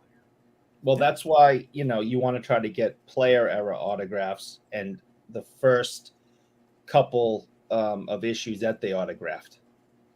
And, they're not going to be on sticker. They're not going to be possibly as overprinted. And, you can get that first run from the 90s or whatever, during their playing day. And, that's the stuff I try to grab when I pick a player and try to get an autograph card. I don't particularly want one from 2012 23. I want one from playing days and one of their first autograph issues. An on card. Yep. Yeah. And you can get them super cheap. Try like Cam Neely, for example. I have his first autograph insert. His autograph is actually he spells out his whole name, right? The way he did back then. I got it for like $15. If you tried to get something out of the cup today with what he considers his autograph, which is really just it's ridiculous. You got to pay a couple of $100. So Eric, I feel like what you should do, and part of it is also you can do like inscriptions or something that might make it more unique. If you're just getting autographs, because you do work at this card shop, you could do the autograph signing. And I feel like, Eric, there could be a whole collection for you of just getting autographs of the people that come in and have them all inscribe it with the exact same thing. First NBA three-pointer. And just have a whole collection of them. Everybody that comes in, I don't care, man, woman, child. Every single one of them signs with the inscription first NBA three-pointer. Yeah. That, I wish I started that a long time ago. That would, I think I'm a little late to the game if I do that. But what I have done, and this, is that man, women, or child, doesn't matter what sport you participated in, I have you sign a hockey puck. So I have all these Hall of Fame baseball players, wrestling greats, you name it, all signed on hockey pucks. No, I know. But I'm just saying, look, there's still time, Eric. You could have them sign first NBA three-pointer on a hockey puck. And just add to the confusion. Layers. And then when they do your estate, they're like, what the fuck was wrong with this guy? What happened here? What went wrong? They're going to do that anyway. That's what I'm saying. We could put an exclamation point on it at this point. Yeah. Carlisle here says, in 1980, I walked 4 miles. He didn't walk 500 miles. He should have walked 500 more. That's what he should have done. 8 miles back and forth. So I can get a stop and go football card. I got Cliff Branch. I'm still pissed. Hashtag justified. I agree. Fair enough, Jack. Every card show I go to, I'm drowning in showcase of 2019 and 2022 stabs. I struggle to find quality vintage and cool 90s stuff. Fair enough. Other issues, not too many cards, and none will reach the 89 Griffey, 86 Jordan, or 79 Gretzky nostalgia level because you don't know which ones to chase. Psh! Pish-tosh. We will all remember the name of Josh Rosen. All of us. Forever. Brian, ask me in 5 minutes who you collected. I won't remember his name. Was the first NBA three-pointer. Get on the bandwagon, Garrick. Come on. Okay. Brian here says, I have friends who would argue with me that they're all overprinting now, just like the junk wax era. Tell your friends to buy a calculator and learn math. I think they are overprinting, just in a different way. Yeah, but no, I get you. I just don't think the physical amount of cardboard is the same because we don't have as many printers. The key is, yes, the players have a million parallels. The problem is the sets are smaller. Yes, we've got more like in that time when you make 1 million cards per player or 2 million cards, or in some cases with 3 or 4 million per card. Yeah. We've got an 800 card base set. So if I do nothing, I do an 800 card base set or 792 of your tops. All right, 800 card base set times 4 million cards per. It's just one set, one brand, 1 year. I've got 2 billion cards. Yeah. That's a lot of physical cards. So like I said, like I say to Jess, but I say like to anybody who makes this argument, okay, no problem. I'm hearing out your argument. Tell you what, I want you to take a note. And if you need paper, go to the back, go to your closet right now and grab your 1991 Topps box and grab some cards and you can write on them. Because you probably have one right now. Go check under your chair. There's some 1991 Donruss hobby boxes right there. Because they needed to find places to put them because they still exist. And see, that's one of the problems too, is like each year when they print a ton of cards, it's not like the ones from the previous year just magically disappeared. They're all still out there too. So it's like every year you're just adding to the pile. There's a warehouse somewhere that is full of some of that early 90s wax. They're like, how will we ever get rid of it? Even the biggest bonfire we can make will only put a dent. A dent. Paul says, search 2022 Kenny Pickett autos the other day and had 1,800 results. Active listings, yeah. Wow. And the guy just started. Who's Cam Neely? Lord knows. Oh, good God. Talk to the dealers who can't move the 2023 Bowman boxes. That's because they're overpriced. It doesn't matter about you can't move 1991 Donruss at $1. If you made it $1 in 2023 Bowman boxes, I'll buy them. I'm in for $1. Yeah, I don't think I listen, Andy. For $91, I had my fill. I don't want that at $1. I'll take 2023 Bowman boxes for $1. $91 for $1, and that way I can open up my 500th All right, box you pay for shipping. without, You pay for without shipping. pulling an elite. Yeah. Yeah. So I get the general idea, but the biggest issue about not moving boxes, there is a price point where these boxes will move. The question is, how much are you asking for it? It's the analogy I gave with the O-Pee-Chee Platinum. Here's the thing. People actually like O-Pee-Chee Platinum around these parts. It's not that they don't like the product. Even with all the parallels, there are a lot of folks who really like that product. They're going to look at the price on this and go, I can't. I would totally buy a box of this or a couple of boxes of it at this price point, but you're asking me for more than 2 times what it was 2 years ago. I can't do it. So let me scroll through here. Yeah, that's all right. I'll leave it be then, Carla. But yeah, it's one of those things where with a lot of this stuff, we're looking at price point. The truth is this, and I laugh because I know, Andy, there's going to be somebody's going to make a video about it, and there's going to be this grand epiphany for them. It's like, and people will keep putting it in the comment section and everything. It's like, oh, a bunch of these cards will not be worth anything in the future. Yeah. A bunch of every card in existence from every era, there are a bunch of the cards that are not going to be worth anything in the future. Yeah. You did the video with Mike where you talked about the vintage. Yeah. Here's the thing. 52 tops Mickey Mantle is going to be worth something in 20 years. Yeah. Jackie Robinson's rookie is going to be worth something in 20 years. Go talk to me about a 52 tops common from the first series. Pick some rando that no one pays attention to and tell me how easily you can move it. If you offer it for $1, yes, you can. Well, I mean, I think the difference between the cards back then, though, compared to going forward is, and we kind of talked about this a little bit on that podcast too. And my whole theory on that is like the reason that all those cards are worth money now is because they weren't supposed to be. But now they're printing cards and telling people, oh, these are worth money now. So everybody takes care of them, you know, from the moment they're opened out of the pack. So they're all in perfect condition, essentially. And but Andy, that's been going on since 1990 during the first boom. Because when the boom hit, everyone started saying, oh, this stuff's valuable now.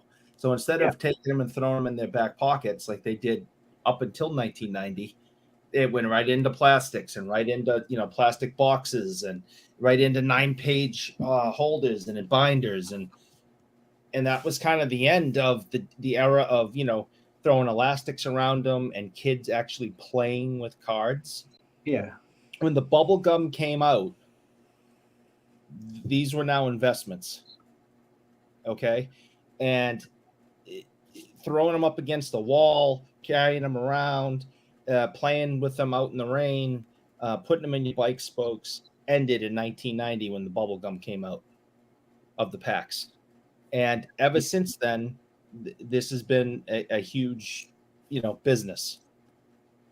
Yeah. And nothing is valuable from 1990 on because nothing has been destroyed, by the owners of the cards, like pre-1990. They've all been taken care of and put into, like Carlos said earlier, the big lucite screw downs in the day. And now it's mag holders and top loaders and penny sleeves. And, we make sure that they're stored in the right temperature. And man, yeah, it's totally different. And I mean, like, and I think that's part of the reason, like, why set collecting has lost a lot of its. I mean, there's a lot of reasons, but I think one of the biggest reasons is because it's just too easy to build a set now. Mm-hmm. No, for sure. So 2 things. Number one, Eric, listen, if at any time you need, you just say the word. I'll get Bob Jackson and I'll get Josh and a couple of people. We'll come on down and we'll bring flamethrowers and we'll just torch everything in that room and we'll make sure some of that shit gets destroyed. We will reduce the population. We will fix this. We can fix it as a people if we all work together. The stuff I collect already is low pop. But we can destroy it even more. I'm thinking negative pop. I'm thinking we pretend it never existed. Go to someone else's house and do that. Flames. It's like the bonfire of Bougie Eric's collection, sponsored by Crumble. Anyway, moving on. So the reason though I brought it up, Andy, is that as long as there are set collectors, There Yeah. will be a market for that. But I used 52 tops for a reason. I was being strategic because 52 tops is one of the most popular sets of the era. It has a lot of iconic cards in it. But if somebody doesn't want to do the set, but they still want to get the Willie Mays, they still want to Yeah. get the Eddie Matthews. So those ones are holding value because they're attractive to people in and of themselves. If they can afford it and they're interested in it, there's a market for it. Sure. That doesn't mean there's no market for the other ones, but the other ones are also not really short printed. I can get a lot of the commons and 52 tops. They're available. They're in abundance. Even a lot of the common T206s are available in abundance, and that's a much older set. But they made a lot of them. The point is they made plenty back then, so it's the demand side of the equation. Overprinting, and this is the point that I want to make, the overarching point. Overprinting is relative. When people talk about overprinting, they're thinking about one thing, but no, overprinting is relative to demand. If everybody on the face of the planet wants something, I can make 100 million of them, and it's short printed because 7 billion people want it. But if 10 people want it, I can make 11 and it's overprinted. As long as everybody can get one and they have access to it, 11 is too many. And 11 is not overprinting by most people's measure. But if only 10 people in the world want one and all 10 have one, there's one too many and nobody wants it. Well, and that's the whole Fanatics business model idea that they're coming in with. You know how they're going to 10x the hobby and everything. If you 10x the number of people that are in the hobby today, then yeah, like basically everything would be short printed at this point. You know, if you 10x it, where there's that many more people that are wanting this stuff, but as it stands now, there's way too much. Yeah. So, but that's the key, though. The reason why I mentioned it is because a lot of people compare it to the '90s overprinting. They printed too much for then. They printed too much to now. They printed too much for forever. Yeah. There's never going to be enough demand to make that work. That was the problem. The problem is they went well past the point that anybody could ever absorb the content. There just was too much.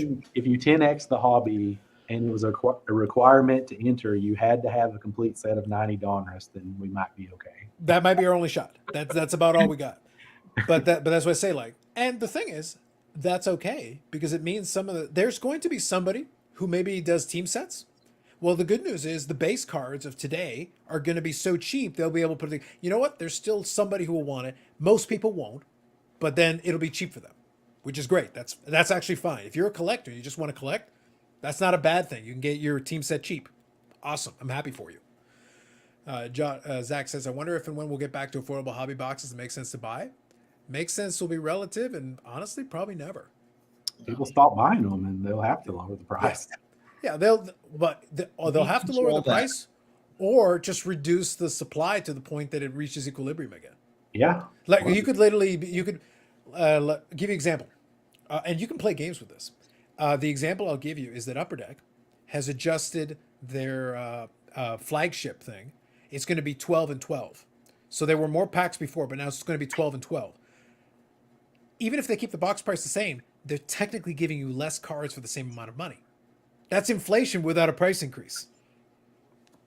Yeah. It's the same. It's just another way of doing it, right? Okay, if it's $100 a box, okay, here it's $100 a box. Okay, cool, awesome. Before you got 36 packs, 10 cards per pack. I'm just using a number. All right, cool. All right, it's a $100 box. Okay, great. Now you get 20 packs. Wait, so I'm getting less cards? Yeah, but it's $100. It's technically more, but it's the same price. It's $100. Oh, we'll make it $80, but I'll give you 15 packs. Is that okay? That's the thing that the card companies, I don't know if they just I don't know if they can grasp this or not, but it's like, if you're going to charge somebody $500 for a box, it better be something that's special or exclusive. Mm-hmm. Like, it can't be $500 a box and everybody on the planet can have one also. Like, you print that many of them. Mm-hmm. Like, it can't be both of those things. It has to be one or the other. Mm-hmm. Very true. Rock Lake says it's great going through old SCD issues. Full page ads from 88 $88 buy now before supplies run out. I know, it's true. I don't think they've run out yet. We're still waiting. Set collecting died when they started selling factory seal complete sets. It hurt it because it kind of defeated the point. You could just buy it one shot. Zach here says, I'm willing to sacrifice Eric's collector who makes the cards more rare. That's what I'm saying. Paul says, I'm willing to sacrifice Eric if it makes everything worth more. Well, let's take it to a logical extreme. I hate this show. I hate everyone in the chat. I just don't know why I do this to myself.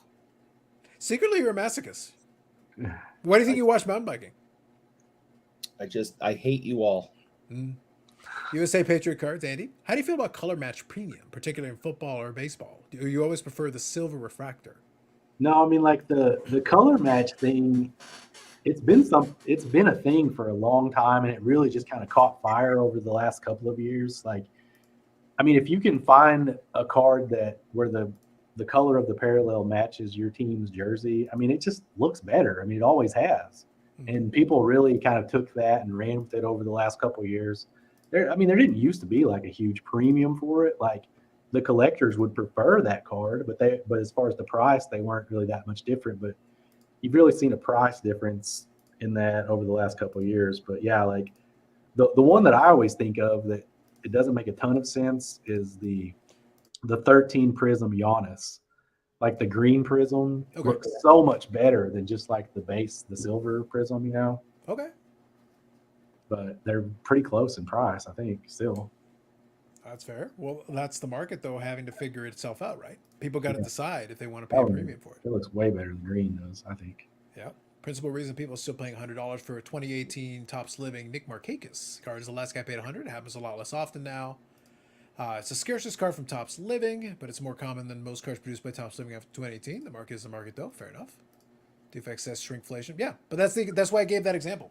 I'm saying if we restore the prices to what they were before, but they give you less cards per pack and less packs per box, is that okay? But they restored the prices, right? You can play tricks. And if you're the manufacturer and you're really smart, you can be like, oh, you guys think it's too expensive? Okay, we'll bring the price down. And we'll do what I just said. Oh, and by the way, we'll also reduce the supply so that you guys actually have a hard time getting it. And then the secondary market creeps up on it. Oh, well, we sold out of it so fast. We got to print some more, right? You can play games with the supply and the production. You can't do it fast enough to really respond to the market in real time. But you could always switch to print on demand. Because then it's print on demand. Hey, we only produce the amount you guys asked for. The green titanium is also a beautiful color match. There you go. Fair enough. I think Neo has one of those. I think so, yeah. But so Andy, to your point, like when we talk about the print on demand, that's what happened with the what's it called? The stupid what was the art one? The Project 2020. Project 2020. Thank you. Yeah. That's what happened with the Griffey. Everybody got greedy. Everybody and their brother bought 20 of them, and then they say exactly. But here's the thing. Though, you cannot argue it was overprinted, even though it was, because all they did was print the demand. People actually had to order them. They would have printed less if people had ordered less. So even if you're sitting on 100 of them, that's your problem. That card right there was a sign of things to come. Yeah. Because that was the moment right there where you first saw everybody buying something, not because they wanted it, but because they were hoping they could sell it for more to the next guy.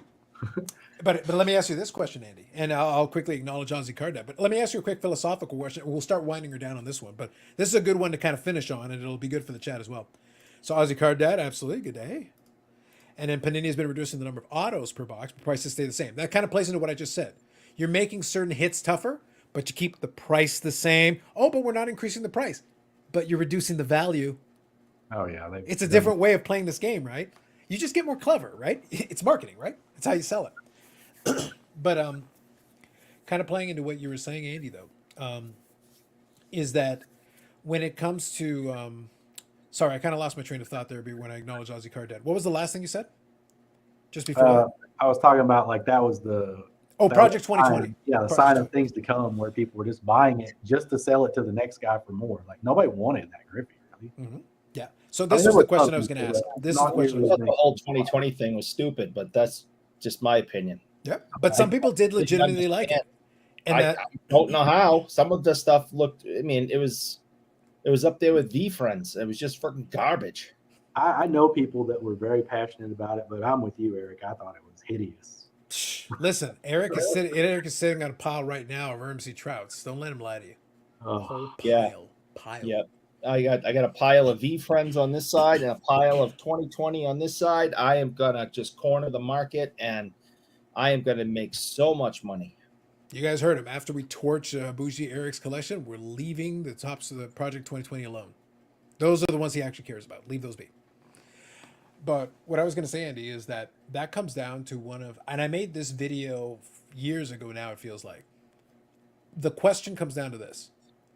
When we talk about demand, because we mention it all the time, supply, demand, we talk about it. But here's the thing.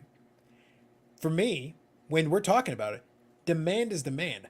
I don't care why you want it. If I'm the manufacturer, you said you wanted it, we made it. You said you wanted 100, we made 100. We gave you what you wanted. Oh, but that's not like real demand. It's like, dude, just because you thought you were going to flip it, you still bought it.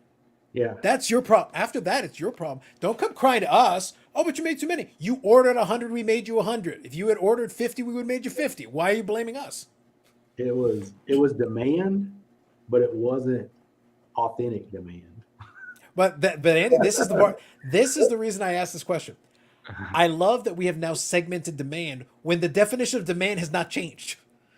All we're doing is giving the rationale. We're saying, oh, you're greedy, so you're trying to flip it. So that's the demand. It's like, dude, when I'm counting the transaction, if Andy is super greedy, he goes on eBay and he sees an Ermsey trout for $100. He knows he can still sell it to somebody for $200, but he bought it for $100. Andy doesn't want it. Andy knows he's going to give it to this other guy and sell it for $200, but the sale still counts. We don't discount the sale because you're going to flip it. The sale still counts, and then the next sale will also count. Yeah, it was just like that card right there. It was just so interesting because this thing was like, this Project 2020 was going, like, it started off slow, and then it started to really gain this momentum. And then all of a sudden, just when that card came out, everybody and their dog decided, yeah, we're going to order like 10 to 20 of these. And the print run was, what was it, over 100,000 on just that card? I want to say it was like 90 or 100,000, something like that. Ugh. Yeah. It was somewhere in that neighborhood. Did you buy any? I grabbed a handful of certain ones for the artists that I actually thought did a good job, but I never had any weird delusions of grandeur that it was going to be this thing. I was like, yeah, I'll take a couple at the price point that Topps has it at. But did you buy that Griffey though? Oh, I bought it after the fact, after market, after the price dropped like a stone because I thought it was hilarious. Yes. Okay. I bought it on the secondary market, so to speak. So Yeah. I have one Project 2020 card that that I paid a huge amount of money for.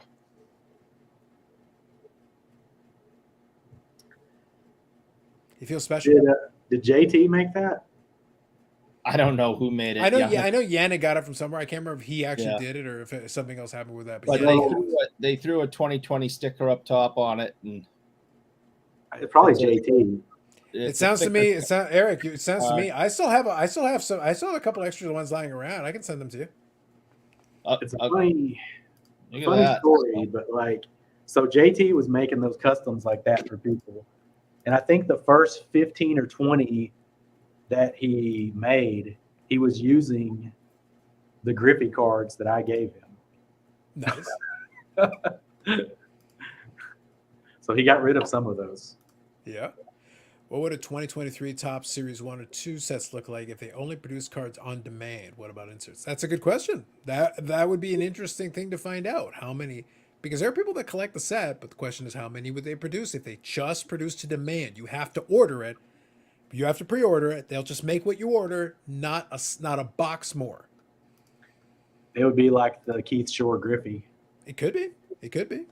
But the argument is that they print Topps Series 1 and 2 to the moon now.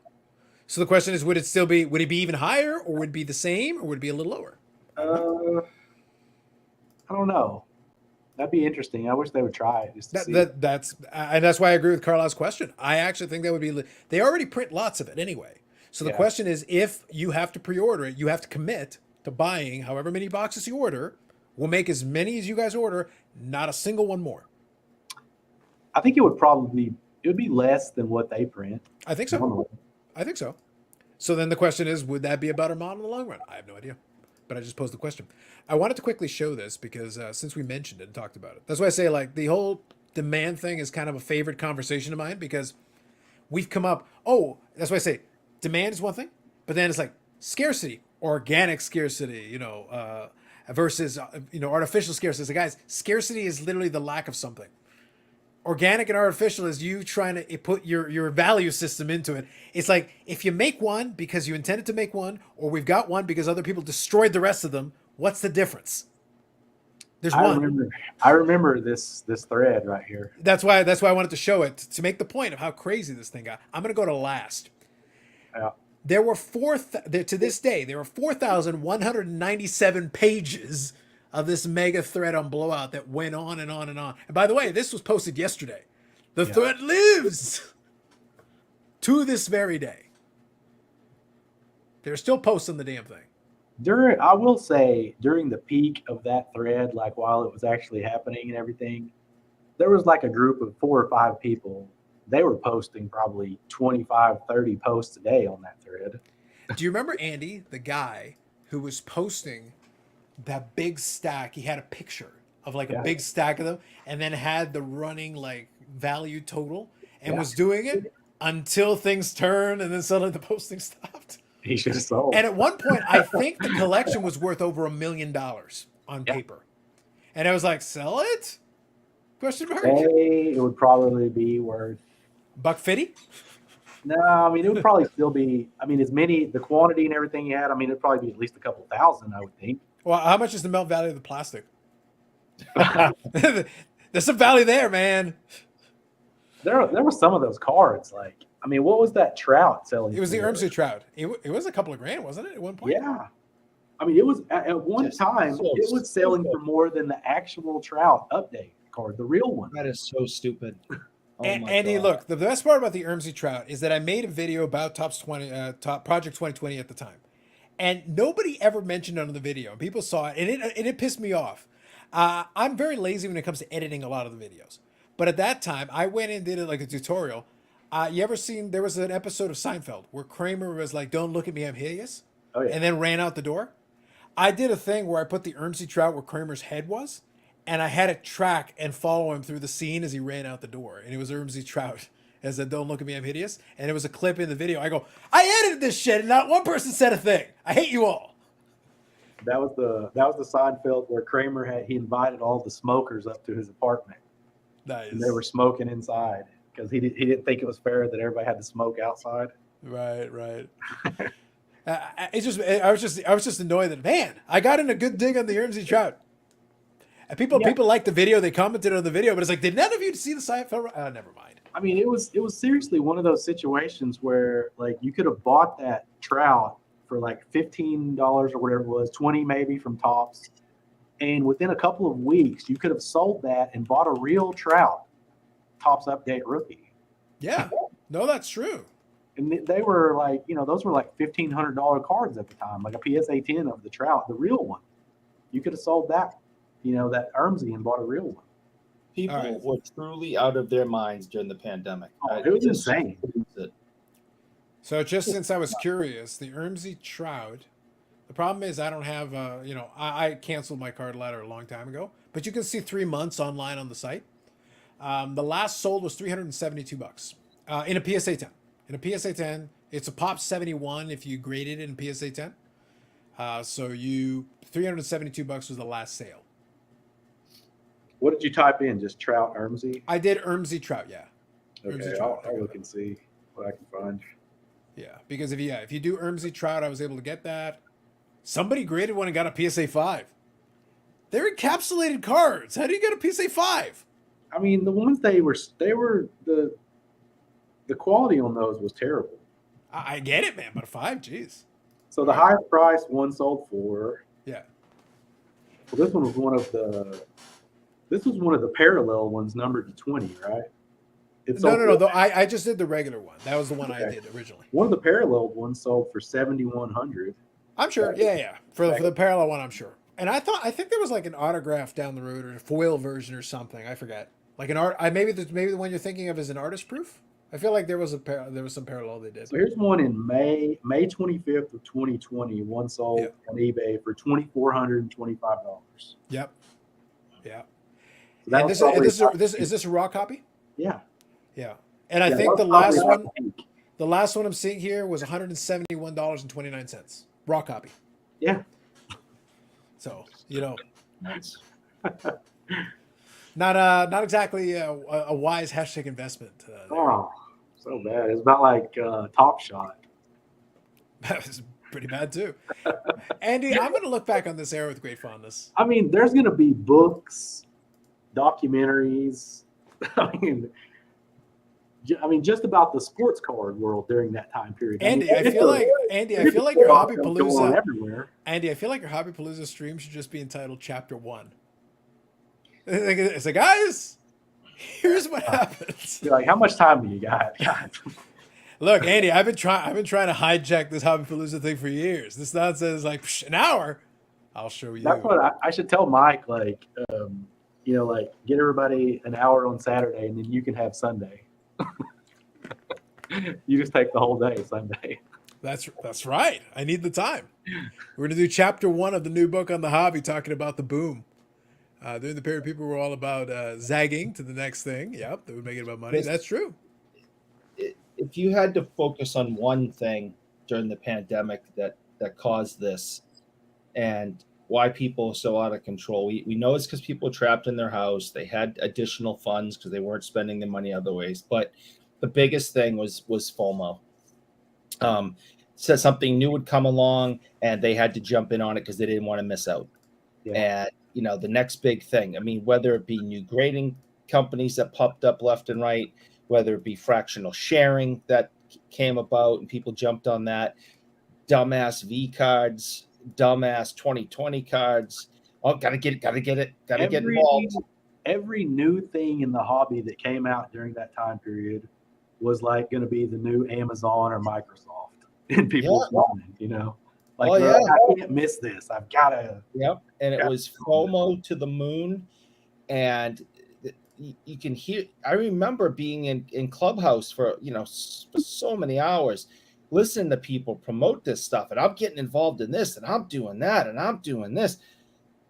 I talked to those people today, and they're all just like, yeah, I don't know what I was thinking. I mean, after a while, I think it probably had a lot to do with boredom, being stuck inside. But after a while, you could start justifying some of the stuff in your head. You're like, maybe they're onto something here. Andy, like I'm not even joking, man. Listen. Directors out there, not the shitty one from behind the card. He sucks. No, like good directors who actually could do a good movie. If there is a documentary, and I want in on this shit. I want in. I want to consult. I want to be in it. I want to make some pointed jokes. I want to make fun of coasters. I mean, go on. The point is that I want in on this because, look, I'm a guy. I'm a homebody. That whole crap, I loved it. I was great. It's like, oh yeah, I don't gotta go to office. Damn. Oh yeah, I'm gonna miss the human interaction. Fuck y'all. So I was in my glory. It was, to me, is the golden era.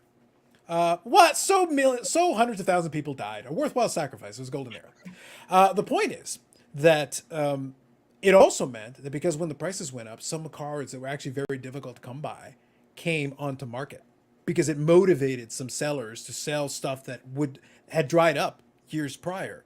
So honestly, I was able to get a lot of stuff. So in all seriousness, I was able to get a lot of stuff that I had been tracking and tracing in eBay saved searches for a decade before that, and nothing. And all of a sudden, boom, there it is. Boom, there it is.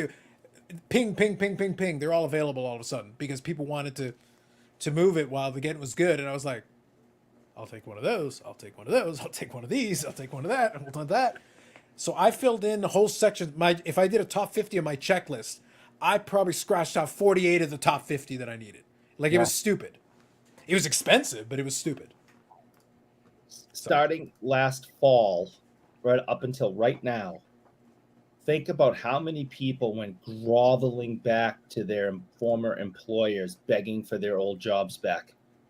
Because they quit their job and walked out, and I'm gonna make millions on sports cards and Pokemans and Magic cards and fractional sharing and V friends. And I don't need your stupid job, go screw.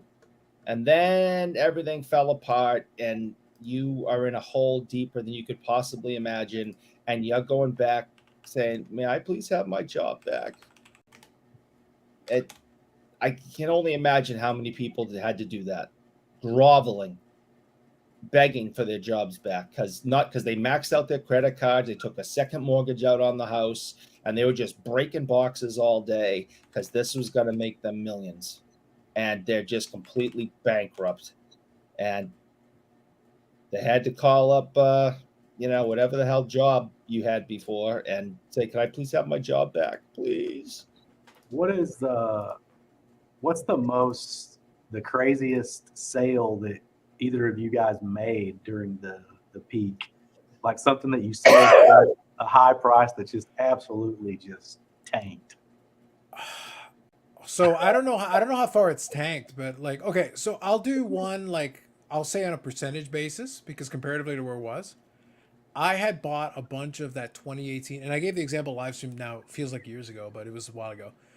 I had bought a bunch of that 2018 Chrome UFC, and I had opened boxes of it and everything. Yeah. And the thing is, I thought about doing the refractor set. I wanted to do it. And I had grabbed, so I'd opened boxes and had a bunch from that. And I had opened and I had gone to ComC to grab some singles to start trying to fill it out. And at one point on ComC, and I remember I had pulled it up at the time, I had bought the Conor McGregor refractor from that set from ComC, and I paid like 80 cents. And I had it shipped to me. And then the craziness happened and it all went off. And I started to, and I was scanning through some stuff, and I don't know what made me look at it. And I looked it up and I was curious, and I was like, wait, you want how much for the Conor McGregor? And I was like, I literally paid 80 cents. And I'm sitting there like, all right, out of the binder page you go. You're going onto the eBay. And that's why I'm saying on a percentage basis, not like on raw dollars. But I sold it for like 50 or 60 bucks. 80 cents is like literally, and there were dozens of them on ComC. You could have bought a bunch under $1, but they were selling easy 40, 50, 60 bucks. And I was like, okay, then I kind of wish I had a couple extra copies, but I'll take it. Like, from 80 cents to 50 or 60 bucks. I was like, cool, man. Sounds good. But on a percentage basis, that was probably one of the biggest. But there were a bunch that doubled and tripled. Like ones that were a couple $100 and became $500 or $600. Look, even Juan Soto. We talked about the Juan Soto. I had bought a bunch before the boom picked up, had some of the cards graded, and I paid, what was it? For the Chrome Juan Soto, I paid less than 15 bucks. Got it graded, got the PSA 10. With the grading and everything, I was maybe 40 bucks into it ish, give or take. I sold it for 500.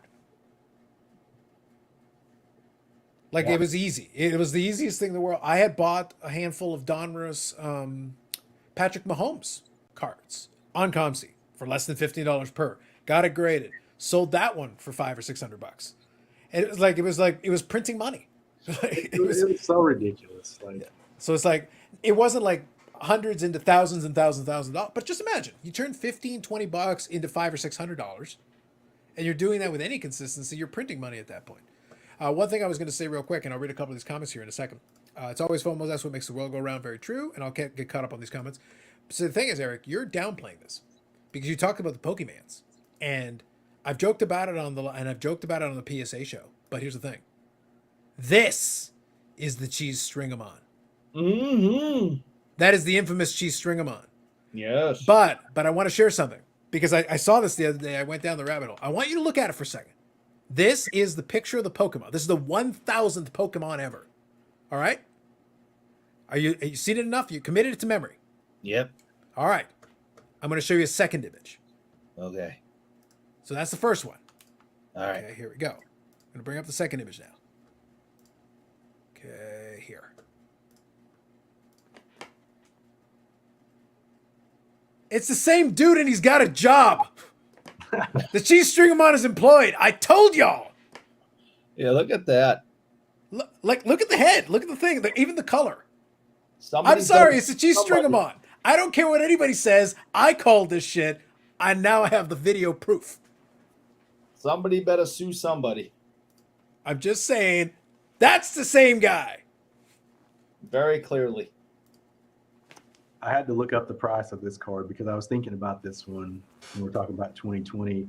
So the 2019 Prism Silver LeBron James, that was like his first Prism with the Lakers, right? Yes, yes. So I had a PSA 10 of that card, and I think I sold it for, I think it was like $1,500 in 2020. Okay. And I just looked up the latest sale on that card was $62. Yep. And Okay, question. The the right highest end of sale of all the time was like 2,400. I know it hasn't. I know it hasn't gone down to the same degree, but I have a question for you. What? Since you've got the app there, how much is the LeBron James star rookie, the upper deck, the base upper deck rookie? Okay. I'm curious because I actually talked about that one before the boom like took it really high. I remember that one was, I feel like it was comfortably under $200 for a while there. Oh Went yeah. exploded during the boom, and I'm curious what it came back to. So let's see. That's the exclusives. Yep. Looking forward to the documentary on Zion Super Collectors. That's gonna be a good one, man. Yep. It's all about the Benjamins. True story. As a basketball collector, I often think of the guys who paid $100 for Prism-based Zion. Yes. Good Yes, for yes. them. Yeah. Going to Dallas Card Show here. There were guys, whole showcase full of great Zions. It's mind blowing. Those only 2-3 years ago. True. Mm-hmm. R.I.P. Gary V. He'll come back. He always does. If we all listen to Daps, man, true. Mm. I purchased a case of semi ridges a year before the pandemic. 2,000 for about $100. I was selling 50 packs for $30 each. Nice. Supplies were in short supply, literally, for a while there. God. So there was certainly money. Look, the people who bought supplies made some money. Yep. It was wise. Do It worked out. you know the card number on that? Because there's so many upper deck LeBrons. Different. It was just the flagship upper deck. I'll double check, but it was just the flagship Yeah. upper deck. I want to say 2003 upper deck, LeBron James. See if I can find it. Is it that number 301? Yeah, I'm just it literally was called like Star Factor or whatever because it was the flagship base. See if I can find a picture. Is it this one? No, it's not that one. Because I know they did a LeBron set, and that's not the one I'm talking about. I'm definitely talking about the Star Factor. Oh, here we go, maybe? Yes, 301. 2003 Upper Deck base 301. Thank you very much, Aussie Code Dad. You are correct. So just for reference, we're talking Are you about... wanting to know just the raw price? Yeah, because I saw that was one that definitely went crazy and did like a big increase there as the buildup went, and then I don't think it came back all the way down to where it was, but it'd be It's like interesting. about $100. Yeah. maybe. So it was like in that neighborhood right before the big buildup, and then went crazy, and then it came kind of back down. So this is their guy. It's the LeBron doing a layup here. Cleveland Yeah. Cavaliers star rookie. So that's the one. But yeah, I remember at its apex, it went absolutely crazy there for a bit, because then people were getting them graded, and the PSA 10 went like super high, but you could have bought them cheap, pretty cheap, relatively. At the speaking. peak, it looks like the PSA 10 was like 8,500. Yeah. Now just imagine you buy it for like maybe $100. You could buy 5 copies, pick the best couple of copies, get them graded, Yeah. and you could sell them for $8,500 a piece. 85x. I mean, it's so crazy. But that was this era. That's why I say, Andy, like, I want to be there for that documentary. That's the one I want to be around for. It's like, all right, I got a couple of things to say about this one. And we can talk about any chapter y'all want. There's plenty to talk about. The LeBron James, like the refractor, the Topps Chrome refractor. Yes. So the PSA 10 of that one at the peak was like 260,000. Mm-hmm. And let's see what the latest is. It's about 21,000 now. Eric, I don't think your $260,000 investment is working out. Damn. You might have to sell the other kidney. Just throwing it up.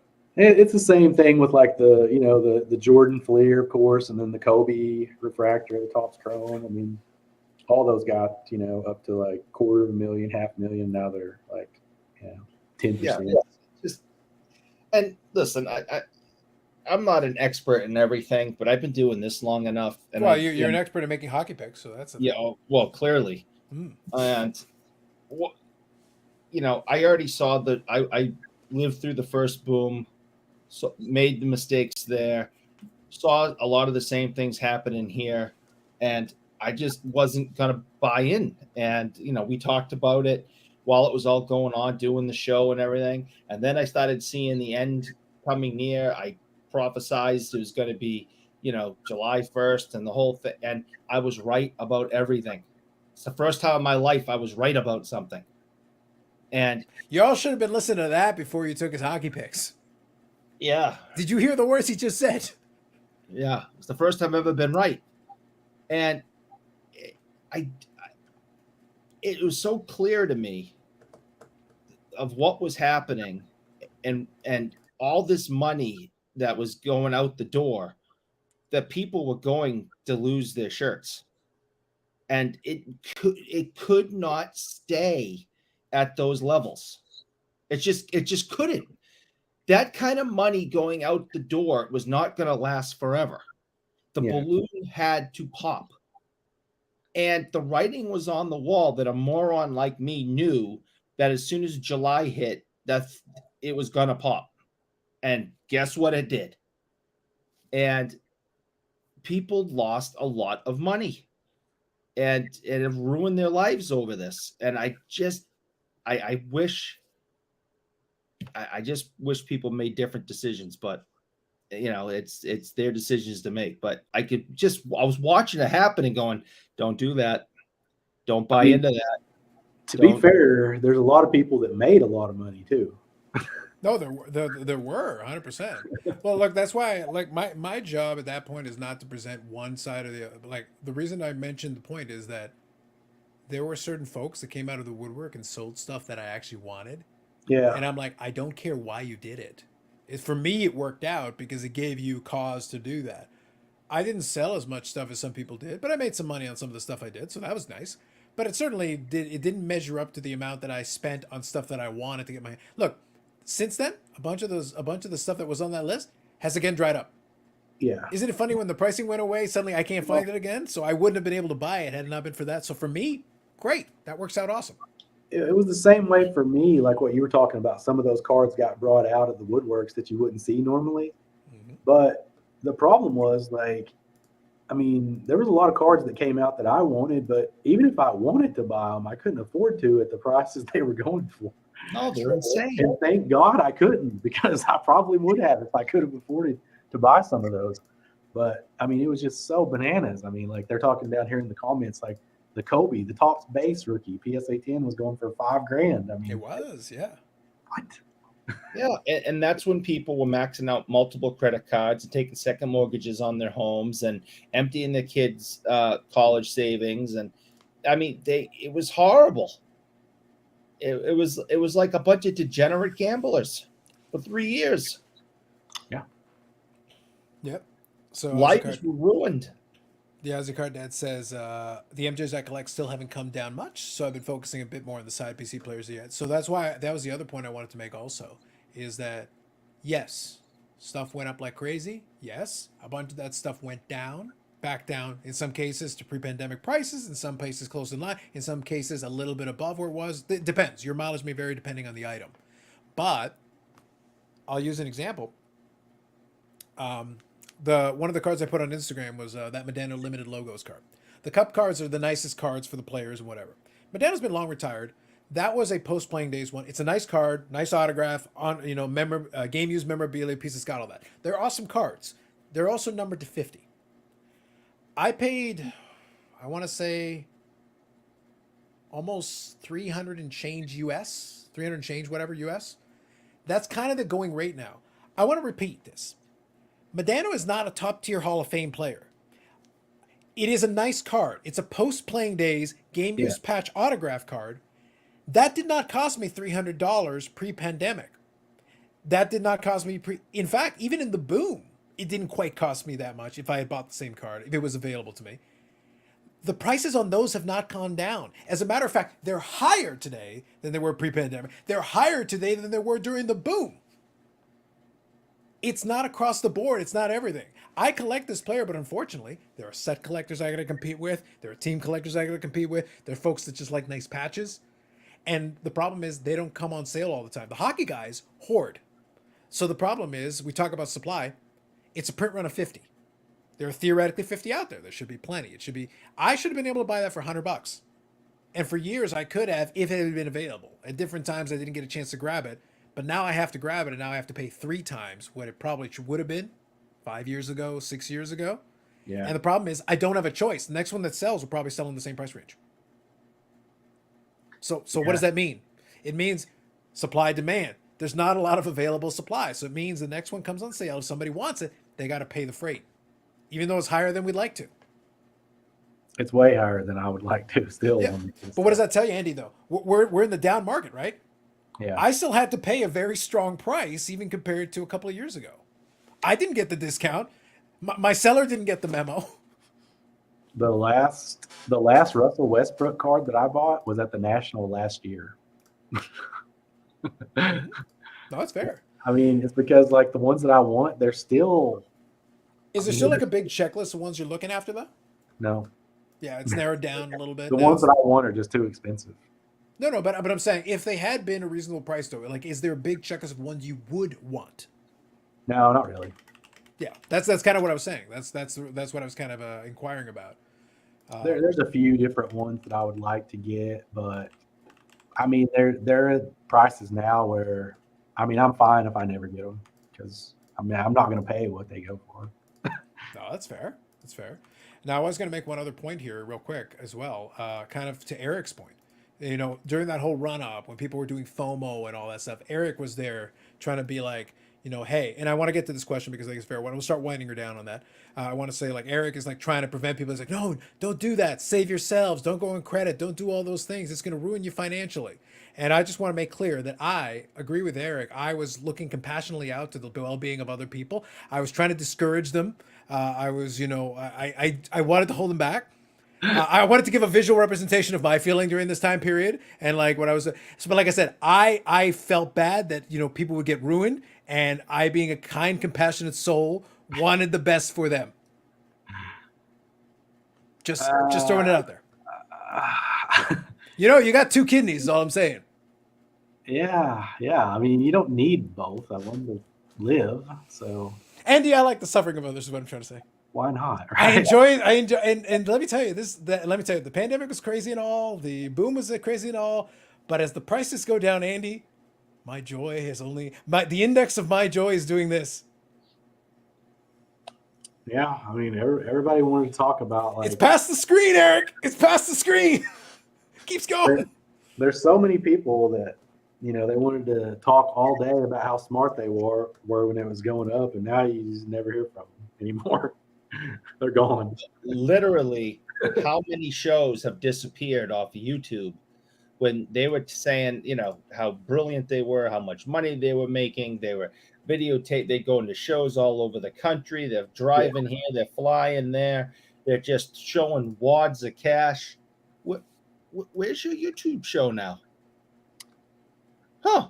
The ones that are still around are the ones that have learned how to make money on content and other things. Mm-hmm. Yes. Because, yeah, they're not making, like, there's a lot of these guys, like, there's no way that they are making any kind of living by selling cards. No, they crawled back to their employers going, can I have my job back, please?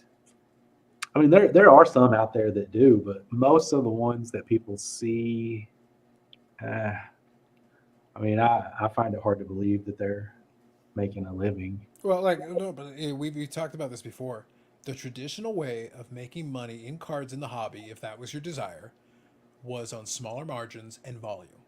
Yeah. You cannot go from show to show with your Pelican case and have enough cards sitting in that Pelican case with an environment that is tougher to get margin on. You do not have enough cards in that Pelican case, even if you sold out your little Pelican case every single show you go to. Buy, sell. You can't empty out the Pelican case enough times to make with the margins as they are, to make the volume. Yeah.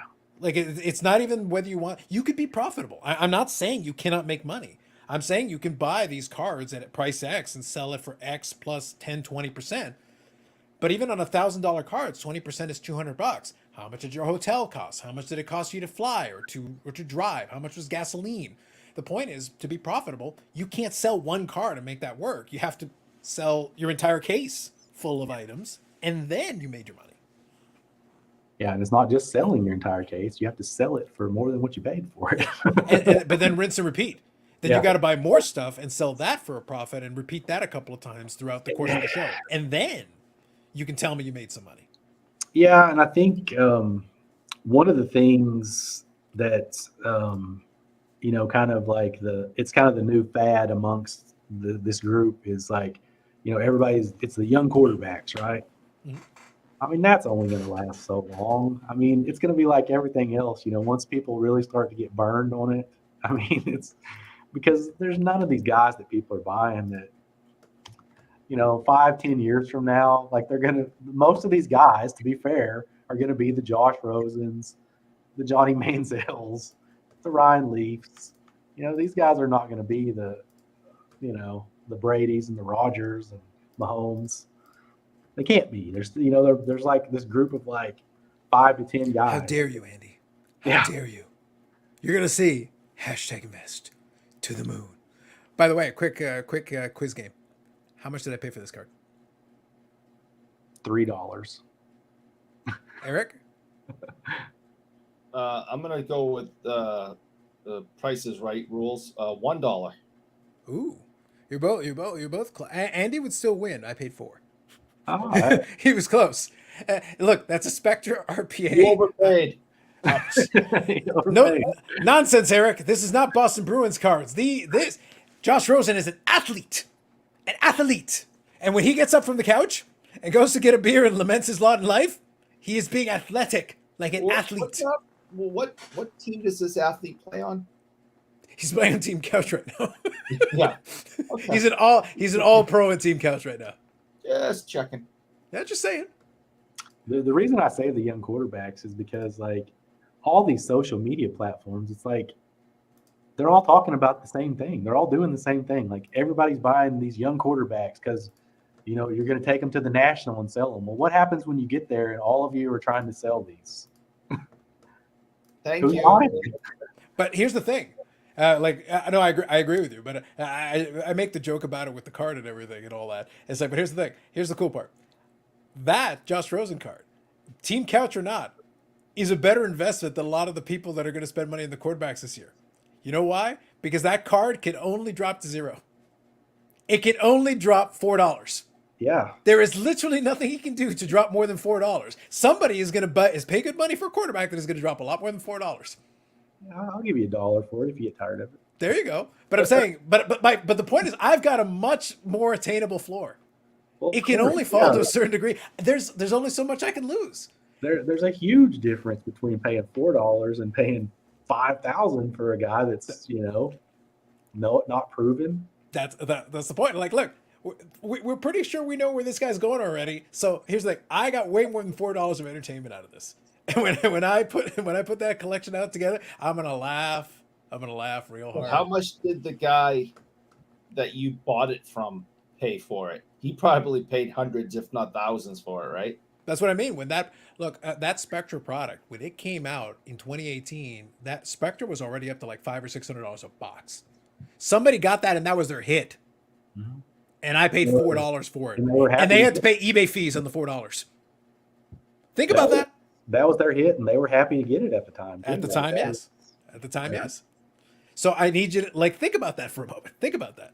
So hey, it is what it is. I want to quickly touch on a couple of comments here. Yeah, not bad price for a stick out and store bought patch. Yes, buddy.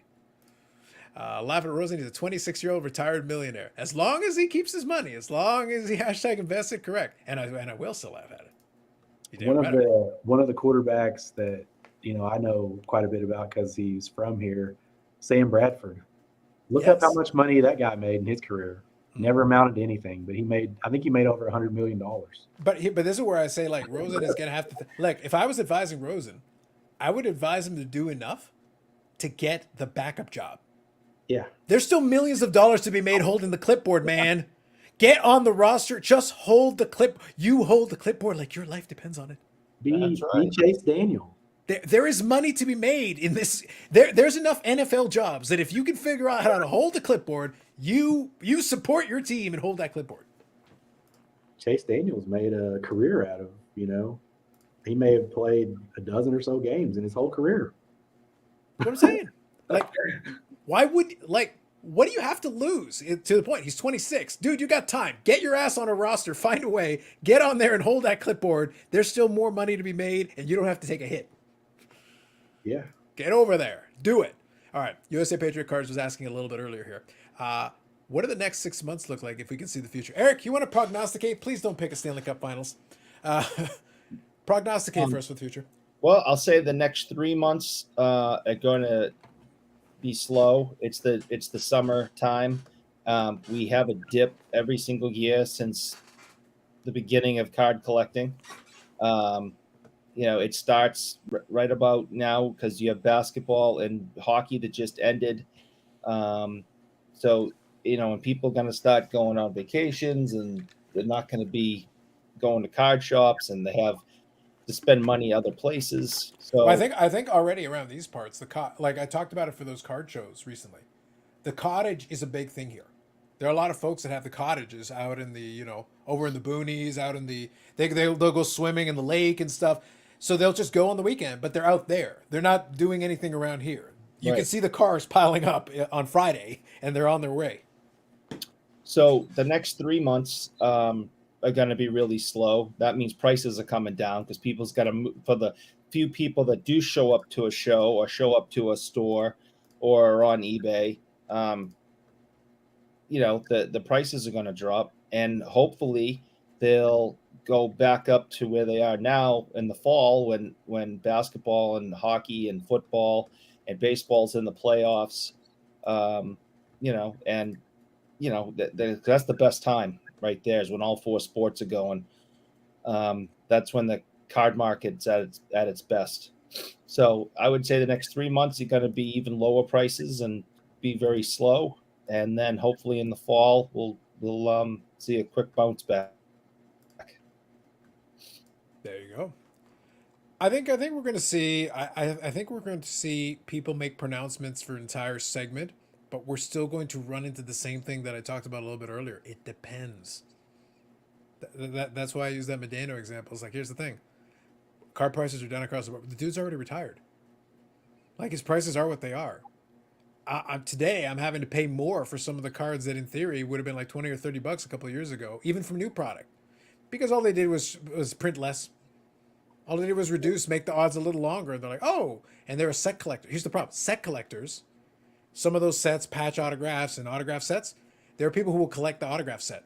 So I'm competing with them for the same item. So even though I just want it because it's the player, they want to build the set. So that means if there's any kind of short print, then they're paying extra, and it drives the price up. Again, even during this down period. But there's other guys, yeah. You're going to see the LeBron price will probably keep dropping. The Giannis price will drop until you get the next season. These guys will take a little bit of a dip. But some of the high-end stuff that people are holding like this, it's probably going to stay around where it is. And he's talking about the Russell Westbrook, but here's the thing. There are other people who collect Russell Westbrook, and some of them just aren't willing to take less now. Now they're used to the price point being at a certain level. If you left the market open and you just opened it up to, started off a 99-cent auction, and let me ask you this, Andy. If you started off some of those cards at 99-cent auction and just let everybody decide what they actually want to pay for it, would it go for the going rate, or would it go for a little bit less? Would it hover around where it is right now? I think that most of the people that have like some of the higher end stuff, but I mean, it's not exclusive to him. I think most of the asking prices at the moment are not realistic on a lot But that's why I'm disconnecting the asking price. This is always my litmus test. It would definitely go less in auction. That's my point. So the problem that we have right now with some of those cards is that there are not enough of them to really test the market enough to reestablish the comps, because if we started seeing a downward trend on comps, that would affect the pricing. But if people are just holding, and the last comp is what it is at $1,000, I'm just making up a number, but nobody's selling, then the last comp is still $1,000. Oh yeah, there's certain players and stuff right now that, I mean, people are picking up stuff at auctions that are a steal, I think, for what they will be like in several months and several years. I mean, because people are selling stuff at auction a lot of times because not necessarily because they want to, because they have to.